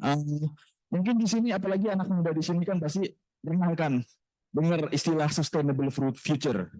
Jadi kira-kira untuk di masa depan, terutama yang suka ikut acara-acara, ada yang pernah ikut lomba debat gak sih di sini? Ada yang pernah ikut lomba debat bahasa Inggris? Mungkin pernah tahu kan global warming atau carbon gas emission, greenhouse gas emission, semua itu semua tuh mungkin karena classical manufacturing, kalau kita lihat dari lama itu jauh tidak ramah lingkungan. dibandingkan teknologi baru. Itulah mungkin salah satu proyek kenapa Dr. André tadi bilang, this is the future. Karena yang kita lihat itu nggak bisa menggunakan waste reduction sampai 70% daripada research itu, and then juga bisa 40%. Jadi mungkin ini satu-satunya, mungkin sekarang belum nampak di sini. At least di Indonesia dan di Malaysia. Ini belum ada banyak. Tapi di negara-negara barat, Jerman, Belanda, United States, bahkan Inggris itu sudah mulai mengimplementasikan ini. Kita slowly but sure. Mungkin generasi di atas kita belum bisa implementasi, tapi generasi kita ini, insya Allah mungkin kedepannya bisa melihat this project can be fully fledged in Southeast Asia. Oke, ini yang mungkin ada alasannya juga ini Millennium Development Goals. Mungkin kalian yang belajar environmental atau pernah mendengar ini pasti hal ini agak asing sama kalian. Jadi ada 17 kebijakan dari Millennium Development Goals. Dan saya punya penelitian daripada UAM itu kalau berhasil dilaksanakan itu ada 4 aspek yang di cover dalam Millennium Development Goals. Yang pertama itu ada yang untuk industry dan innovation. Dan yang kedua production release of consumption. Terus ada juga yang untuk climate action, jadi yang lebih ke sustainability itulah. Jadi dengan berkurangnya waste, berkurangnya konsumsi power, tenaga yang dikonsumsi untuk membuat satu produk itu bakal lebih mengarah ke climate. Ini kalau Malaysia, dia sudah ada satu kebijakan pemerintah, namanya Industri 4WRD. Ini kebijakan ini dibuat tahun 2018 lepas, kalau tidak salah. Itu sudah mulai mengerahkan industri dan akademisian ke sana untuk meneliti tentang industri 4.0. Ada yang mendengarkan pasti tahu kan industri 4.0 kan? Anak muda pasti tahu lah ini, apalagi anak teknik kan ya. Jadi untuk saya mungkin kurang paham kalau Indonesia, tapi kalau Malaysia dia sudah ada kebijakan ini. Jadi sudah ada beberapa universitas sekarang ini di Malaysia ada 3 universitas besar yang sudah galak-galakan research kita UiTM, and then UiTM di Melaka dengan juga Universiti Malaya di Kuala Lumpur. Itu basically gitu. Dan mungkin di masa depan UPN yang pertama di Indonesia. Oke, jadi ini sebetulnya bukan research-nya saya, tapi ini research saya pun beruntung sudah pernah ketemu Mr. Ini daripada Cranfield ini, Dr. Stewart Williams, beliau memang pakarnya benda ini. Jadi memang kita lihat emang cost-nya itu pun lebih rendah. Ini untuk yang besar lagi loh. Ini konteksnya adalah untuk industri penerbangan atau aviation industry. Jadi kita bisa dilihat ada penurunan biaya kalau dia bikin propeller winggy gitu. Nah, ini adalah salah satu research-nya lah. Jadi ini merupakan salah satu waktu saya masih menulis landasan teori ini yang jadi ini waktu saya defense saya punya disertasi juga, inilah yang menguatkan punya landasan teori saya kalau pasalnya ilmu ini udah bisa untuk dijadikan bahan penelitian karena udah ada bukti yang nyata di sini. Oke, jadi satu lagi adalah simulasi. Ada yang pernah dengar finite element method gak di sini? Simulation, numerical simulation. Oke. Mas namanya siapa? Oke, Hafif. Kalau dengar kata simulasi itu apa, Mas?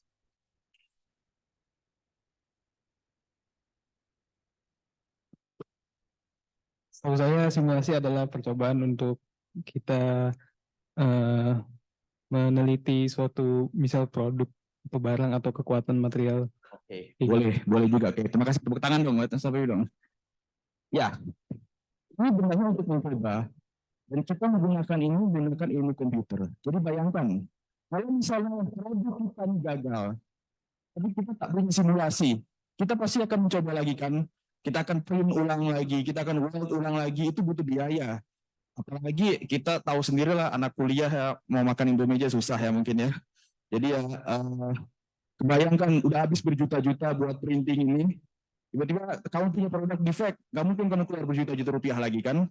Jadi caranya simulasi itu bisa kamu kerjakan di komputer saat ini juga, di laptop atau di rumah atau di mana. Jadi kamu nggak perlu itu. Begitu kamu sudah dapat parameter yang sangat optimal, begitu kira wah ini error dikit, nah baru itu. Jadi untuk meneliti posisi defects atau kecacatan tanpa mengurangi banyak biaya dari rework atau reka ulang.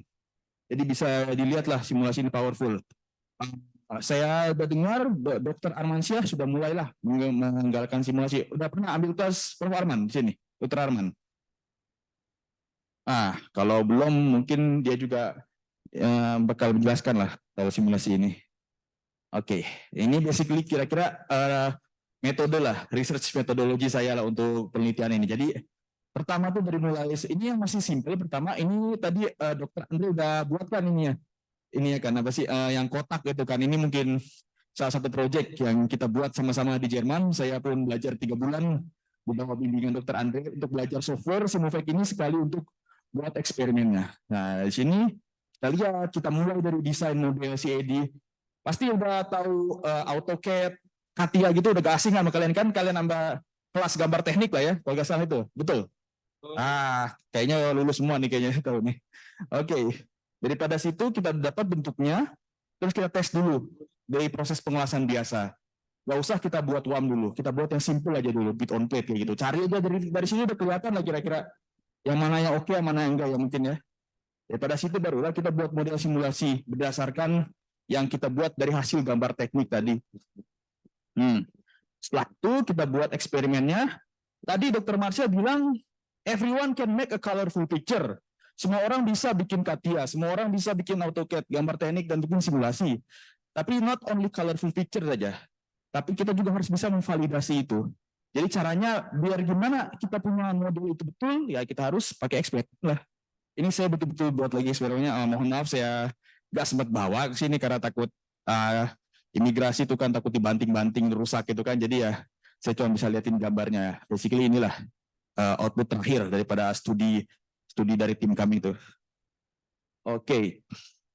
Ini mungkin salah satu dari publikasi saya. Jadi saya kurang lebih selama saya berguru di Malaysia dari tahun 2018 ini udah ada beberapa publikasi juga. Kalau ada yang interested mungkin boleh lihat aja nama saya di situ di Google Scholar. Mungkin kalau ada yang berminat. Oke, ini yang sekarang nih ada yang tahu pipe flange kan? Buat pipa. Pernah dengar nggak? Ada yang pernah dengar produk ini?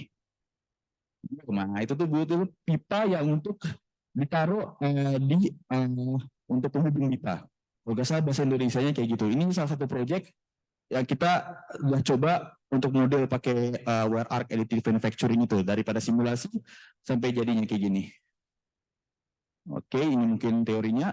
Pertama nih, ini tuh sebetulnya berguna untuk semua model simulasi. Ini saya cari aja yang simple. Kita tuh pertama ada yang udah belajar statistika di sini kan ya.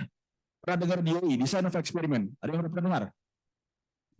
Kita jadi cari aja parameter. Jadi yang pertama kan kita lihat tadi dari parameter yang visual inspection itu. Kita lihat yang mana, tapi kita harus ada uji berapa replikasi dulu. Di sini kita pakai L9 Taguchi method jadi 9. Nah, kita lihatlah mana parameter yang kita guna distorsi dengan stres. Sebetulnya bisa banyak lagi kayak temperatur kan, kayak apa sih hardness, tapi sekarang nih yang lebih straightforward aja lah untuk tunjukkan. Jadi daripada lihat itu kita bisa carilah parameter mana yang paling optimize dari kombinasi statistikal ini. And then ini salah satu ininya lah, salah satu demonstrasinya. Boleh tolong play ini saya itu ini. Sorry. Boleh tolong tadi boleh tolong play ya. Yang ininya boleh tolong play. Ya itu klik. Nah kurang lebih kayak gini lah skema simulasinya tuh dari layer per layer kayak gimana ini. Kan mungkin nggak begitu jelas di sini karena ini kan formatnya GIF kalau salah tuh kan, tapi ya kira-kira gitulah dia skemanya untuk membuatnya tuh, untuk membuat prototipe dari simulasi itu. Oke, next. Kira-kira udah nangkep belum nih? Udah tahu kan? Nah, kita coba model itu dulu, nanti baru kita coba real ya. Ini modelnya masih yang kecil aja karena memang ini masih start. Next. Ini basically adalah satu teknologi. Jadi kan terkadang simulasi itu kan banyak datanya. Itu kadang-kadang bisa sejam sampai 2 jam. Saya punya case itu 6.000 detik kurang lebih dalam 1,5 jam kalau nggak salah tuh ya. Jadi kan coba kamu bayangin, kamu kerja sebagai engineer, software engineer, and then kamu pingin simulasiin WAM. Tapi bos kamu pingin selesai siang ini terus masuk printing. Kamu masuk kerja jam 9. Jadi kalau misalnya simulation biasa itu bisa 2 jam 3 jam, wah bisa bahaya ini, gak masuk ini. Jadi ini salah satu teknik namanya lumping layer. Jadi biasanya yang layernya itu sama-sama itu akan dirangkum menjadi satu. Jadi ini saya punya permasalahan, ini ada 6 baris. Jadi 6 kali naik ke atas. Tapi dengan parameternya disamain jadi satu terus. Nah ini jadi salah satu research yang menarik juga. Saya pun udah buat untuk ini, jadi kita bisa lihat yang ini jadinya lebih cepat. Tapi parameternya harus sama juga, jangan asal kecilkan elemen. Jadi kita lihat juga, divalidasi juga nanti itu. Jadi benar nggak kalau kita cepetin itu dengan parameter yang sama, tapi resultnya tetap oke. Gitu. Ini ada salah satu, ini kita punya demonstrasinya. Daripada yang biasa ini sampai kita punya machiningnya itu. Kita punya machining kayak gitu, yang total depositnya kurang lebih 40 menit. Tapi nggak sampai sini lah. Ini lama lagi ini, tapi sampai untuk percetakannya aja, kira-kira 40 menit. Jadi bayangkan, yang biasanya kalau pakai casting biasa itu kan bisa lama. Bisa lama sekali itu sampai berminggu-minggu, tapi ini 40 menit saja. Tapi itulah, ini juga parameternya yang udah disimulasi. Jadi gak langsung main itu aja, kalau rusak lagi ya harus ulang lagi. Tapi ini basically yang udah disimulasi ya. Inilah verifikasinya. Verifikasinya itu kalau kita gabungkan dengan distorsi, kita compare distorsi kita dengan distorsi yang eksperimen. Simulasi itu berapa akurat sih? Daripada 3 sampel model yang saya buat ini, itu paling rendah tuh 6%. Jadi ya cukup rendah. Untuk kita tuh ukurannya di bawah 10% cukup rendah. Di bawah 20% oke. Tapi kalau 1% itu memang itu pasti ada main-main di datanya nih, karena nggak mungkin sebenarnya itu mah. Karena kondisi kita di simulasi di komputer dengan kondisi lapangan itu lain.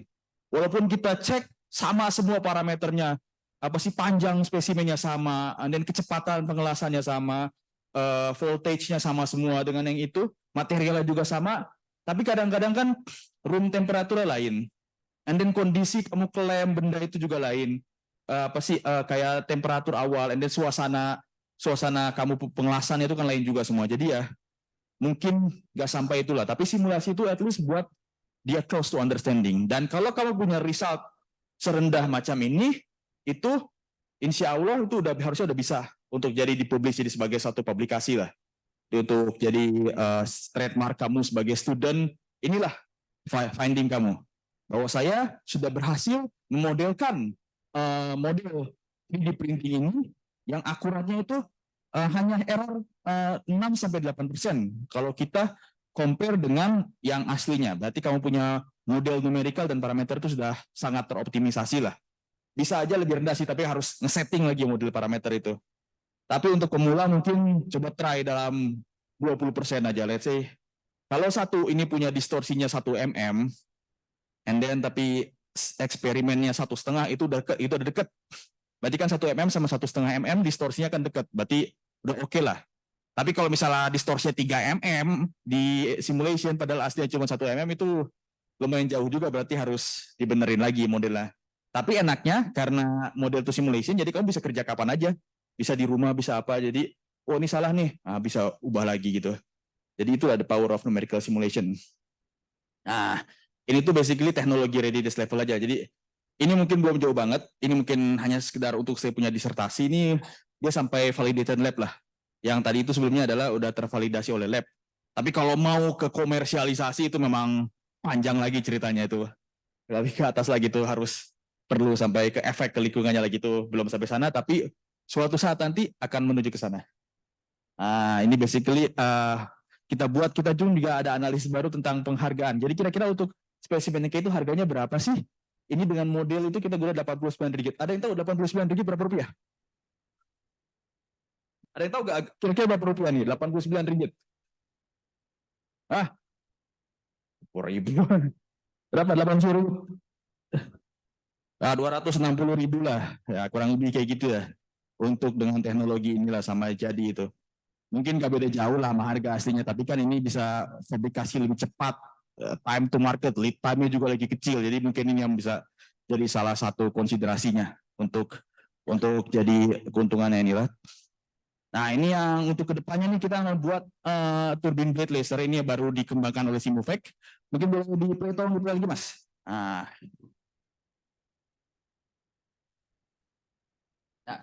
kurang lebih kayak gini lah metal additive manufacturing. Konsepnya tuh kurang lebih kayak gini yang untuk saya simulasikan, yang jadi tanggung jawab saya tuh kurang lebih nanti kayak gini. Nanti ini belum ada verifikasinya aja, jadi insya Allah kira-kira dalam tahun atau tahun depan harusnya sudah selesai untuk ini. Oke, next. Boleh? Oke. Sebentar ya. Oke, jadi untuk hasilnya itu kita bisa dapat berapa kesimpulan dari apa yang saya sharing, sekedar saya sharing sekarang. Kita bisa lihat UAM itu bisa cost saving, bisa banyak desainnya, and then kalau dikerjakan secara betul itu juga lebih ke sustainable future juga. Tapi and then kita bisa lihat dari numerical simulation itu distorsinya sangat rendah. Kalau misalnya itu udah optimize, udah oke. Jadi model itu parameter itu udah bisa diimplementasi kepada kamu punya case study langsung saat di eksperimen. Jadi bisa juga di depan ini saya punya kawan Azri ini tengah menginvestigasi pasal laser. Jadi tadi saya masih pakai wire, beliau sudah mulai pakai laser. Itu lebih advance lagi, itu yang sedang kita kerjakan. Beliau akan present selepas ini. Dan ini yang terakhir nih, ini mungkin salah satu alasan saya ke sini. Future research collaboration with UPNVJ Jakarta di masa depan is really appreciated for future. Jadi mungkin ada di antara kalian semua yang tertarik benda ini, boleh kontak saya aja atau kontak Pak Yupiter. Siapa tahu ada yang tertarik dengan benda ini, which is ada sedikit promosi juga sebetulnya nih. Gak apa ya? Oke. Kalau ada yang mau kuliah di Malaysia, ada yang mau lanjut S2 di Malaysia, ini untuk kuliah di UiTM ya. Kalau rasa, wah ini dari Dr. Keval nih, oke nih saya punya produk nih. Saya ingin ikut beliau nih. Ikut kayak beliau misalnya gitu. Jadi kita lihat aja nih. Ini sebetulnya ada banyak, tapi ini basically yang dia sering buka. Yang pertama ini yang mensponsori saya selama S3 di sana, yaitu Malaysia International Scholarship. Itu semua dia cover semua. Janji kamu bikin proposal yang bagus, dia cover semua, uang saku, uang visa, dengan uang kuliah dia semua cover semua. Tapi uang semuanya oke lah. Untuk hidup oke, tapi untuk bergaya memang masih belum lah untuk itu. Tapi yang jelas gak usah kerja part time atau minta duit ortu lagi, insya Allah lah. Oke, yang kedua untuk UiTM Endowment Scholarship ini mungkin ini daripada UiTM langsung. Jadi kamu langsung mohon beasiswa itu kepada UiTM, and then dia akan ambil lah. Tapi mungkin dia lagi ketat karena kualifikasinya juga lagi tinggi. Tapi mungkin bisa coba aja di sini S2, S3 cukup. Mungkin kamu mulai coba S2. Tapi kalau nggak salah yang ini IPK-nya itu harus tinggi, 3,5 gitu. Ada nggak di atas 3,5 di sini IPK-nya? Saya anggap semua aja lah ya. Ya kalau misalnya di atas 3,5 ya itu bisa, 3 bisa, tapi 3,5 itu dia lebih prefer lah. Jadi begitu kamu dapat IPK lulus 3,6 itu langsung aja ini. Kamu tes TOEFL, tunjukkan kamu punya transkrip nilai, dah tinggal tunggu interview. Baru oke. Oke, mungkin itu aja dari saya, sharing dari saya. Mudah-mudahan terima kasih semua, terima kasih banyak, terima kasih untuk Dr. Hendra semua yang udah ngasih kesempatannya, terima kasih untuk Dr. Armansyah yang beliau dari sini. Assalamualaikum warahmatullahi wabarakatuh. Assalamualaikum warahmatullahi wabarakatuh. Thank you, Mr. Keval, for the presentation. Bagi teman-teman yang ada yang mau bertanya, you can ask in English as well. Baik, ada audience yang offline ataupun online. If you have any question, you can use the raise hand feature. Bang Hasan mohon dibantu kalau ada pertanyaan dari Zoom. Bisa discuss selepas saya juga gak apa-apa. Ya, bisa waktu juga kan. Iya, we still have a lot of time as well. Jadi bagi yang mau bertanya. Mr. André, you want to ask something? He doesn't understand what you said. Gak apa-apa deh Mas, kalau gitu langsung kalau ada yang tertarik mungkin bisa kontak saya selepas ini. Langsung saja speaker berikutnya boleh lah ya? Oh gitu, baik. Oke ya. Oke, terima kasih semuanya. Selamat berakhir pekan semuanya. Semoga enjoy lagi semua ya. Oke, semangat kuliahnya semua. Assalamualaikum warahmatullahi wabarakatuh. Waalaikumsalam warahmatullahi wabarakatuh. Thank you, Mr. Keval, for the presentation from UiTM. Just to make sure dari UiTM masih ada yang mau lanjut? Udah selesai? Oh, udah. Oke, then. Hold a moment, please. Udah, Man. Udah.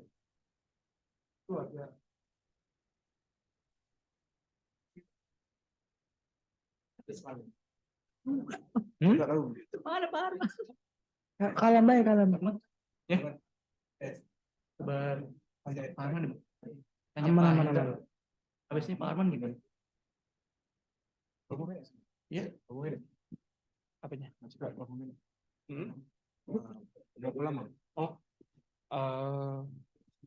masih nyampe 16. Berapa menit ya? Nyampe 5 jam 15 menit. 15 menit. Betul kan? Habis nasi dulu ya. Oh ya udah. Oke.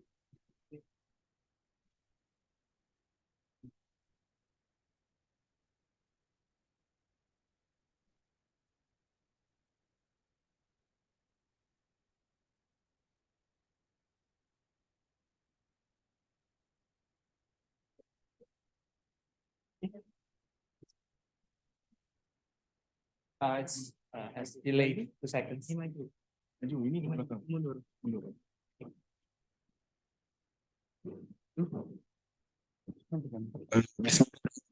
Assalamualaikum. Semua. Semua okey ke? Okey ya. Okey. Baik, okey. Jadi hari ini saya akan present untuk apa yang saya dan teman-teman saya di Malaysia buat di UiTM Shalam. Oh, lupa. Nama saya Azul bin Abdul Hamid. Saya mahasiswa Universiti Teknologi Manurung. Saya student master SDM dari tahun 1. Okey, itulah. Maaf saya gugup sedikit. Okey. Walaupun muka saya macam rindu tapi hati saya kayak rindu. Kenapa rindu? Kenapa? Penyanyi Indonesia yang nyanyi lagu galau. Okey. Okey, ini outline saya untuk hari ini. So, three of the first type is my research in Malaysia, and after that is my friend research. So, Prof Yupiter asked me to share about their research also. So, defect analysis on investment custom process using Alta Inspire Cast with experimental validation. So, kayaknya semua tahu kan apa benda ni? Enggak tahu. So, ini saya Google tadi sikit. Casting ni penyerokan, betul tak? Pengecoran. Betul lah. So, ini pengecorannya. So, saya lupa nak beritahu. Most of our works in smart manufacturing research is in simulation. So, ini adalah kaedah simulasi dan divalidasi dengan eksperimen yang dihasilkan oleh industri at Malaysia. So this is the process of the investment casting process. So pertama kita kena buat plastic pre-model to create the pattern that exactly look the same like the pattern that we make but in metal. So and then after we make the wax pattern, we assembly the component at the sprue. Dan kemudiannya after the assembly, we need to dip the wax pattern into the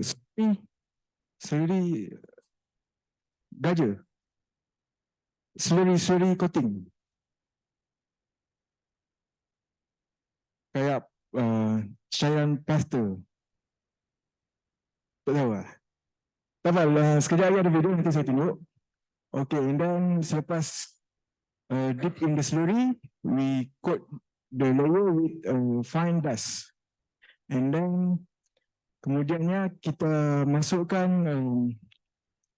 komponen tadi di dalam oven untuk kita cairkan balik wax model tadi supaya di dalam coating kita tadi tu ada ruang untuk cairan besi masuk. So lepas tu the next step is casting, where kita letakkan cairan besi ke dalam tu dan tunggu dia keras. Kemudian kita pecahkan coating tu, and then kita pisahkan antara casting component dan juga dia punya pattern assembly tadi. Kemudian kita test dan kita packing. So boleh play video. Okay, skip. So ini video saya ambil dekat Google ya.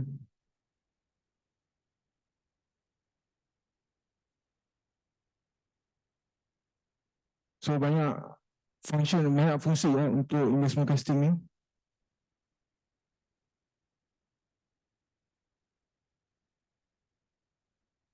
Check video.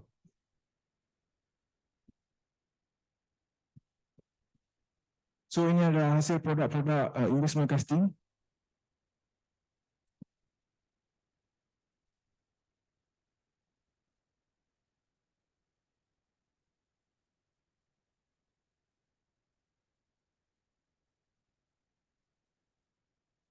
This is step 1. Kita kena create the wax pattern.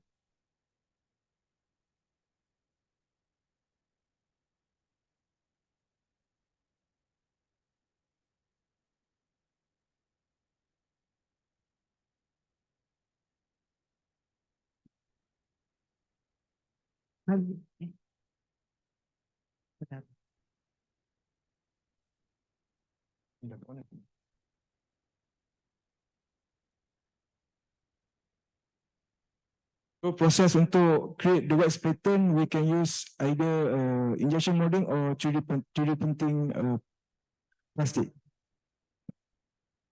So this where we assemble the casting component into the sprue, which is the ruang untuk metal bergerak.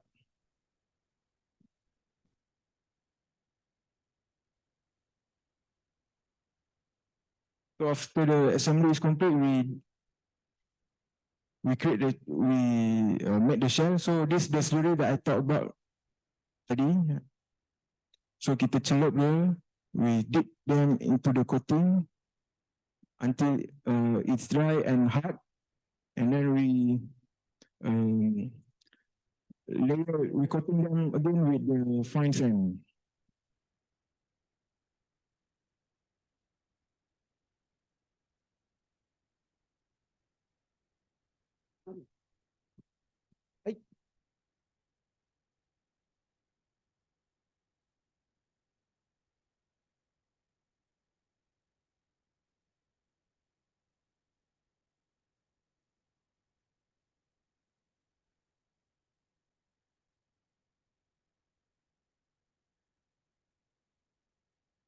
So selepas dia sudah keras, kita kena keluarkan balik wax pattern ni.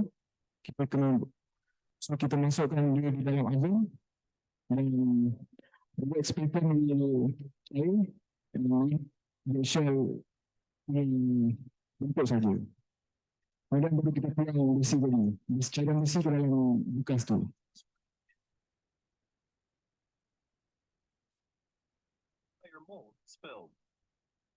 Alloy is melted in a ceramic crucible using a process known as induction in electric resistant melting. The magnetic field around the alloy, generating electric inside out.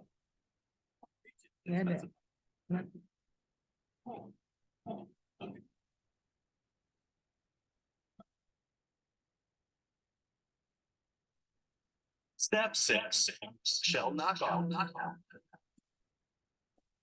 Once cooled, the shell material is removed from the metal. This is typically done using a hammer or high-pressure water blast.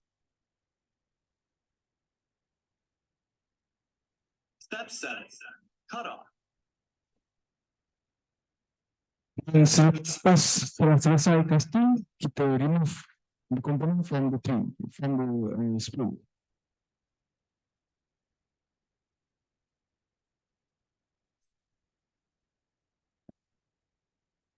Dan kemudiannya setelah kita dapat komponen tu, kita kena finishing dia sedikit supaya dia dapat surface yang lebih baik.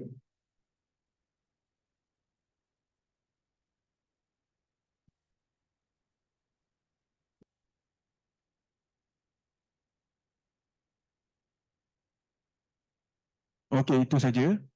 Okey, so ini adalah saya punya research dekat Malaysia. So saya telah pergi mendapatkan di SMRI, kita hanya ada aplikasi simulasi saja. So untuk eksperimen ni kita tidak ada.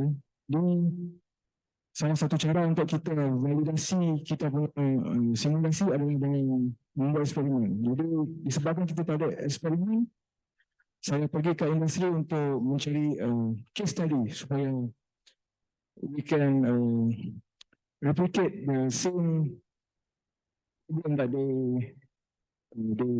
experience, they face. So this the picture the red circle. So ini masalah yang dihadapi oleh industri. So dia ada cacat dia dekat situ. So based on the cacat tu, kita create the CAD model. So ni adalah 3D model of the investment casting component. So kita buat balik exactly parameter dan design André tu buat, and kita analyze in this simulation so far. So saya menggunakan alter inspired case. So kemudian saya compare lokasi cacat tu dan lokasi cacat tu ada dalam diri.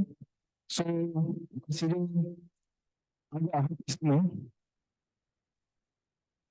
So selepas kita dapat tahu, kita investigate kenapa terjadinya casting tu, so ataupun cacatnya tu.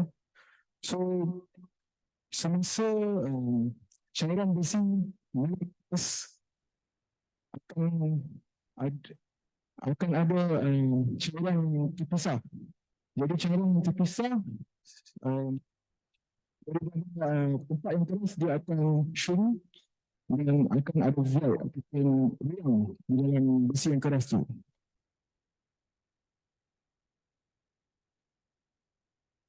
So ni video dia.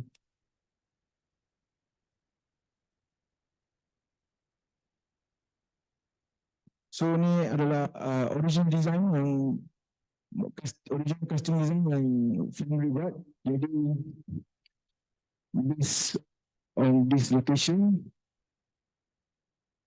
so terdapat ada color biru kat situ. So as the akan ada cacat jika kita tidak buat apa-apa. So berdasarkan result ni, saya cuba untuk optimize the custom design. The right side is the best optimized design. So bila kita tengok, so cara cairan besi itu mengeras, cairan yang dapat cacat itu sudah kita aplikasi dia.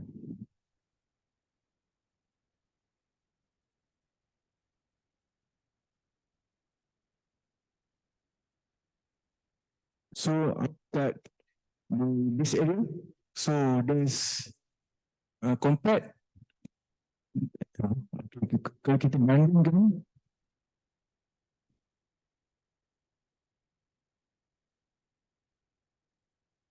kalau kita bandingkan tempat yang sana di mana cacat tu ada, so kita berjaya atasi dia.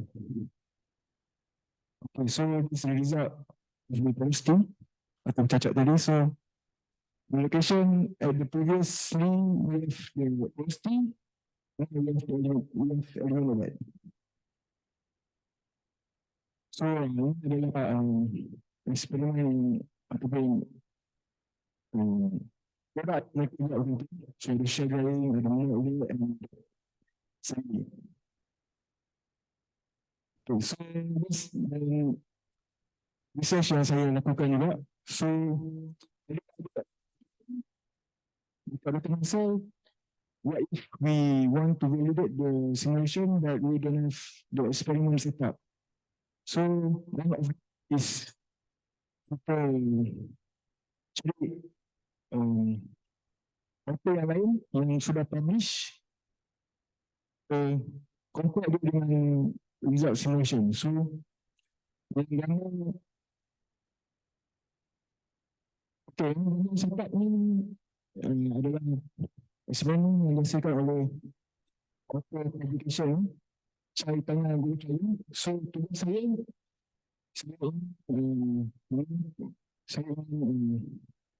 memvalidasi saya punya simulasi. Jadi saya ikut dia satu-satu, kemudian saya compare the result. So this is the result of the simulation experiment yang saya compare dengan, saya bandingkan dengan. So saya akan dapat result yang hampir sama, tapi ada berbeza sedikit kerana material properties yang saya pakai di dalam simulasi adalah daripada sulfate sendiri, di mana kalau kita mengikut pengasas ataupun Dr. André, the material properties is very important to get the very accurate result. So because the author tidak provide the properties of the material, so I just do the simulation and try to compare and got lucky to have the not very far the result. So kalau kita ada yang betul atau actual from the experiment, and then kita integrate di dalam simulasi, so the result will be much better and accurate. So ini adalah proses DED ataupun AM.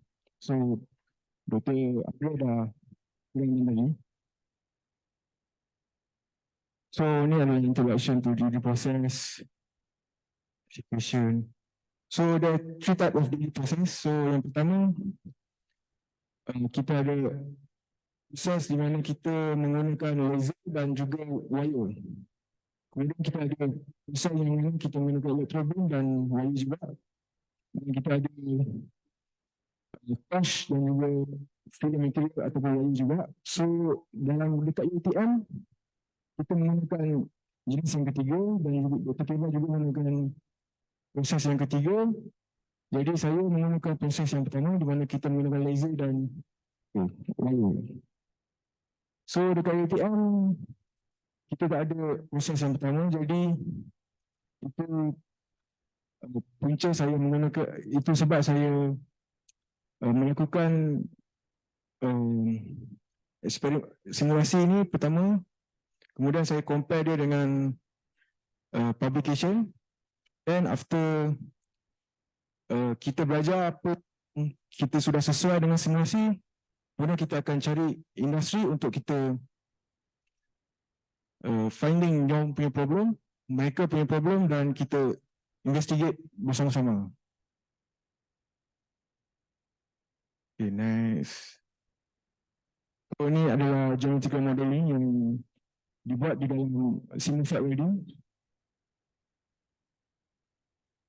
So ini adalah material properties. So data ini is from the simulate itself.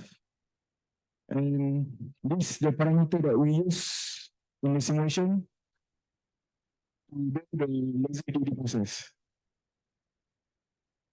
Okay, ini result. Lain.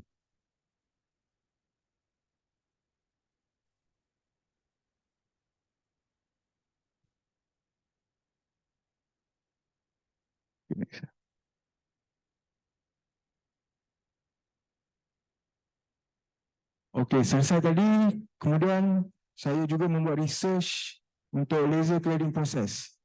So, pattern dia sama, saya compare dengan publication juga. So, saya cari publication yang hampir sama, kemudian saya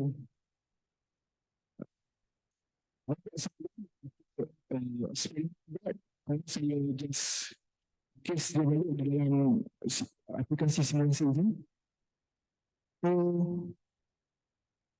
So this is the result. So we can see that the path of the laser cladding is look very similar. Only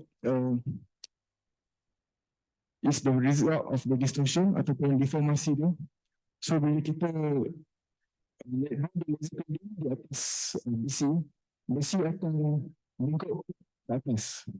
Jadi ini kadar-kadar dia untuk melingkup ke atas. So sungguh dia berbeza sedikit. Ada result sama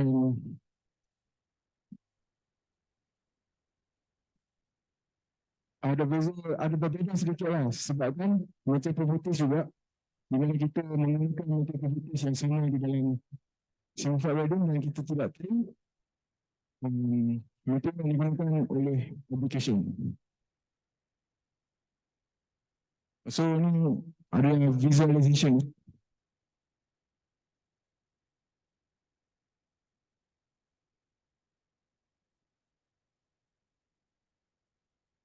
So sini dah masuk result untuk teman-teman saya di Malaysia. So machine numerical computation for structure component. So siapa pernah dengar FEM? Finite element method. Tak pernah? Dengar. So FEM kita kena ada machine generation. So saya beri kita kena create finite element because the discretize, kita kena discretize the element menjadi kecil-kecil so that computational program akan kira calculation dia dekat situ random. So dengan niche field ni kita tidak perlu mencet, kita tak perlu discretize the element. So kita sebagai generation. So kita pakai untuk industri di mana kalau kita pakai FEM, computational time lebih tinggi. Sebagai contoh macam FEM, calculation dalam 15 minit. Itu kalau kita menggunakan function niche field, result dia dalam misalnya. So ya laju. Disebabkan kita tidak discretize dari mana. So the result pun agak berbeza sedikit sajalah. Tapi ini semua early stage punya research, so there's going a lot more. So jadi ini adalah fluid generative design. So ini adalah pipe valve. Dan fungsi dia adalah untuk menyalurkan cecair air. So dengan fluid, so generative design ni ada tak generative design? Tak pernah. So generative design adalah sebuah so jika kita menggunakan Autodesk Fusion 360, kita akan ada function generative design di mana bentuk suatu objek itu kita akan optimizekan dia menjadi lebih ringan lah, lebih optimis lah mengikut objektif kita. Untuk objektif kita, first kita nak cari the minimum pressure drop which is 75% daripada targeted volume. So from the pipe valve yang asal kita masukkan dalam Fusion 360. So ini adalah boundary condition di mana merah adalah input dia, sama adalah output dia dan boundary condition mana maximum height between the inlet and the top and the outlet. So selepas kita do the simulation, before we do the simulation, we need to do the sculpting to get bentuk ini sebab semasa kita masuk ke function flow generator design akan ada tempat yang agak tajam ataupun dia ada edges, so we need to remove the edges because the edges will compromise the structural integrity. So kalau kita tengok result of the design before sculpting, mesin velocity dan 3.5, jadi kita tak berjaya jumpa objektif lagi. So after the sculpting, kita dapat turunkan pressure drop dia. 3.6 gitu. Betul. So ini result dia. Before sculpting. Okay. Lain kan? Tak apa. So ini adalah eksperimen yang dilakukan oleh mereka. So mereka 3D printing fluid generator design tu dalam simulation tu, mereka 3D print dan mereka do the testing lah.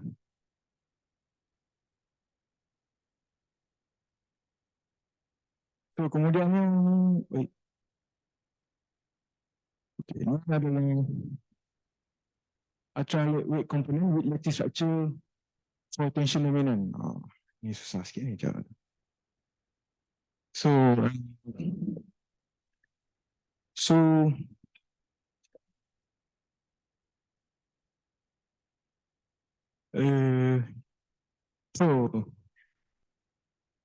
the purpose of the research is to find the best lattice. So seorang lattice.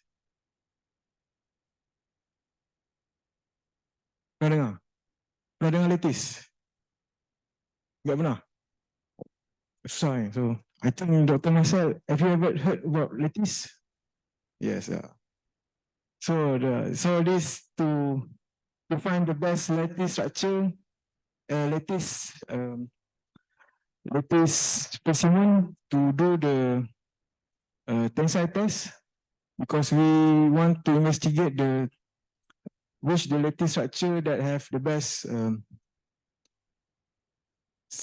strength for the tensile dominant place for the tensile application. For example, for the previous research, almost all the research for the lattice is for the compression application, but there's very little information on the tension dominant. So this is the investigation of our research. So we have the Johnson-Cook damage model to simulate the failing. Then next. Kemudian kita masuk ke physics AI. So physics AI. So simulation sekarang pun dah menggunakan AI to predict the result. So from the data collection of the preparation, we collect the data and we process and we model the training and testing. Kemudian kita predict the result. Kemudiannya lepas result daripada AI, kita akan compare dengan result FEM. So yang kiri ni adalah model kita. So yang kanan atas adalah result of the FEM and so you can see that this is in the early stage of the research. So we can see that the result is a little bit accurate.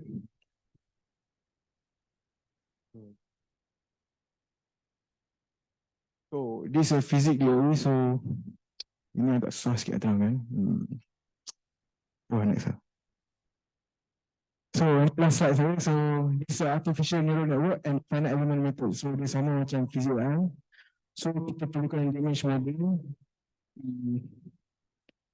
to calculate the result. So siapa dengar ANN? Yang mana dengar? Max pakai ANN untuk apa?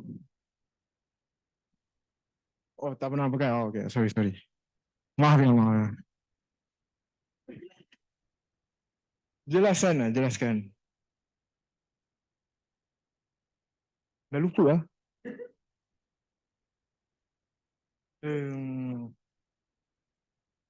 NN tu sepertinya jika kita mau membuat kek, kita perlukan gula, garam dengan tepung. Contoh lah.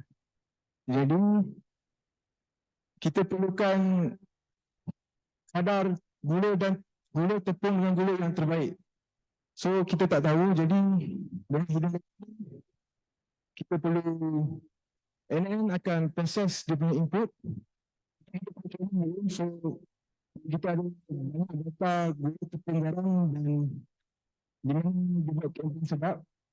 So kita buat ke output ni kek yang paling sedap.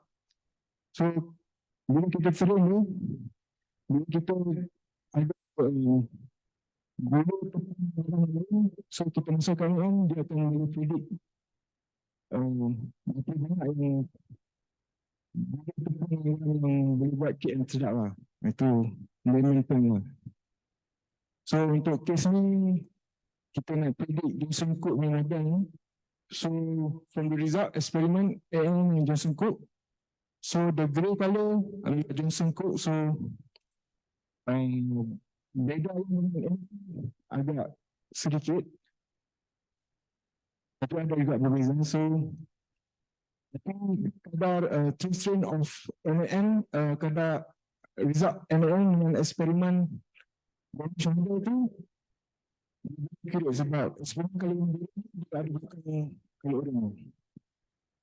So itulah. Ada soalan? Ada pertanyaan?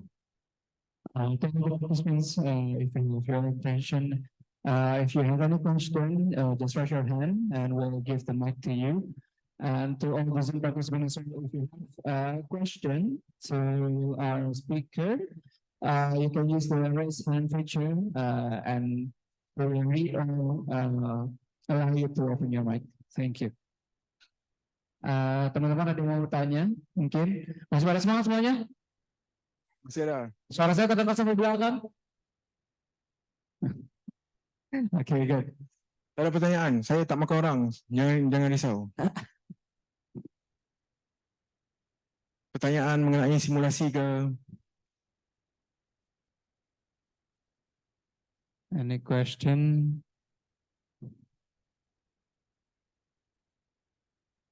Udah? Okay. Okay. Di belakang.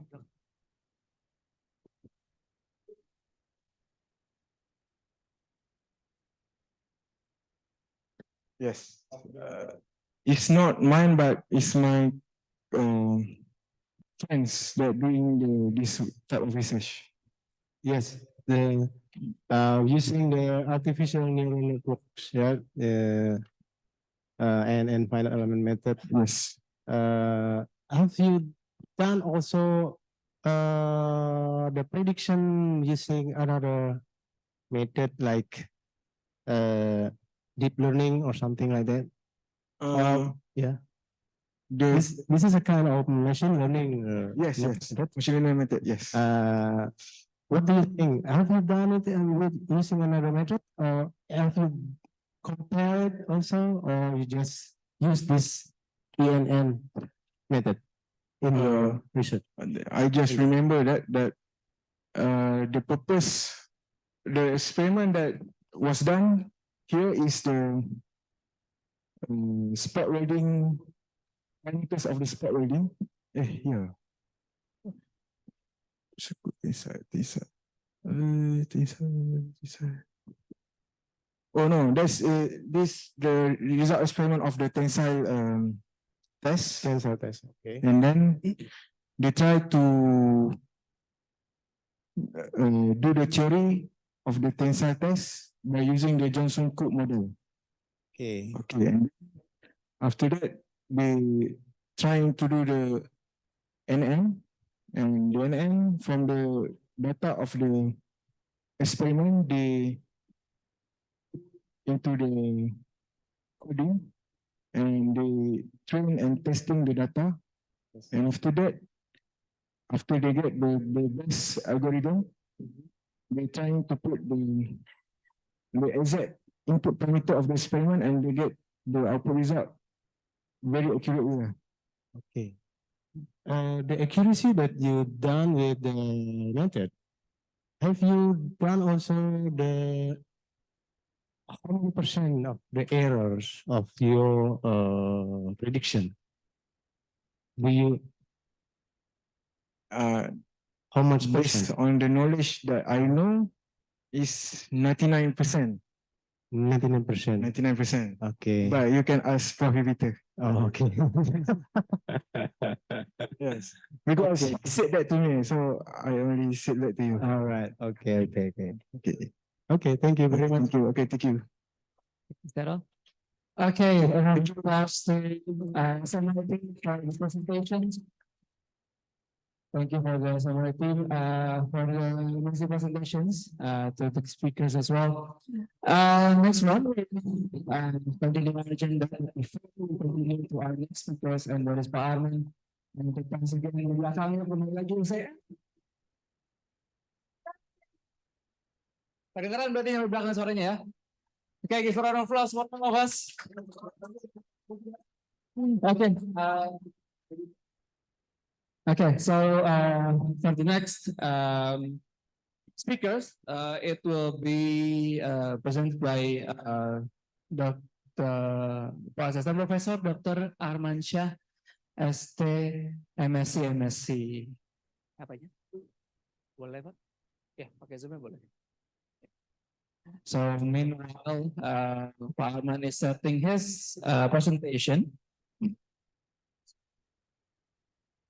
I will read his curriculum vitae, his CV, and I hope for the Zoom participants as well can still hear me good. Okay, so Assistant Professor Armansyah, ST, MSc, MSc. It is something quite exceptional for someone to have a title of assistant professor and 2 MScs. So yeah, his nationality is Indonesian, and as we know, he is a lecturer at UPN Veteran Jakarta. And for his education history, as you may see, S1 of his major is he took the major in Institut Teknologi Nasional Malang. And then he continued his studies to 2 universities in Germany. I don't know if it's a good university in Germany, those 2. Or it's really good, katanya, it's really good. Okay. And the assistant professor title, I think he took it in Malaysia. So yeah.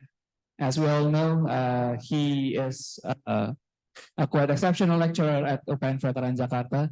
Siapa yang diajar sama Pak Arman di sini? Teman-teman, nggak usah bohong, angkat tangannya semua. Okay, so Mr. Arman, and Mr. Arman as well, our friends here. Here ready, Pak?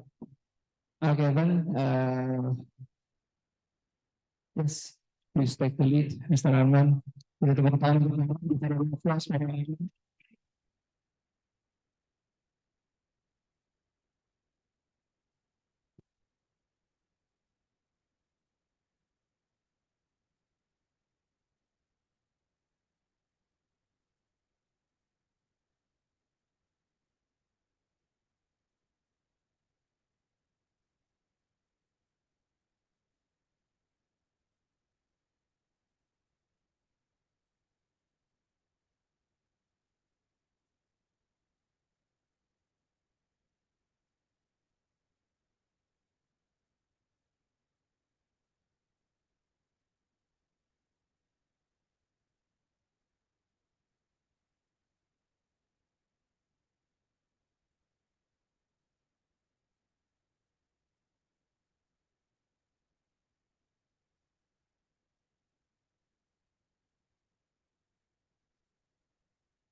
Any problems, Mr. Arman?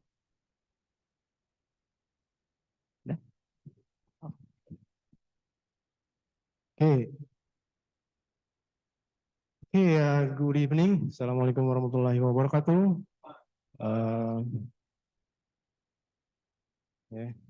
Yeah. Okay.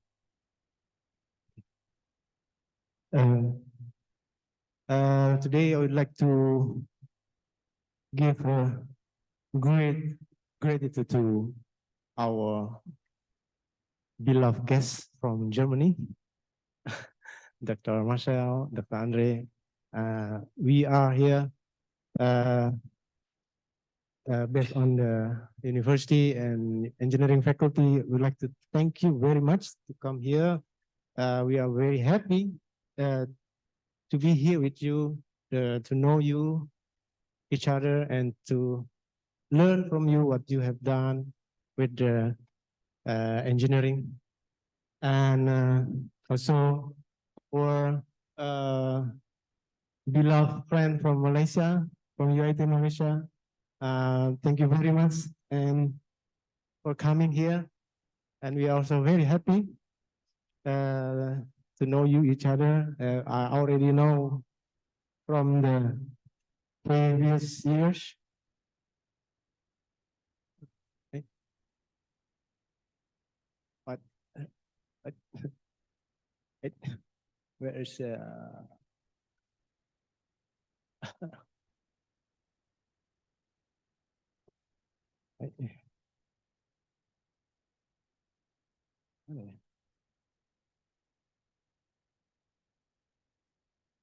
nggak main ini Pak, biarin aja deh, saya pakai ini aja.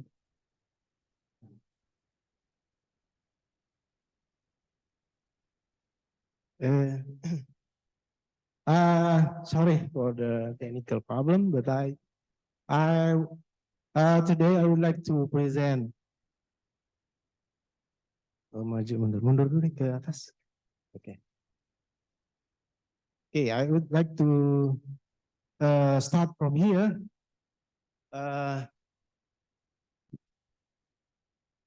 Today it's my turn to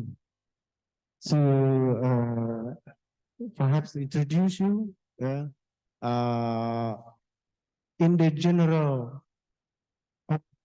view of the engineering, especially for the future engineering in Indonesia, the future challenge. I mean, perhaps most of us don't realize or maybe don't take care about it, what happened in the future. And as you can see here is you can read this, the future is not what is used to be. Do you know what it means? Anyone can try to explain it. What does that mean? The future is not what it used to be. What does that mean?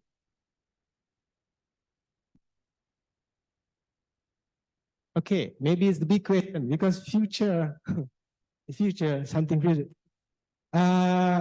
If I try to explain in my opinion, in my point of view of this statement, that if you have a dream in the past, about the future, and you are in the future, and then you think that maybe I'm wrong, what I think about the future in the past. So this is the meaning of that. The future is not what it used to be, or in maybe you can say that the future is not what we imagine. Yeah, that is the topic of today that I want to share and try to think together about it, and then maybe we can try to, from this information, we can try to prepare something for us for the future, especially for you, my beloved student.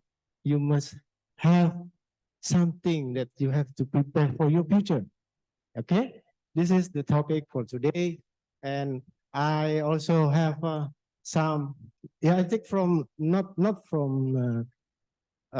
only from my experience, but also from the literature, from the newspaper, from everything that I combine, and I try to conclude it and try to share to you, for you maybe can give some good point for us.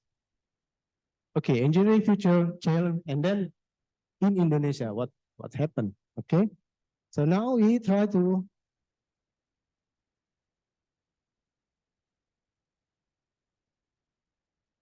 okay, I think you have already know what me from the MC. Yeah, this is your Dr. Marcel. You're here.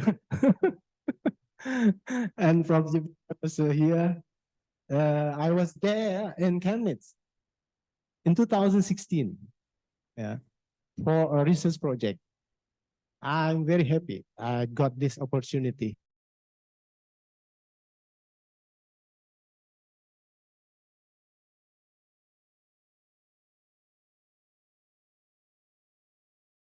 For study, yeah. I study first in automotive engineering, first in Germany, and then I came back to Indonesia, working, blah blah blah, and in 2008 I got the scholarship, and I going back to Germany, to study the mechatronic and micromechatronic system in Germany for 2 years. And then next, I got offer for a lecturer in Malaysia, start from 2010. And I done also my PhD studying in Malaysia. And I came back to 2016 until now. My expertise is in advanced manufacturing, material science, mechatronics.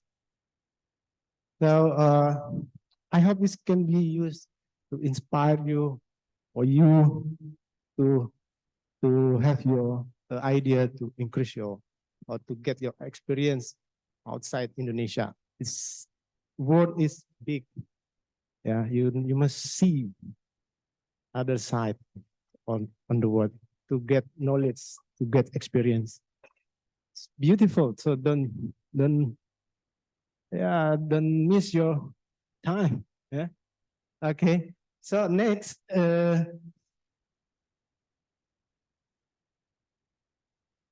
we start from the engineering first. I know that all. Yeah. Engineering in the human history. Before we go to the future, I think we start from the past, right? And then we know that engineering is already there. So many years. The Mesopotamia for 500 BC already there. This is the engineering actually. Pyramid. And now we have a temple, Borobudur temple. I hope you, André, Dr. André and Dr. Masik will be there, and Borobudur is in the middle of Java Island. It's also one of the 7 wonderful wonders in the world, yeah. Beside the pyramid, yeah. Also engineering. This is engineering. Yeah, no one can be done without engineering. And then Industrial Revolution, and the moon, the man on the moon. And now, today, we can see so technology is so very fast with the narrow interface, yeah. And now the virtual personal assistant today. And what? And the development will continue, yeah, in the future. We don't know what happened. Therefore, today, I try to bring you all to imagine what happened in the future, and then we try to think something that we have to prepare. And after that, I want to bring you about the future challenge, the issue right now, today. Yeah. You can see that the demography is also, there's a lot of issue actually. Yeah. Demography, urbanization, right? The population of and the people, yeah, will reach 8.5 billion into 2030. I got it information from internet. That's not, there's it there. You can check. Yeah. So many people, population live in the city, right? Many people now leave their village, going to the city, work. Yeah. Now there's problem here in the city. A lot of problem. Many mega cities. Yeah. And also the one of the biggest issue is the climate change. Yeah, I think you know already. Yeah, climate change. Yeah, now you feel it from the last month. So hot, yeah. Temperature in Jakarta reached until 40 degrees Celsius. Very hot, very hot, yeah. This because of the climate change, I think, yeah. And then also the problem with the water treatment. This is the problem also. Very difficult to find clean water. Yeah. And also the technology shift now. This is also our concern, yeah, because we coming from the engineering, yeah. So technology, you can see, yeah, humanoid robotic can be used to help human activity. Yeah, you can see in the industry, many industry now use robot. Yeah, to take over human in work. They can use very accurate. Yeah, can be work without limit of the time. Yeah, and the energy. Yeah, you know that energy also one of our issue for the future. Then those are the problem right now, which is our challenge and can be as a future challenge for us. All over the world, not only here in Indonesia, but all over the world. Yeah, we have the world already think about it from 2008, 2004, 15, then 2020, yeah, to find a solution how to solve that problem. Okay, from that challenge,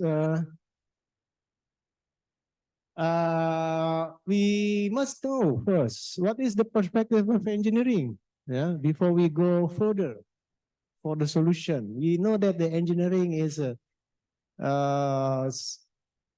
can be used to solve those kind of problems. Okay, the climate change, everything, the poverty, pollution, yes, unemployment, right? Now we know that we are on the right way. We are the part of the solution. I hope that you know already that the measure that you take is a part of the solution for to take over or to take care of the problem. Okay, not only earn money. Anyone take major engineering for earn money only? I don't like. Money, yeah. Okay, yeah, money is okay, but what for money if you can live with those problems? Yeah, money is not usable for us anymore if the world is bad, right? So you must also think another one that Your major in engineering is also is a part of the solution to solve those kind of problems. Okay, poverty, pollution, and employment, everything. So, like Dr. Marcel, they done it with the company. Yeah, this bring people to get work. Yeah, to try to find a way how to improve something, yeah, in material, for example, in industry. So I want you also follow that way. Yeah, not only think to earn money, but you must. This is your responsibility in the future. Yeah, to focus on that way. Okay. Next, yeah, there's now we have Industry 4.0. It's already many years before.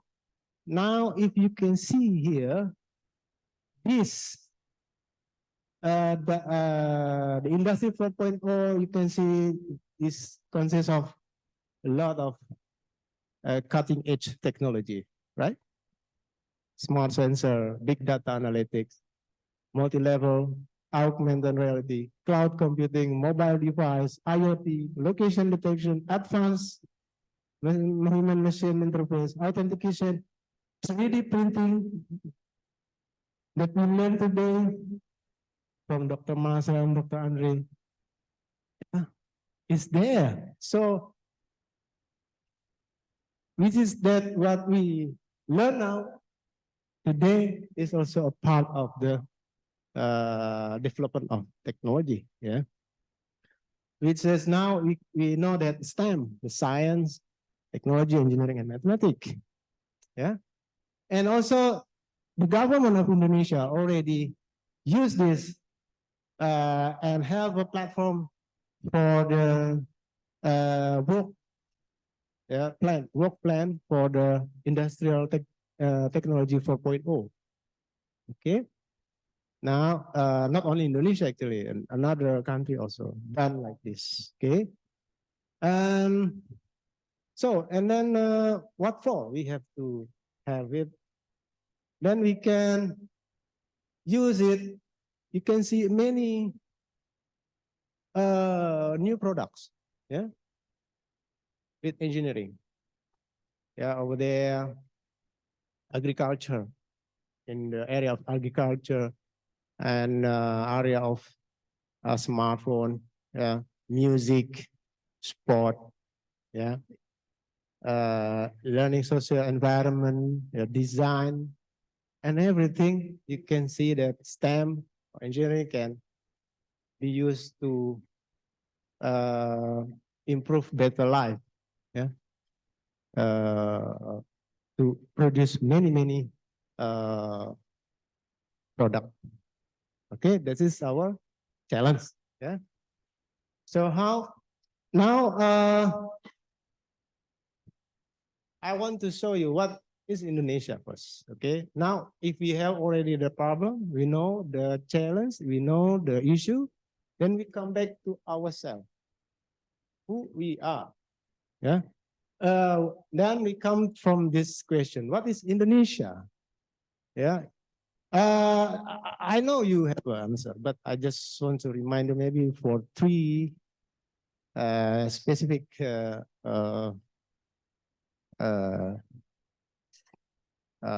point. Yeah, Indonesia is the fourth biggest country in the world, fourth larger population in the world. Yeah, everything. Okay, you can see volcano, a lot of volcano, a ring of fire and water, two continents, two ocean. Yeah, we located in the two continents and two ocean, right? And we are unique. Yeah, we are very unique compared to other country. And 70% from 100% that there was the ocean. Yeah, you can see 70% was the ocean. But please don't think that statement, but you have to imagine 70% ocean. Wow. A lot of resources. You have a lot of resources. Yeah. natural resources, everything. So, and everything, okay? Next, based on that, I think I want to show you three challenges in Indonesia. Three only. I know, I believe that we can find more than three, but I'm an opinion. I think these three is good for us to know. Yeah. First is, what is the engineering challenge in Indonesia is about the biomechanical medical engineering. Yeah. You can see this is our area. Yeah. Biomechanical medical engineering. So not only with major that we have in mechanical engineering, but also we can connect it to other major. Yeah, in medical, for example, we have so less medical devices in Indonesia. As far as I know, no one. There is no industry to produce this equipment in medical. So this is our challenge to try to go to there, especially this implant. This is implant technology, implant engineering. Yeah, the neural interface, NRT, MRI, CT scan, for example. Yeah, the prosthetic leg, prosthetic hand, biomedical medicine. So you can see a lot of cutting edge technology that we have to learn to answer the challenge. Okay. Next is new material. We will learn today new material from Dr. Marcel, Dr. André. You can see, yeah, new material. Indonesia is a country with very high potential for mineral reserve. We have a lot of mineral reserve, but very less go to there. Yeah, even Indonesian government don't realize to how to implement it, how to find it. So you can see the shriek, for example, titanium foam, the rare earth materials. Yeah, we have in 10 largest country that have the rare earth material. I think as far as I know from the Google, we are in the 7th position in the world. Yeah, the rare earth material. We have rare earth material. It's, for example, the nickel, lithium, nickel for battery is mined from Indonesia. So, and everything 3D printed bricks, yeah, the technique for material. Now you can learn from Yupiter and Dr. Marcel and Dr. André. So, yeah. And the last, the energy. Yeah, the green energy. We have, Indonesia has abundant natural resources with the world's largest geothermal. We have the largest geothermal energy country with have a larger geothermal energy, nickel reserve, yeah, and water, solar, yeah. We have a lot of solar that the nickel lithium battery also another challenge for us. So these three, I think it's enough for us for today. To remind, yeah, to inspire the idea, to inspiring the insight, what we have to do for our future. Yeah, those three, I hope that we can start to prepare knowledge, yeah, skill to go further to those area so that we our future, Indonesia future, or maybe the neighbor and all of our country in the world can be more better and better in the future, inshallah. Yeah. So the last, I hope this can be also inspire us that it is not important who you are and where you come from. Yeah, I try to to imagine this statement for not only for me, but maybe can give for other people. But it is more important what you did for better life and better future. So prepare yourself. Thank you very much. Thank you, Mr. Arman, for the presentations. If there's anyone who wants to ask a question, you are welcome to do it. Just raise your hands. Or maybe if it's okay, I want to ask a question, Mr. Arman. And maybe I'm going to take this as an open discussion also if Dr. Marcel or Professor André or Professor Yupiter want to join as well. It's okay. So about engineering future, especially in Indonesia. So as we all know that Indonesia is a developing country, right? So needless to say that the engineering industries in Indonesia is still developing as well. But we know that those development and if we take it globally, the development of engineering is quite fast. And yep, we know that there's a lot of things that we don't know. Maybe there's something, well, hypothetically speaking, there's maybe something or some technology that haven't been discovered yet by the global industries. My point is, if the technology is moving or evolving quite fast, why doesn't it solve the world's problems? As we all know that you said that a lot of main problems in the world is the climate change, the water pollution. Like we all know that the animal in the sea get abused quite a lot by plastics and other stuff. This question came from someone that doesn't know engineering quite broadly, but I want to ask, is our engineering industries in the world is solving or is trying to solve those problems? Is it evolving to that way, or is it evolving to solve the small problems first and then go to the biggest problems?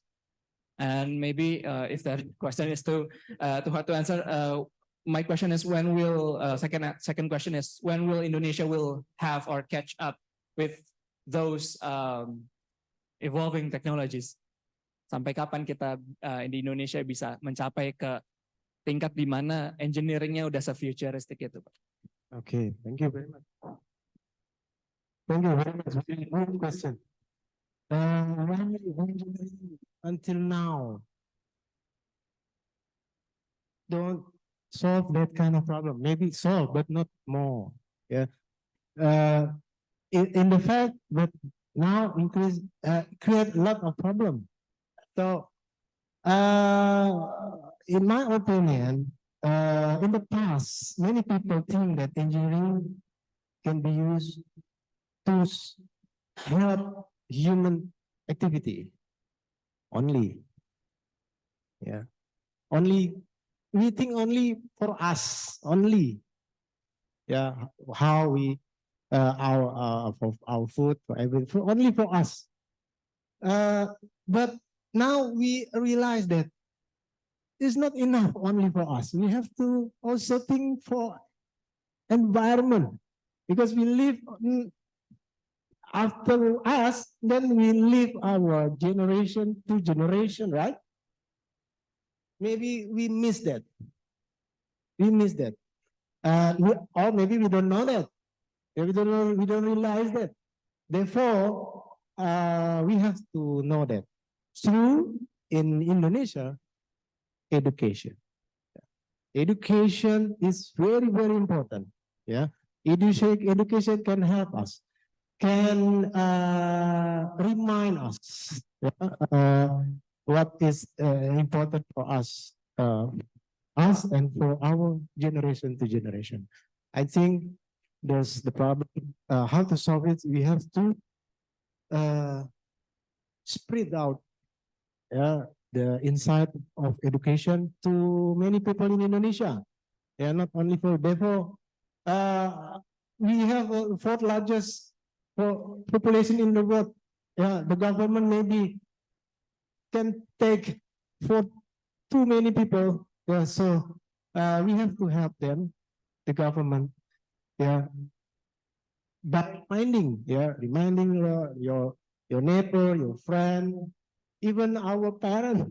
Sometimes maybe they don't know, and then our generation, next generation. So I think that's that also done by another country, I think.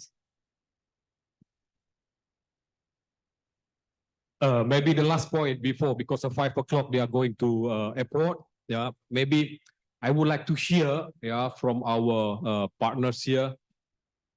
What should we do, yeah, for the new generations here, yeah, with the, for example, we don't have that kind of good equipments and so on and so forth. So I would like to hear maybe from Dr. André and from Dr. Marcel, what should we do, yeah, for having the same directions. We cannot be like Germany, of course, yeah, but we can be take this the same path, yeah, as the German are doing in their educations, maybe, I don't know, yeah. Maybe some words, Dr. Marcel, for the students here. Yeah, at first I want to say you need a vision and a mission to follow. If you have no vision, to go. And yeah, be positive to think in challenges and not in problems. I say it in the morning. Germany, we can also not save the world. We eliminate straws. We cannot buy straws. It's very stupid. And though we think we can save the world, we can save the seas. It doesn't work. Germany has 80 million population, twice of Indonesia. And we want to save the world. It doesn't work.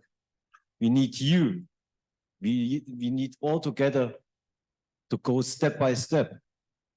It's not necessary to go great steps, but make steps. If you stay, you lose the connection to the industry nations. We are one of the industry nations, I know it. But we also want to use you to go in cooperation that you must save also the world with us together. Because if we take the 10 industry nations, I'm not sure how high is the population, but it's not high enough to talk about a quarter of the whole population in the world. And so we must increase the education in all the countries, in the development countries and so on. And so it's the focus that we are here to make collaborations, to learn more about us, we want to know more about your culture, because this can be the first conflict. We know over 10 years and we understand which mindset has the Malaysian guy. And so we must reduce the level of stress in our mind. We know it, but we need it to go forward. Look forward, not backward. Wow. Wow. Thank you very much. Thank you very much. Yeah, you hear the opinion from Prof. Yupiter, Dr. Marcel. You know now. Now we have in the same car, go together. Yeah, maybe we try with this small step, but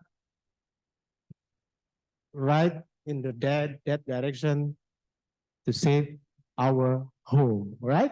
Okay, thank you very much. And thank you very much. Thank you, Sir, for the presentation. And if I may ask, okay then,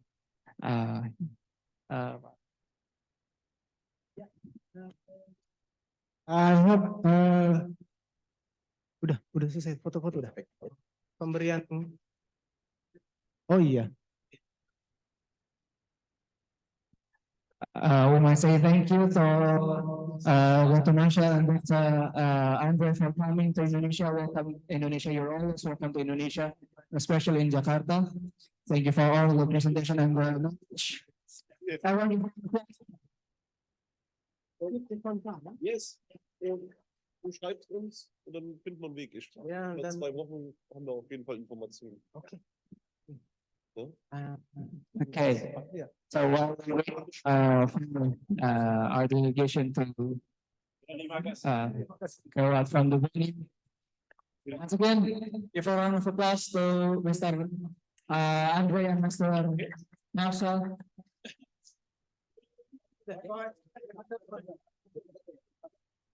Mau foto lagi? Tadi sih udah kan di awal. André, yang lain udah? Udah.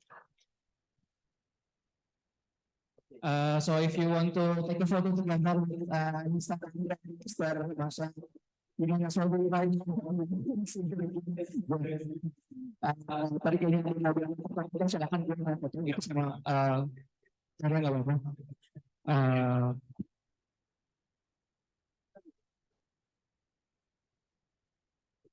Iya takutnya. Saya juga ya. Okay then. Companies are key speakers once again. Thank you. Dr. Marcel and André for coming. Dr. again in good shape, good health. Thank you. But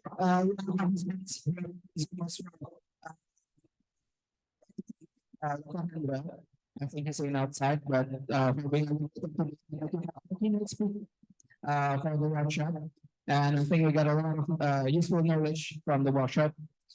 For now, I will take back the lead and move on to the next thing on the agenda, which is a presentations from one of our sponsors, the Hexagon team, who will be presented by Mr. Didi.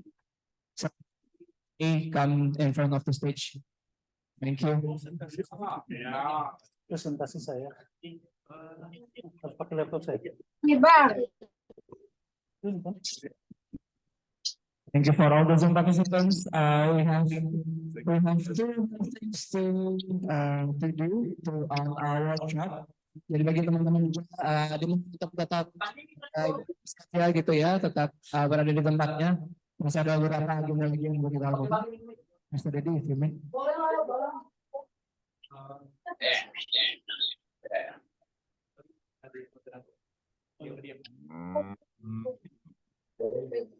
Apa?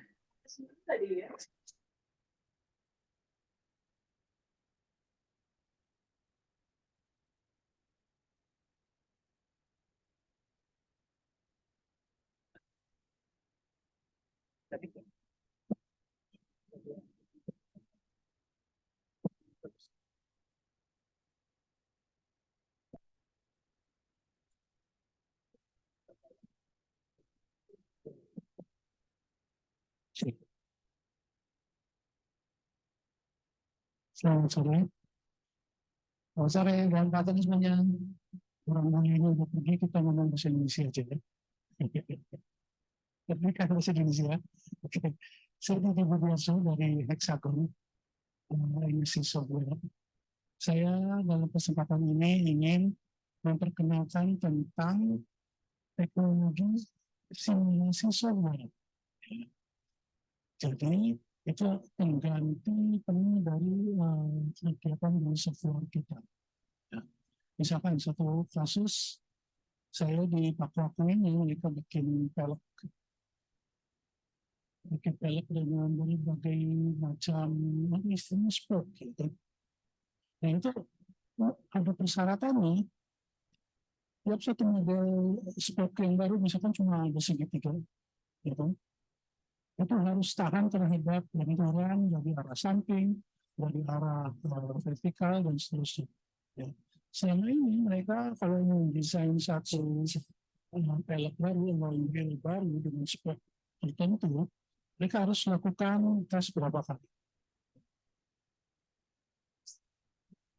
Okay.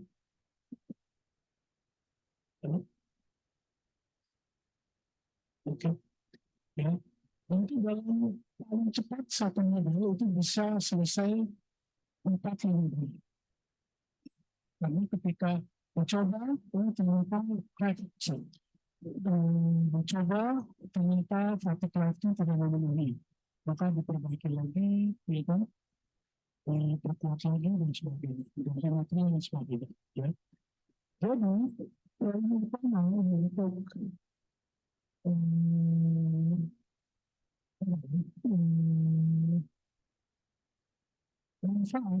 manfaat dari teknologi simulasi software itu adalah pertama itu adalah increase quality.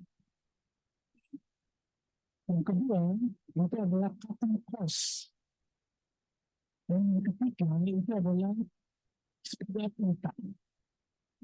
Dan itu bisa cuma dalam bulan sudah bisa rilis.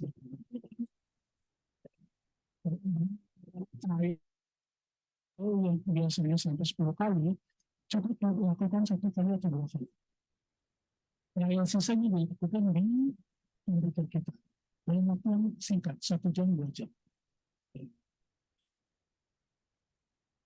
Baik. Pertama dari Hexagon Design dan Engineering Solutions dan software itu starting di tahun berapa? Pertama kan itu adalah Mastran. Ya. Mastran itu yang bisa doctrinal analysis. Ya. Jadi software yang dikembangkan atas permintaan Marcel untuk proyek ke bulan pertama. Ya. Jadi kami pastikan akurasi nomor 1 hasilnya. Sekarang ini ada banyak software simulasi yang beredar. Next.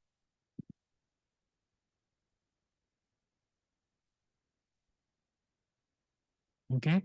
Nah, untuk simulasinya itu dapat diketahui seluruh aspek dari design dan manufacturing, ya.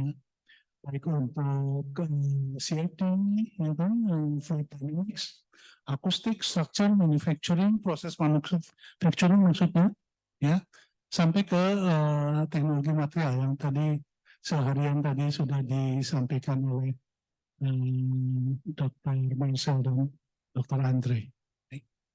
Next. Oke, next. Oke. Nah, ini untuk structure, ya. Itu kita bisa simulasikan di komputer kita apa yang terjadi pada struktur kita dengan material tertentu, dengan pembentukan tertentu, dengan konstan tertentu, apakah akan patah, apakah akan berdeformasi yang di luar desain dan seterusnya. Silakan. Ini untuk structure.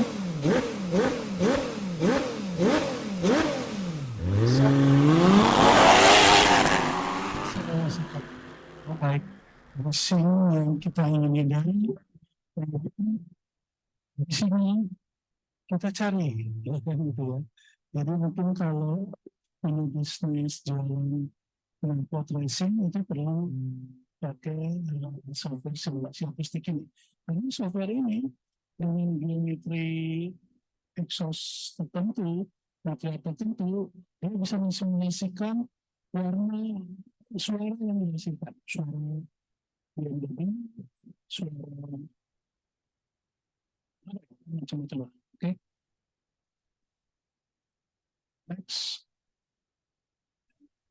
Untuk CFD, Computational Fluid Dynamics, ya kan? Itu perhitungan baik dari untuk sistem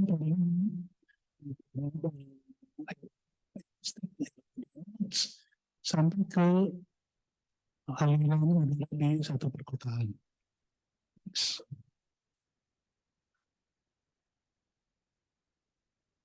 Ada juga untuk yang berhubungan dengan ya, selama dia bergerak, berapa stres yang terjadi, berapa momen yang terjadi. Next. Ya. Nah, ini untuk manufacturing, proses manufacturing, Tadi diklik yang proses stampingnya, yang kiri, ya itu. Ya. Nah, simulasikan proses stampingnya, lalu kita simulasikan bentangannya, lalu ke listingnya. Posisi dari bentangan supaya bisa sisi materialnya. Next. Ini untuk simulasi yang diklik proses pemanasan, ya.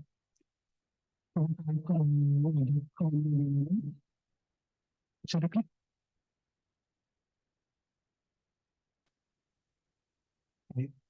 Ya, jadi proses panas yang terjadi, deformasi yang terjadi, juga deformasi yang final setelah ini dibuka. Kita tahu deformasi yang akhirnya yang kita dapat. Ya. Next.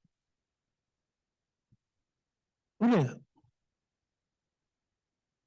Oh yang ya ada sebenarnya yang additive manufacturing ya. Oh ada ya. Oke. Oke. Itu saja ya introduksi dari saya. Gitu ya. Lalu saya bawa ada 3 printer.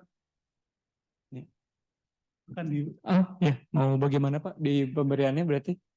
Saya kasih pertanyaan ya. Boleh? Yang angkat tangan pertama kali dan jawaban benar mendapatkan 1 printer. Hadiahnya printer guys. Yuk semangat yuk. Tepuk tangan yuk, tepuk tangan, tepuk tangan.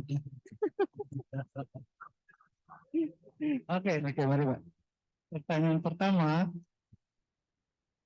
apa kebanyakan dari Nastran? Enggak ada? Nastran dari NASA Structural Analysis, ya kan? Sebutkan salah satu target dari teknologi simulasi. Oke, ya, sana. di belakang duluan. Boleh. Boleh. Kasih.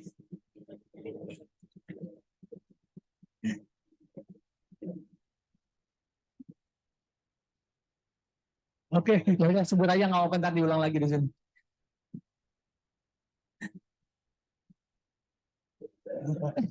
Oke, yang keras saya terlihat berdiri.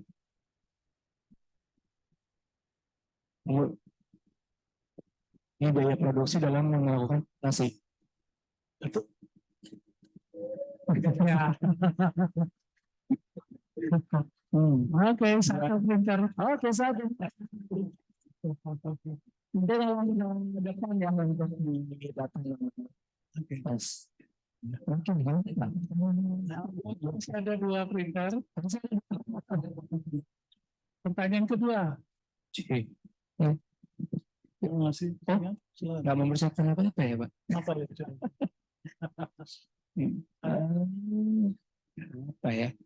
Ini ditunjukin nggak? Pertanyaan Oke, coba dari saya yang kedua. Sebutkan salah satu bidang yang aplikasi dari teknologi simulasi. Oke. JKT teman. JKT teman. Udah, monggo. Nama dan dari mana gitu? Nama saya Gira Dulu Sinaga Pak, dari Prodi S1 Teknik Mesin Pak. Oke. Salah satu contoh pengaplikasiannya itu CFD Pak, atau Computational Fluid Dynamics. Untuk apanya misalkan? Untuk menganalisis, contohnya menganalisis drag dari bodi mobil mungkin Pak. Oke. Oke, udah satu lagi. Siapa suruh ngelatiin tadi? Satu lagi. Terakhir, ya soalnya.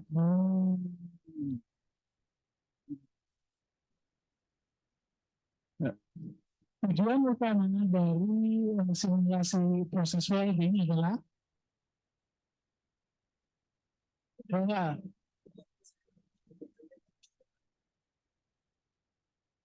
Ya, ya.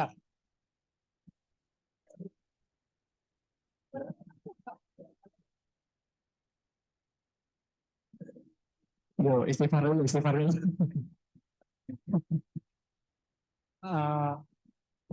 Nama, nama saya Muhammad Ahmad Tenggono dari Prodi Teknik Mesin.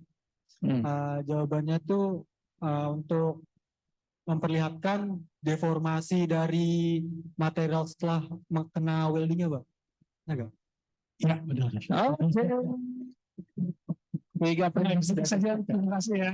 Oke, terima kasih Pak Dedi atas presentasinya. Untuk teman-teman tadi yang memenangkan hadiahnya, dimohon untuk memberikan namanya ke panitia ke depan gitu ya, ke bagian panitia yang terdaftar di depan. Dan dikasih lagi mikrofonnya.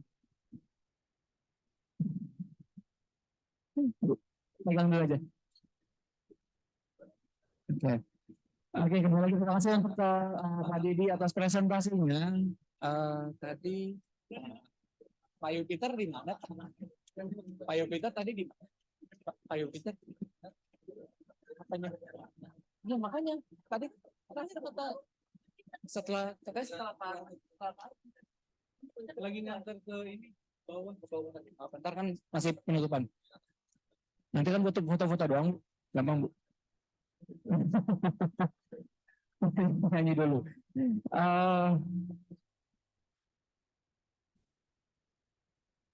Oke, kembali lagi dengarkan untuk teman-teman tadi yang memenangkan perintah dari Hexagon, tolong diinformasikan namanya serta NIM-nya ke bagian depan ya, atau ke saya juga nggak apa-apa. Nanti di akhir acara untuk mendapatkan hadiahnya. Oke, Zoom masih nyala. Oke, so as for now, mungkin teman-teman ya, sadly almost at the end of our event today, kayaknya yang pengen pulang gitu ya. Thank you so much for the audience. Thank you banget semua. Rasanya sudah mendukung saya jadi MC hari ini. Okay, so thank you all so much for attending today's event. Of course, we will be diingetin 10 menit katanya. Ya, tentu. Makanya untuk teman-teman mungkin bisa agak maju lagi duduknya nih. Mau ke arah sana. Oh. Oke, kalau gitu teman-teman, mari dengan tentram dan damai turun kita berbaris semua di panggung gitu untuk foto bersama gitu ya.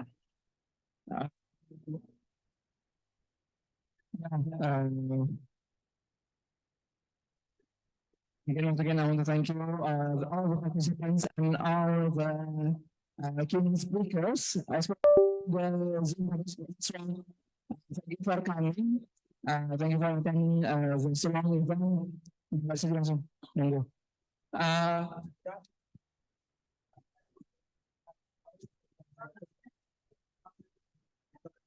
Oke, saya apa namanya?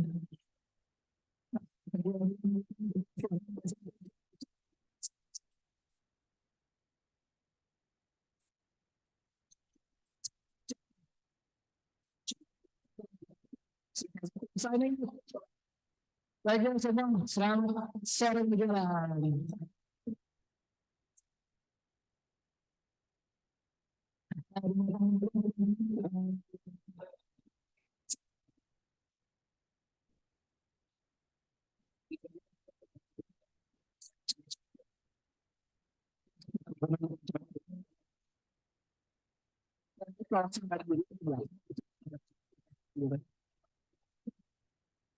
Saya juga pendek, tenang aja kok ini.